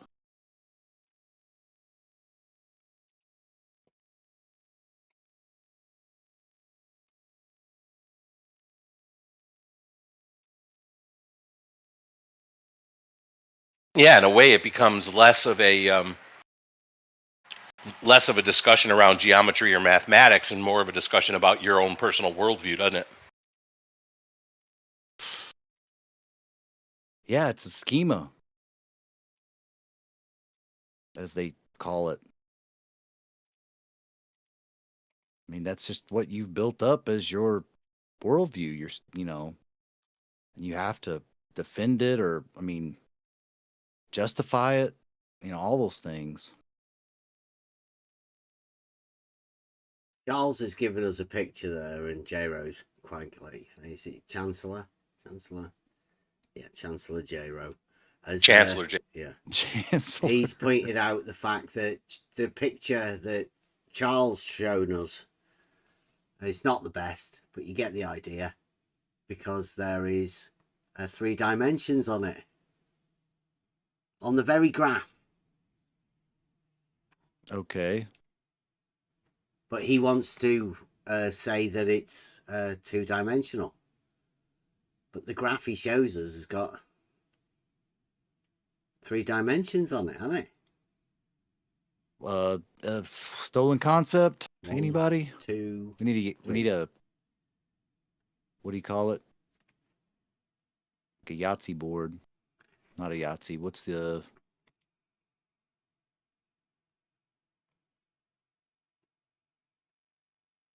Bingo board.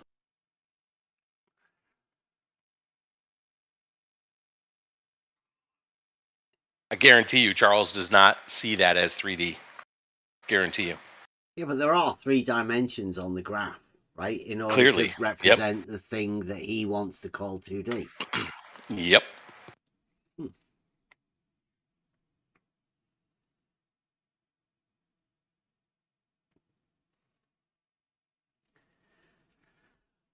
3D sphere that exists in 3 dimensions, and the sphere exists in 3 dimensions, but Charles, our friend, Flat Earth Charles, Flat Earth Mathematics Charles, particularly with surfaces 2D, 3D, that's math, and Charles is Flat Earth math, and he wants it to be 2D, which flat earthers are called flat. 2D. Pretty sure flat earthers would call 2D flat no matter what orientation it was, right?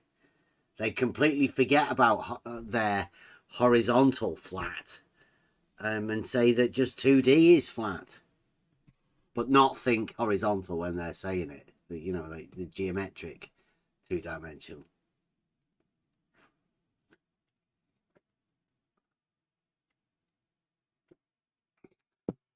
The spheres are 3D. We sorted that. Just the bit that you look at is 2D. So, right, you can have your concept of 3D, but like when you look at stuff, it's all 2D.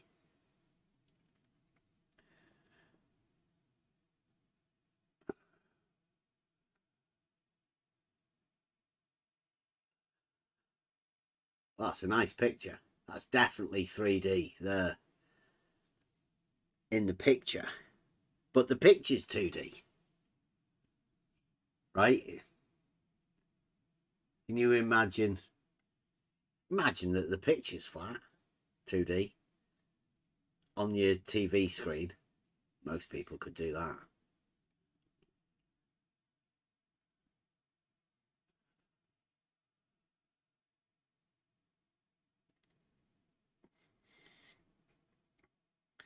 And just remember, right? All flat earthers want to do this to all solids. Yep. Well, I think you had some of that. You had some of that conversation today with some flat earthers, didn't you? Well, I call them flat earthers, but 2D surfaces, maybe. Yeah. 2D earthers. Well, yeah. Maybe we can get them together. Relate it to the Earth, but like not just the Earth, everything. Yeah, the surface of everything is 2D. Yeah, I mean, well, doesn't that go back to the whole flat Earth? Flat Earth minus Earth equals flat Earth. Yeah. Yep. Yep. Well, that's like 3D object minus 3D object equals 2D surface. Yeah. You have to get rid of the object, which is 3D, in order to unveil a 2-dimensional surface. In fact, no, you could only get rid of 1 dimension. You couldn't get rid of all 3. That would be ridiculous. Yeah, I'm not too sure how it works, but, you know, flat earthers will help out. Wait till Nathan Oakley gets his PC back, Charles. He'll help you out. Measuring mountains flat. XYZ being a plane. He's on the case Everybody with knows you. everybody knows there's topology. Nobody's disagreeing with that, but we're not talking about that. It's 2D. Yeah, we just ignore it. We just ignore it in our 3D reality. Not with this one. No. You can make it 2D. Make the 3D Topology. 2D. Yeah, make the topology. You make 2D. the topology 2D. Yeah. You don't just ignore it. You make it 2D. Yeah, so it while you're has walking, to be so you're 2D. walking up. So let's say you're walking along a path, and then you start walking uphill. You're Don't walking swerve. up flat. Up 2D. Is that Yeah, up every 2D? time you press your foot against anything, that's 2D. Like your foot's 2D. It's hitting the floor, that's 2D. The surface of your shoe, that's 2D. Nice. Really interesting. Mm-hmm. Yep. That's your flat Earth math. I don't know how to work it in. This time. This is his moment. I don't know how to work it in, but that's broken. Yeah. There's a song coming, I think. Maybe. Could be. Broken minds. Imagine everything as 2D. Everything. The surface of everything. I can't think like that because I know that everything in reality is 3D. 2D is a conceptual thing in order to end up at that solid geometry. How dare you, Bev? I don't know. I'll take the ridicule. I will. I'll take the ridicule. As will we all. Yeah. Because reality is just reality. So, and it is 3D. Yeah. It of course, seems to be the of course. Flat Earth people, right? Or at least the people that are named Flat Earth. Yes. But it seems to me that, they speak with forked tongue because didn't I see as I'm watching the television screen, Charles, like 4 or 5 times now has said sphere is 3D. Even that graph he said is 3D. Well, we know that. That shape is 3D. Everything in reality but is it's 2D. 3D is 2D. Just the bit he looks at, I think. Just the bit you look at and engage with. Touch. Kevin, don't go to the physics of it. Just talking about dang it. geometry. He's done it again. Look, everything in reality there you go. is 2D. Yep. The surface of everything is 2D. Like he's perfect. There you go. Yep. Just what we said. And he says we misquote him. You. Yeah, don't. There you go. This is absolutely what we're doing. Not misrepresenting Charles here when he says this. But didn't we learn this a long time ago? Was that this is active listening? Like we're repeating back what they say to see if what we're interpreting is what they're saying. And I felt like we were saying what he's saying, but evidently he's saying we're not, I guess. But then reinforces that we got it exactly right because there it is. Yeah. Now there it is. Confused me even more. Well, he says right there, everything in reality is 3D. The surface of everything is 2D. So everything you touch is 2D. You are touching the 2D of everything, even though you can't touch something that's 2D because everything is 3D. I'm with you, Kevin. I think the physics of it should be a point of topic, but can't do that. No. He's math. He's flat Earth math, not flat Earth physics. Well, I've been. That's a great point, Buster. I've been talking to people, right? And one of the things in different places, right? I go out and have a chat with people, although people say we don't. And I've been trying to have conversations about, things that people say. And there's a lot of people that just don't want to hear it, right? They're not interested in what other people say.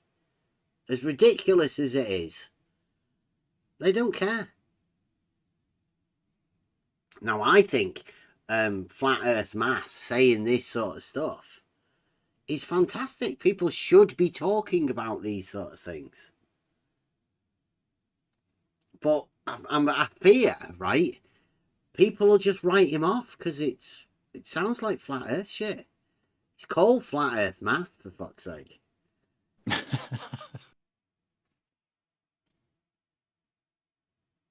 I think you're ready for a rebrand, Charles, because you're beginning to say what sounds like stupid flat earth shit. That's the game, though, I guess. Yeah, I suspect that there's a lot of the overlap, I think. So I might get a chance to have another conversation, with the flat earthers. Yep. Because this is a strong flat earth play, I think. I think so too. I will say I think I owe Charles a bit of an apology because when he first came in, I took him to task on his name because I felt like that was a deception, and him being a man of God, so he claims. I was a little bit, shall we say, flustered at that. But now that we've gotten to know Flat Earth Math Charles a little bit better, I take it back. I think he really is a flat earther. Yeah, So, I don't think he can. Let me get that clear. They say that I'm scared to say that I'm a flat earther, right? Well, Charles is actually flat earth math, right? He's named flat earth. So I think it's about time he came out to let everybody know that he is actually a flat earther.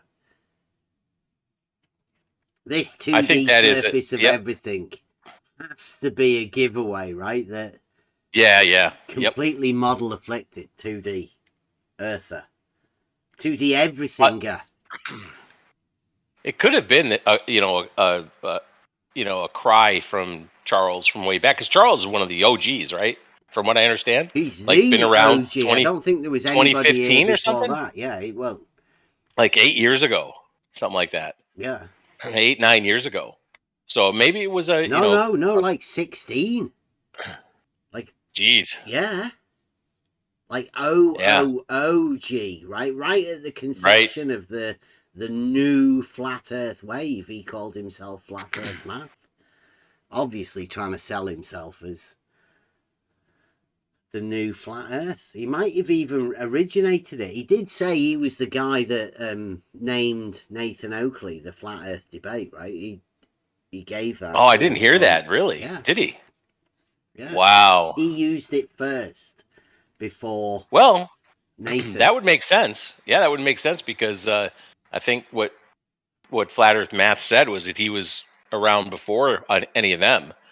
So that would make sense. I mean, maybe Flat Earth Math is Flat Earth Math Charles is 15. Is the guy that helped create this false dichotomy? I think so. Yeah, he's definitely been helping. 15 years. I don't know if anybody that even beats Rob Keane. Hell yeah. I've never I mean, heard OG. of anybody do that. I mean, did you get pissed off? Ranty only had to do 5 years service and then off he went. You've got 15 years into it. Would that be like a false flag kind of thing? Like you set it out there so that you have the solution to it? So you can come in and say "'tis globe," even though you call yourself Flat Earth Math Charles. I'll say this. I'm gonna agree with you, just in a different way. I've heard the term, and I'm sure a lot of people that are listening or have heard in different arenas, we've heard the similar thing, but just flipped, right? Globe Earth geometry. Your globe geometry. What's that? Like, what's flat Earth math? What's globe geometry? Larry Scott talks about globe math all the time. as if Oh, mathematics is different. I don't. Globe. Yeah, I don't remember hearing globe math, but I just have heard. I heard your globe geometry. Your globe geometry doesn't work. It's like, what's globe geometry?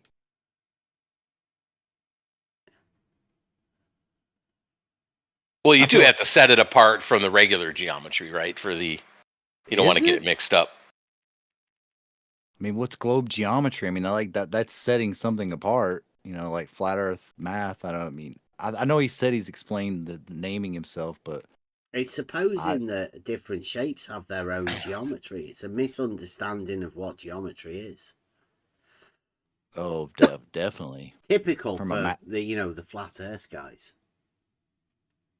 Well, like flat Earth math. Yeah. Right on. Yeah, Gord's put up there.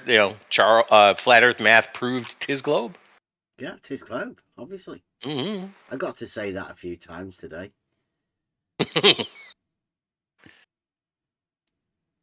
Was good. It was good fun. Like I say, good fun. I really mean it. It was enjoyable talking to people. I really like it. We've developed a rhetoric that I don't think anybody else has. Did Flat Earth math just say there's no such thing as Flat Earth math? He is Flat Earth math. He doesn't think. Is that what it says? Yeah, he's.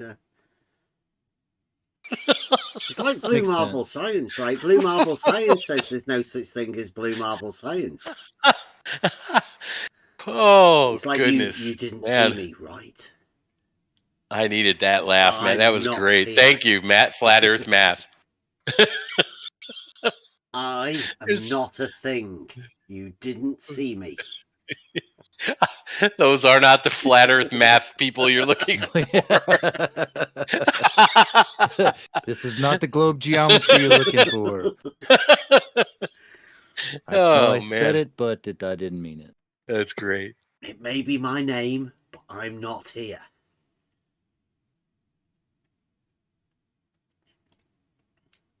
That's not contradictory at all, is it, Charles? Flat Earth math. Saying there's no such thing as flat Earth math. No. Like, who said that then? Who just wrote it, Charles?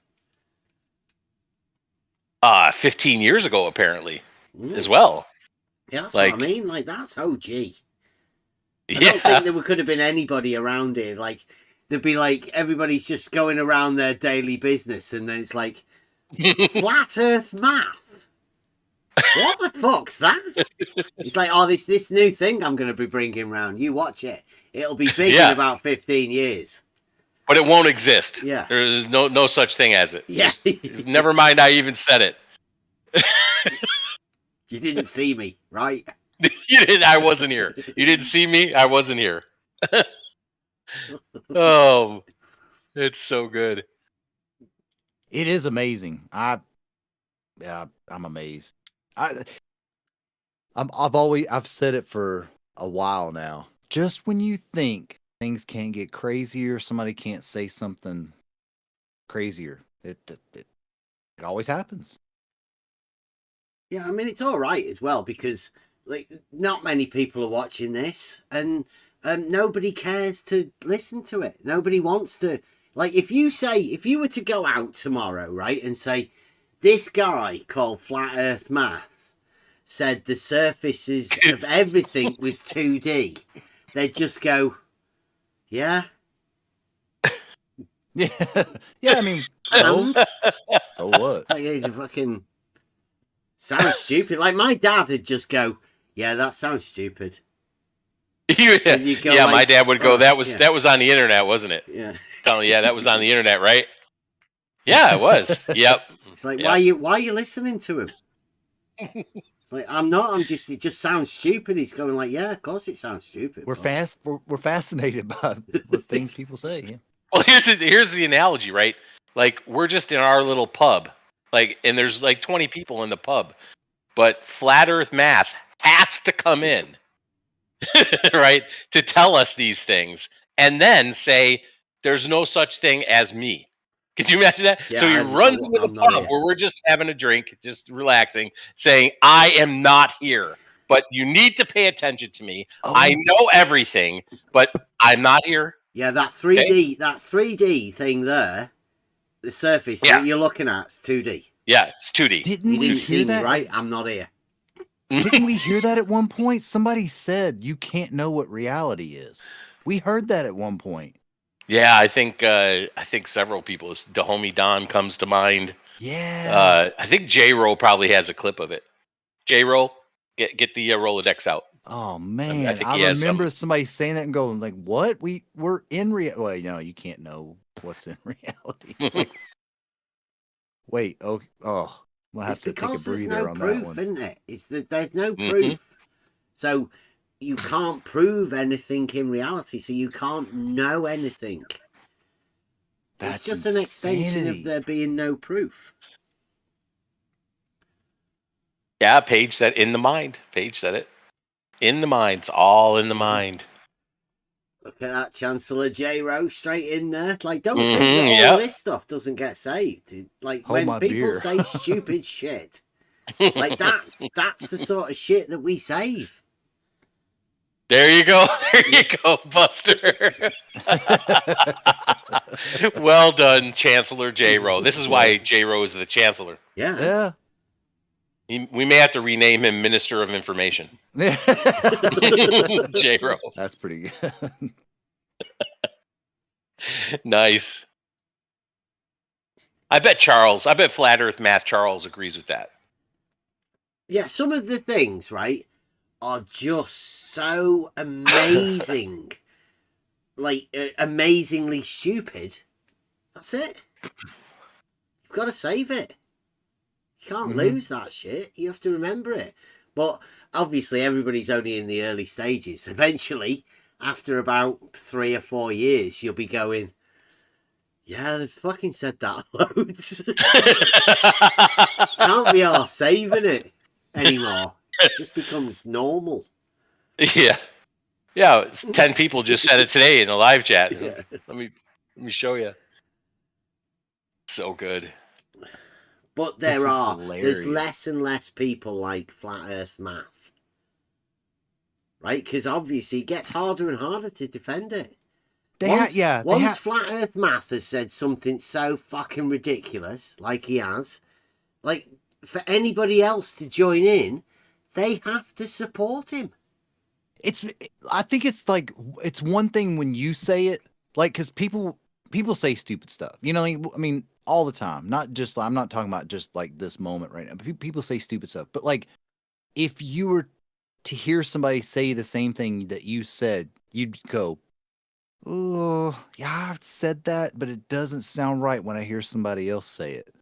I think that's what happens around here all the time. Like, they're willing to say it when they're in the moment, but when they hear somebody else say it, it's like, I don't know about that. Maybe I shouldn't have said that. And then they just kind of bounce.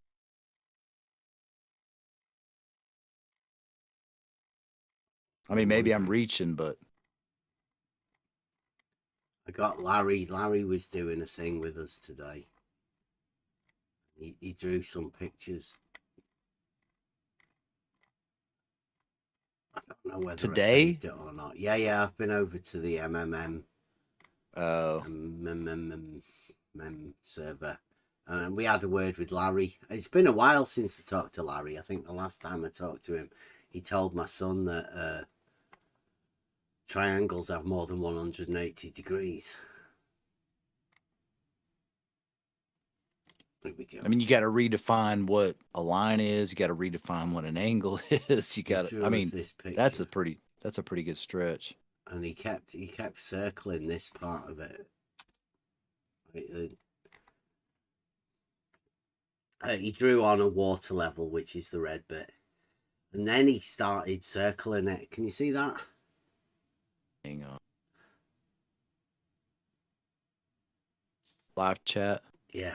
There is a bigger picture, longer. I haven't gone all the way back. Oh, we're back into arc six. Maybe he's going to take on the RBD face. Well, That'd be awesome. Taking on the, well, I It's the equipotential angle of adjustment. We did go over it. But that's, yeah. Where he measured it. But then he added a water level in. Here we go. This is the better one. It's been so long since we've done this. Mm-hmm. I'm gonna have to like. I mean, this is old school stuff, but I mean, check that out. Look, he put he added a water level into his thing. It's got everything: equipotential angle of adjustment, the RPU, that's the rumpus pole unit, and he's added the water level, the drop of the water level from the horizontal, and that's from the last surviving globe surveyor. Full on dogma in one picture. I get where he's. I kind of get where he's going with that, but like, that's not measurable in any sense. Like, that's just. He says he's measured it. Like they were all adamant. Like they're praising him. I said he should sign it. Where did he measure it? Like, he doesn't have any. Yeah, I don't see proof. angle of adjustment. Look, it's there. It's arrows to it. That's just a diagram. But he measured it. That's what he was saying. Like I said, it's Imagicalca measured. And he said, no, definitely I've measured it. Like, no, but he's not showing any proof. He should sign it. I told everybody over there, they don't know what they've got in that room. They should, Larry should be given status. If he did this, and this is a diagram of what he did, I would love to see it. Like, I would love to hit for him to do 9 kilometer water level. That's each 9 kilometers. 1 kilometers, yeah. And he did. This is amazing. Yeah, he did. I think he did. He was talking about it. It was like 28 kilometers or something, maybe 28 miles. But there was just a portion of it. This part, rumpus pole unit. There, like at the end, 636 meters. No, this is like groundbreaking. Yeah, that's what I'm saying. Like they don't know what they've got hold of. Larry's the last surviving globe surveyor, and look at that: equipotential angle of adjustment, rumpus pole unit, and the drop of the water level. And 9 kilometers? How many miles is that? I don't have my what's that, like kilometers to miles calculator? Or something? 6.67, something like that. Oh wow, that's amazing. 6 to 7 mile water level. Dang. But that's impressive. And I said I would imagine the water level to be along that horizontal, and he said nope. Like that. I mean, I'm not kidding. Like, I'm on the edge of my seat. I would love to hear how he did it, and I would love to see like something. Auto level, right? He got an auto level. He took it up a mountain. Then he swapped it for a theodolite, and then he measured the angle. Direct measurement of the equipotential angle of adjustment. Once he'd checked it with the auto, no, he didn't say auto level. What did he call it? A manual something level. I don't know. You know what I've been on about, like at my workplace. I would love to see what he's done in comparison to what I've seen the surveyors do at my workplace. That would be amazing. I mean, how did he got the variance? He's got the tilt. He's got the tilt of the vertical. He's got, right, because they were looking it up, and I was saying that's the equipotential angle. It's there measured, and they said there's no reference to it. And I went, yeah, that's the equipotential. He said that's yours. There's no other reference. And I said, no, there's no other reference to tilting verticals or anything. It's just not there. It's not on the internet. We own this stuff. This is all ours. The names of the stuff. The rumpus pole unit. We willingly gave them the equipotential angle of adjustment to explain that variation. Like I would think it would be like, I mean, yeah, That's what it is. They had to agree. Yeah, it is the deviance of the orientation over distance from a point. That's literally what it is, and they had to agree that, right? The equipotential surface, equipotential surface needs its orientation adjusting by that angle. It's a necessary thing. In fact, I think, you know, like as we were learning this grammar and all of that, the equipotential angle of adjustment is the perfect description. Yeah. Like, this thing couldn't have another name. This is the only name for it. It's a... I mean, I still to this day think it's like... It's the perfect... Maybe not perfect, but like it's the best representation of like rhetorically or rhetorically. Yeah. To describe what they're trying to put across, and there was no word. There was no way to express what this is until the equipotential angle of adjustment. Try faulting it. Try think of it something better. Try think of a better name. He's done it. He's done it a little different, but he's adjusted. He's equipotentially adjusted the angle in arcseconds. I mean, that's amazing. Yeah, and he's got those green bits in between, the separation of level and horizontal. He's got the RPU. Oh, well, he does have a problem, though. I did tell him that Mick West had a perpendicular drop, whereas Larry's put his equipotential angle slightly different, in a different position than Mick West used. Yeah, but there's still a problem though. Like he's showing it, you know, side on view, and it's an elevation profile. Well, that's a problem for them though. Why? He's got 0. I've talked about sighting shows the verticals. RPU, right? The RPU at that 9 kilometer mark, 6.36. Yeah. RPU at 9 kilometers, 6.36 meters. With an equipotential angle of adjustment of 291 arc seconds. I'll say it again. I would love to see the explanation of how he did it, because the diagram is a side-on view, and I'm curious as how this was done. Like he said, he did it right. Well, he put the water level on later on, because I said, where would you put a water level in that? And he came back to tell me, right? And I said, well, no, I'd put the water level as being a horizontal plane, so I wouldn't put it there. And he laughed at me. I still would love to see how he did it. Like the technique. The method, right? It's the method. Yeah, that's what I would love to see the method. I mean, George came in and went through the whole RBD phase, you know. It'd be amazing to see how Larry's doing it. Pages got it, right? He'll love to see how he would work the drainage system. He's a surveyor. He doesn't need to worry about the drainage system. Leave that to the plumbers.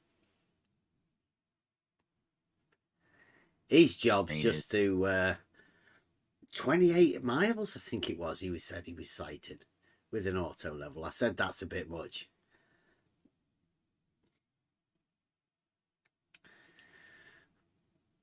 No transitions, right? Over 28 miles. Just do it in one shot. That's some skill, right? That's the globe surveyor that should be applauded, right?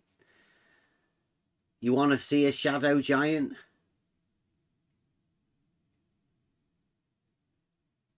It's a shame he doesn't have any of his friends, Jeff or Jesse, to share his fame. But that's something, right? Nathan Oakley wants to know where he gets R from. Right there. Equipotential angle of adjustment. It's his globe. I got to say that loads, right? Because that's Tis globe, isn't it? That picture there. I mean, how could it not be globe?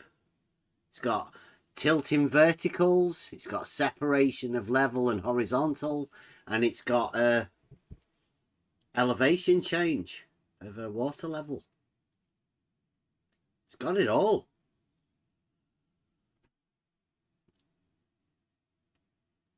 I mean, Charles has now separated vertical from plumb.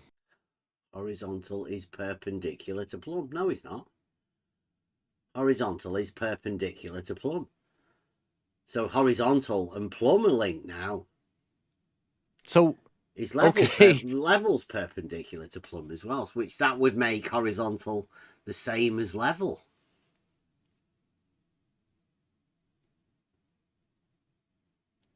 Wouldn't it?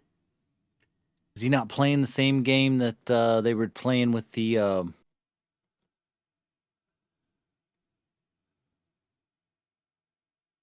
what was the thing we were on about like a week ago? Hasn't taught geometry in years. That's good. I'm thankful for that. We don't have to subject the poor kids to your understanding of 2D, 3D. The synonym antonym isn't plumb a synonym of vertical? Charles, come on.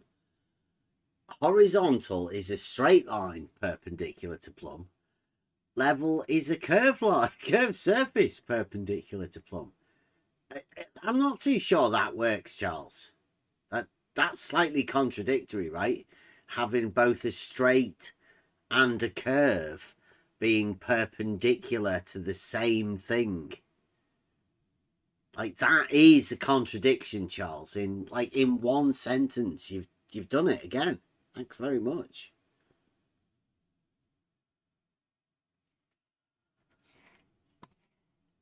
I'm pretty sure, like, do you get paid by saying some really stupid shit and watching our reaction? Because that's ridiculous.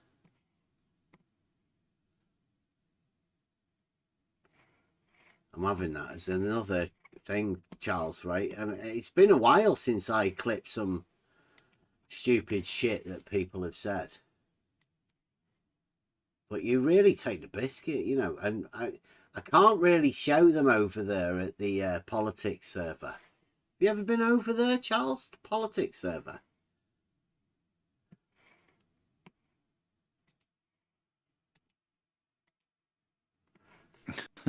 You should come over, Charles. I don't think he don't. It's okay. I mean, it's a flat earth thing. He'd be all right. He'd get away with it. Flat earth math.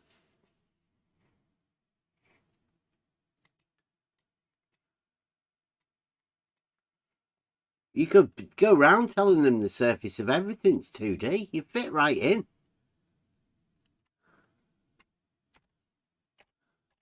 It's what I was talking to the guy. I was amazed. They went in a 9-mile. It was like a rectangle, but say square for all intents and purposes. 9 miles, and like I was amazed how well they matched it up, just based off measuring a distance and sighting verticals. It was amazing. He called his theodolite a 90-degree machine. I thought it was pretty cool. They did. Hey. Have you got a thing in the middle of there that says vertical datum and it looks like a bit of an arc?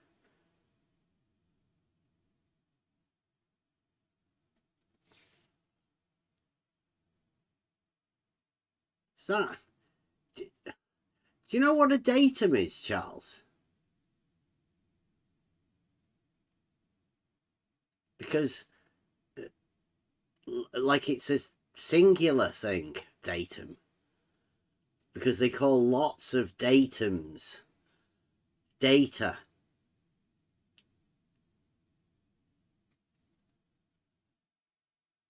An accumulation of datums is compiled together and called data.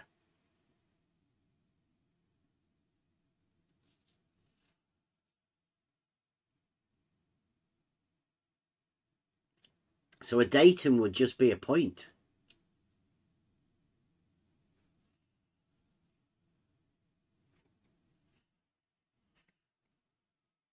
But you're so nice pictures, Charles. Nice.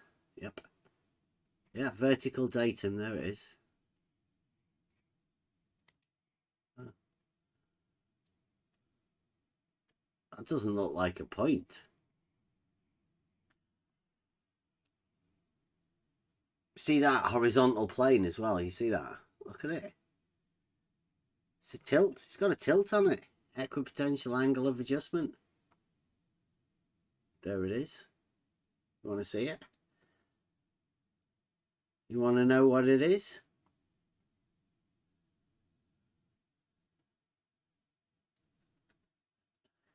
It means sea level. All the way down there. That's the mean. Not like, you know, in between somewhere. The means are... Why is the mean all the way down there at the bottom?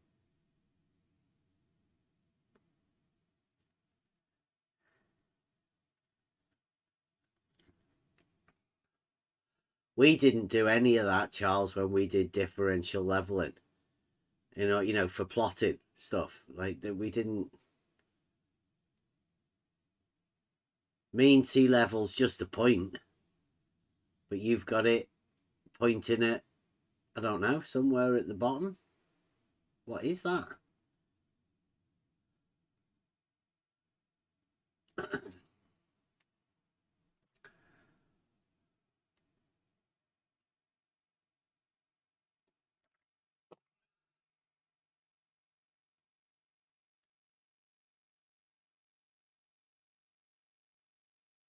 It's all right. They'll all come to his defense.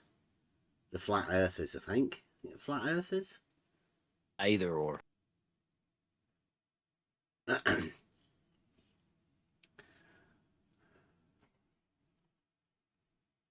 The earth is very, very, very very larges. Plane surveying works just fine for local areas. Yeah, it works fine for measuring elevations of all the land. All of it. It actually works fine for measuring verticals too. Yeah, it works fine everywhere. Sighting vertical. There's no problem with plane surveyings at all, Charles. In fact, all surveying uses plane surveying tools, and all surveyors work locally using plane surveying tools, no matter how big the project is.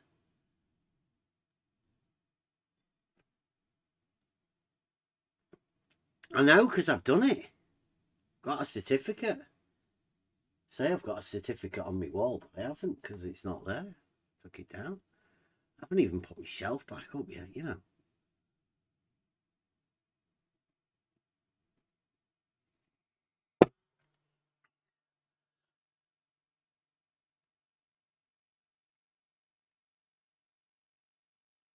Professional surveyors. Go, Larry. Larry's the only one that he's got, right? And Larry's measured the equipotential angle of adjustment, so.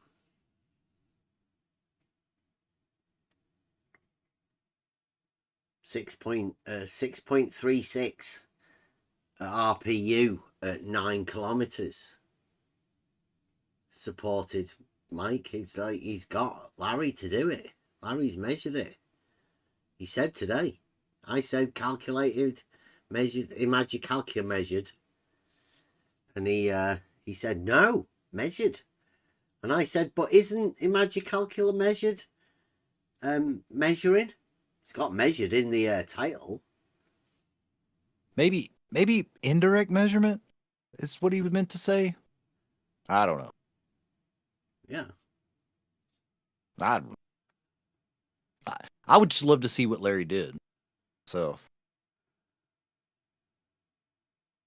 Yeah, well, he is retired now, but I mean, he said he went up to a mountain and he measured an angle to a tower from real close.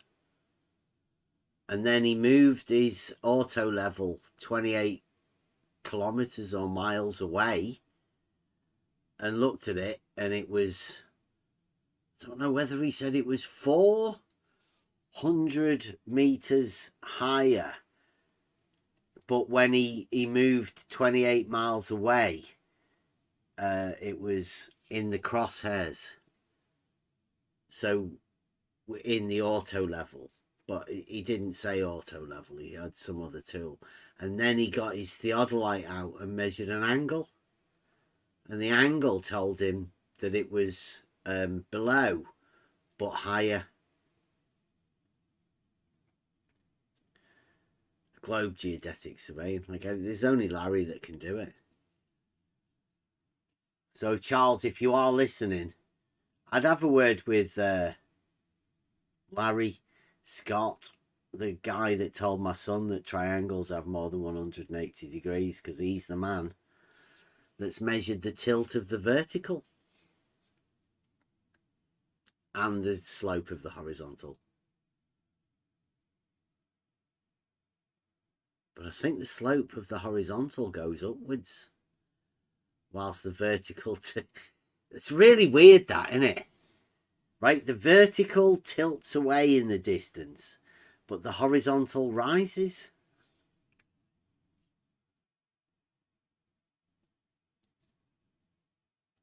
Elevation change, that's what I've heard anyway. Only on the dogmatic globe model, mind, not in reality.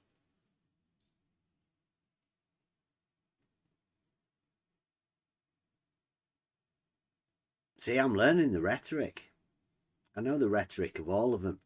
You've got flat earth rhetoric, you've got globe earth, dogmatic globe earth rhetoric, and then you've got like the real globe, just reality we call it. The rhetoric for that.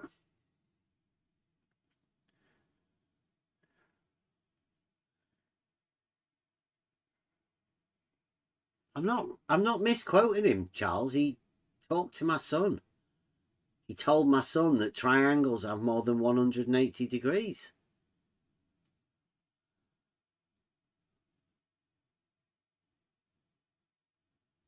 It's not misrepresenting him. Yeah, we know Charles. I mean, brilliant. Does anybody know that Charles isn't a surveyor? He's not even a maths teacher. I know for sure he's not, because anytime he gets questioned on that type of stuff, he just doesn't want to talk about it. Even though he says he has excellent, picture posting ability? Yeah, critical thinking skills. Google it. Usually doesn't want to talk about it, but he's willing to post stuff about it. But he's not, I don't know. Hey.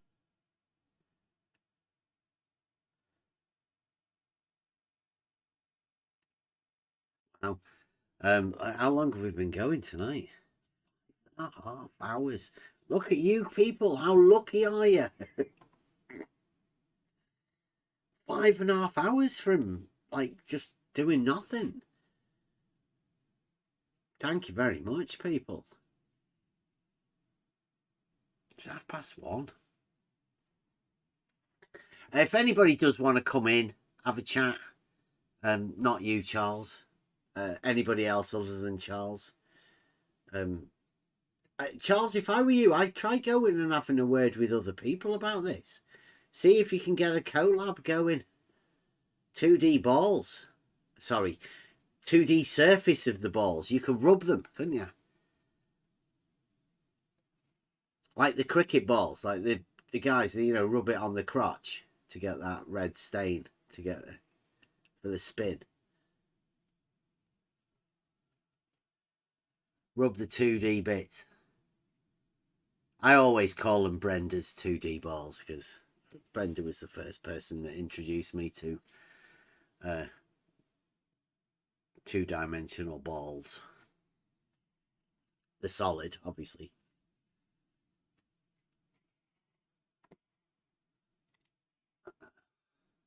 So I end that poll. Let's have a look at that. Get it in there. 74% no. 25%. Where did the other percent go? There was no other option. Not weird.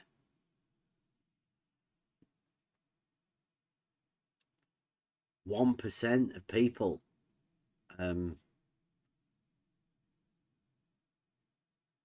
didn't either choose yes or no.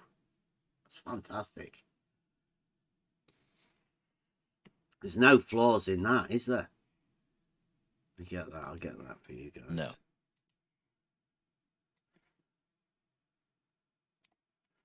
Poll complete. There you go. I'll drive J-Ro crazy, that.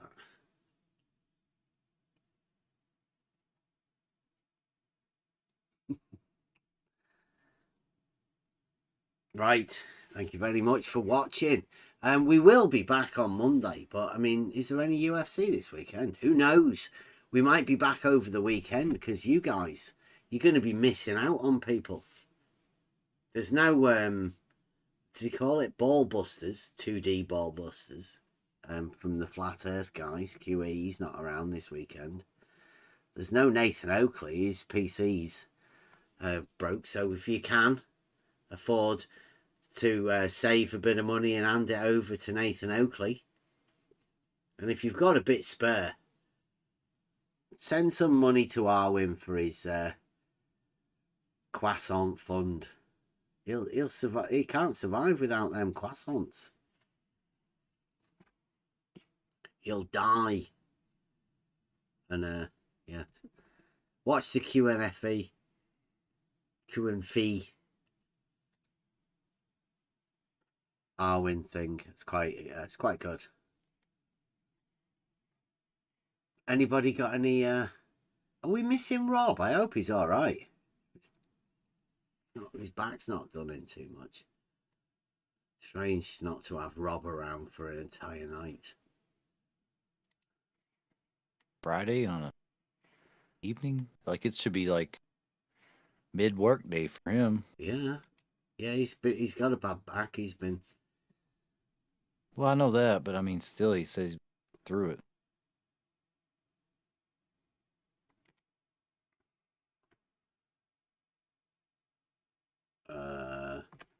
We got anybody want what have we not had for a bit? Wisdom. How about that? Okay. Thank you very much. I don't know what's gone on with my finger. It looks like it's playing everything. Thanks very much for watching, people. It is a UFC weekend, so if you want to come into the Discord anytime over the weekend. Come and have a chat. Thanks for watching. See you again Monday. It'll be Model Affliction Monday, but we are planning on going over the philosophy thing again. That'll be good. Yeah. Okay, thank you very much. See you Monday. It is probably the single most important mathematical idea of all. The notion of proof by circle and line or ruler and compass construction means that geometry can be known about in a way that is different from knowing about physical things, and so makes geometry epistemically differentiated. Furthermore, starting from circles and lines alone and constructing a relationship using circles and lines alone makes the conclusions certain in a way that nothing else was at the time. In geometric reasoning, the argument and the conclusions were made supremely clear and evident to the senses. Indeed, the concept of proof, a mechanism that gave a warrant for claiming geometry to be perfectly and absolutely true, made geometry the very paradigm of what we mean true and certain knowledge to be. In effect, in our understanding of nature, true means true like geometry is true. Come go with me. Open your mind.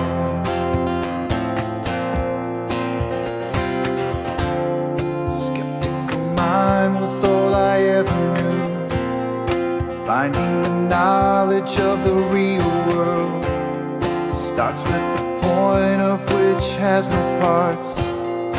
These are the axioms of life. True.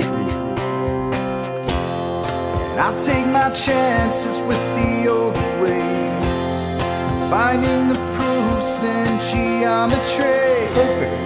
And I don't care what all the sophists say, I find the proofs in reality. They were right. We call this proof. We know that they were right. True. We call this proof. Like geometry is true. Starting circles and lines alone, constructing the nature of what's known. We call this proof. Conclusions are clear and the evidence seen. This 3D space works perfectly. And I'll take my chances with the old ways, finding the proofs in geometry. And I don't care what all the sophists say, I find the proofs in reality. Like geometry is true. Perfectly, absolutely. And all around you is sinking sand. You have a place on which to stand. Foundations were already built for you. Absolutely. Open your mind,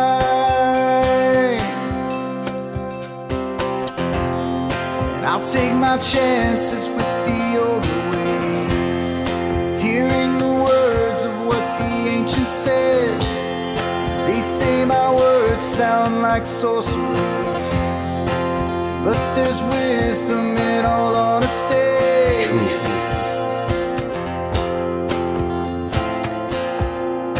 Come go with me. Open your mind. Come go with me. We'll find the truth. True.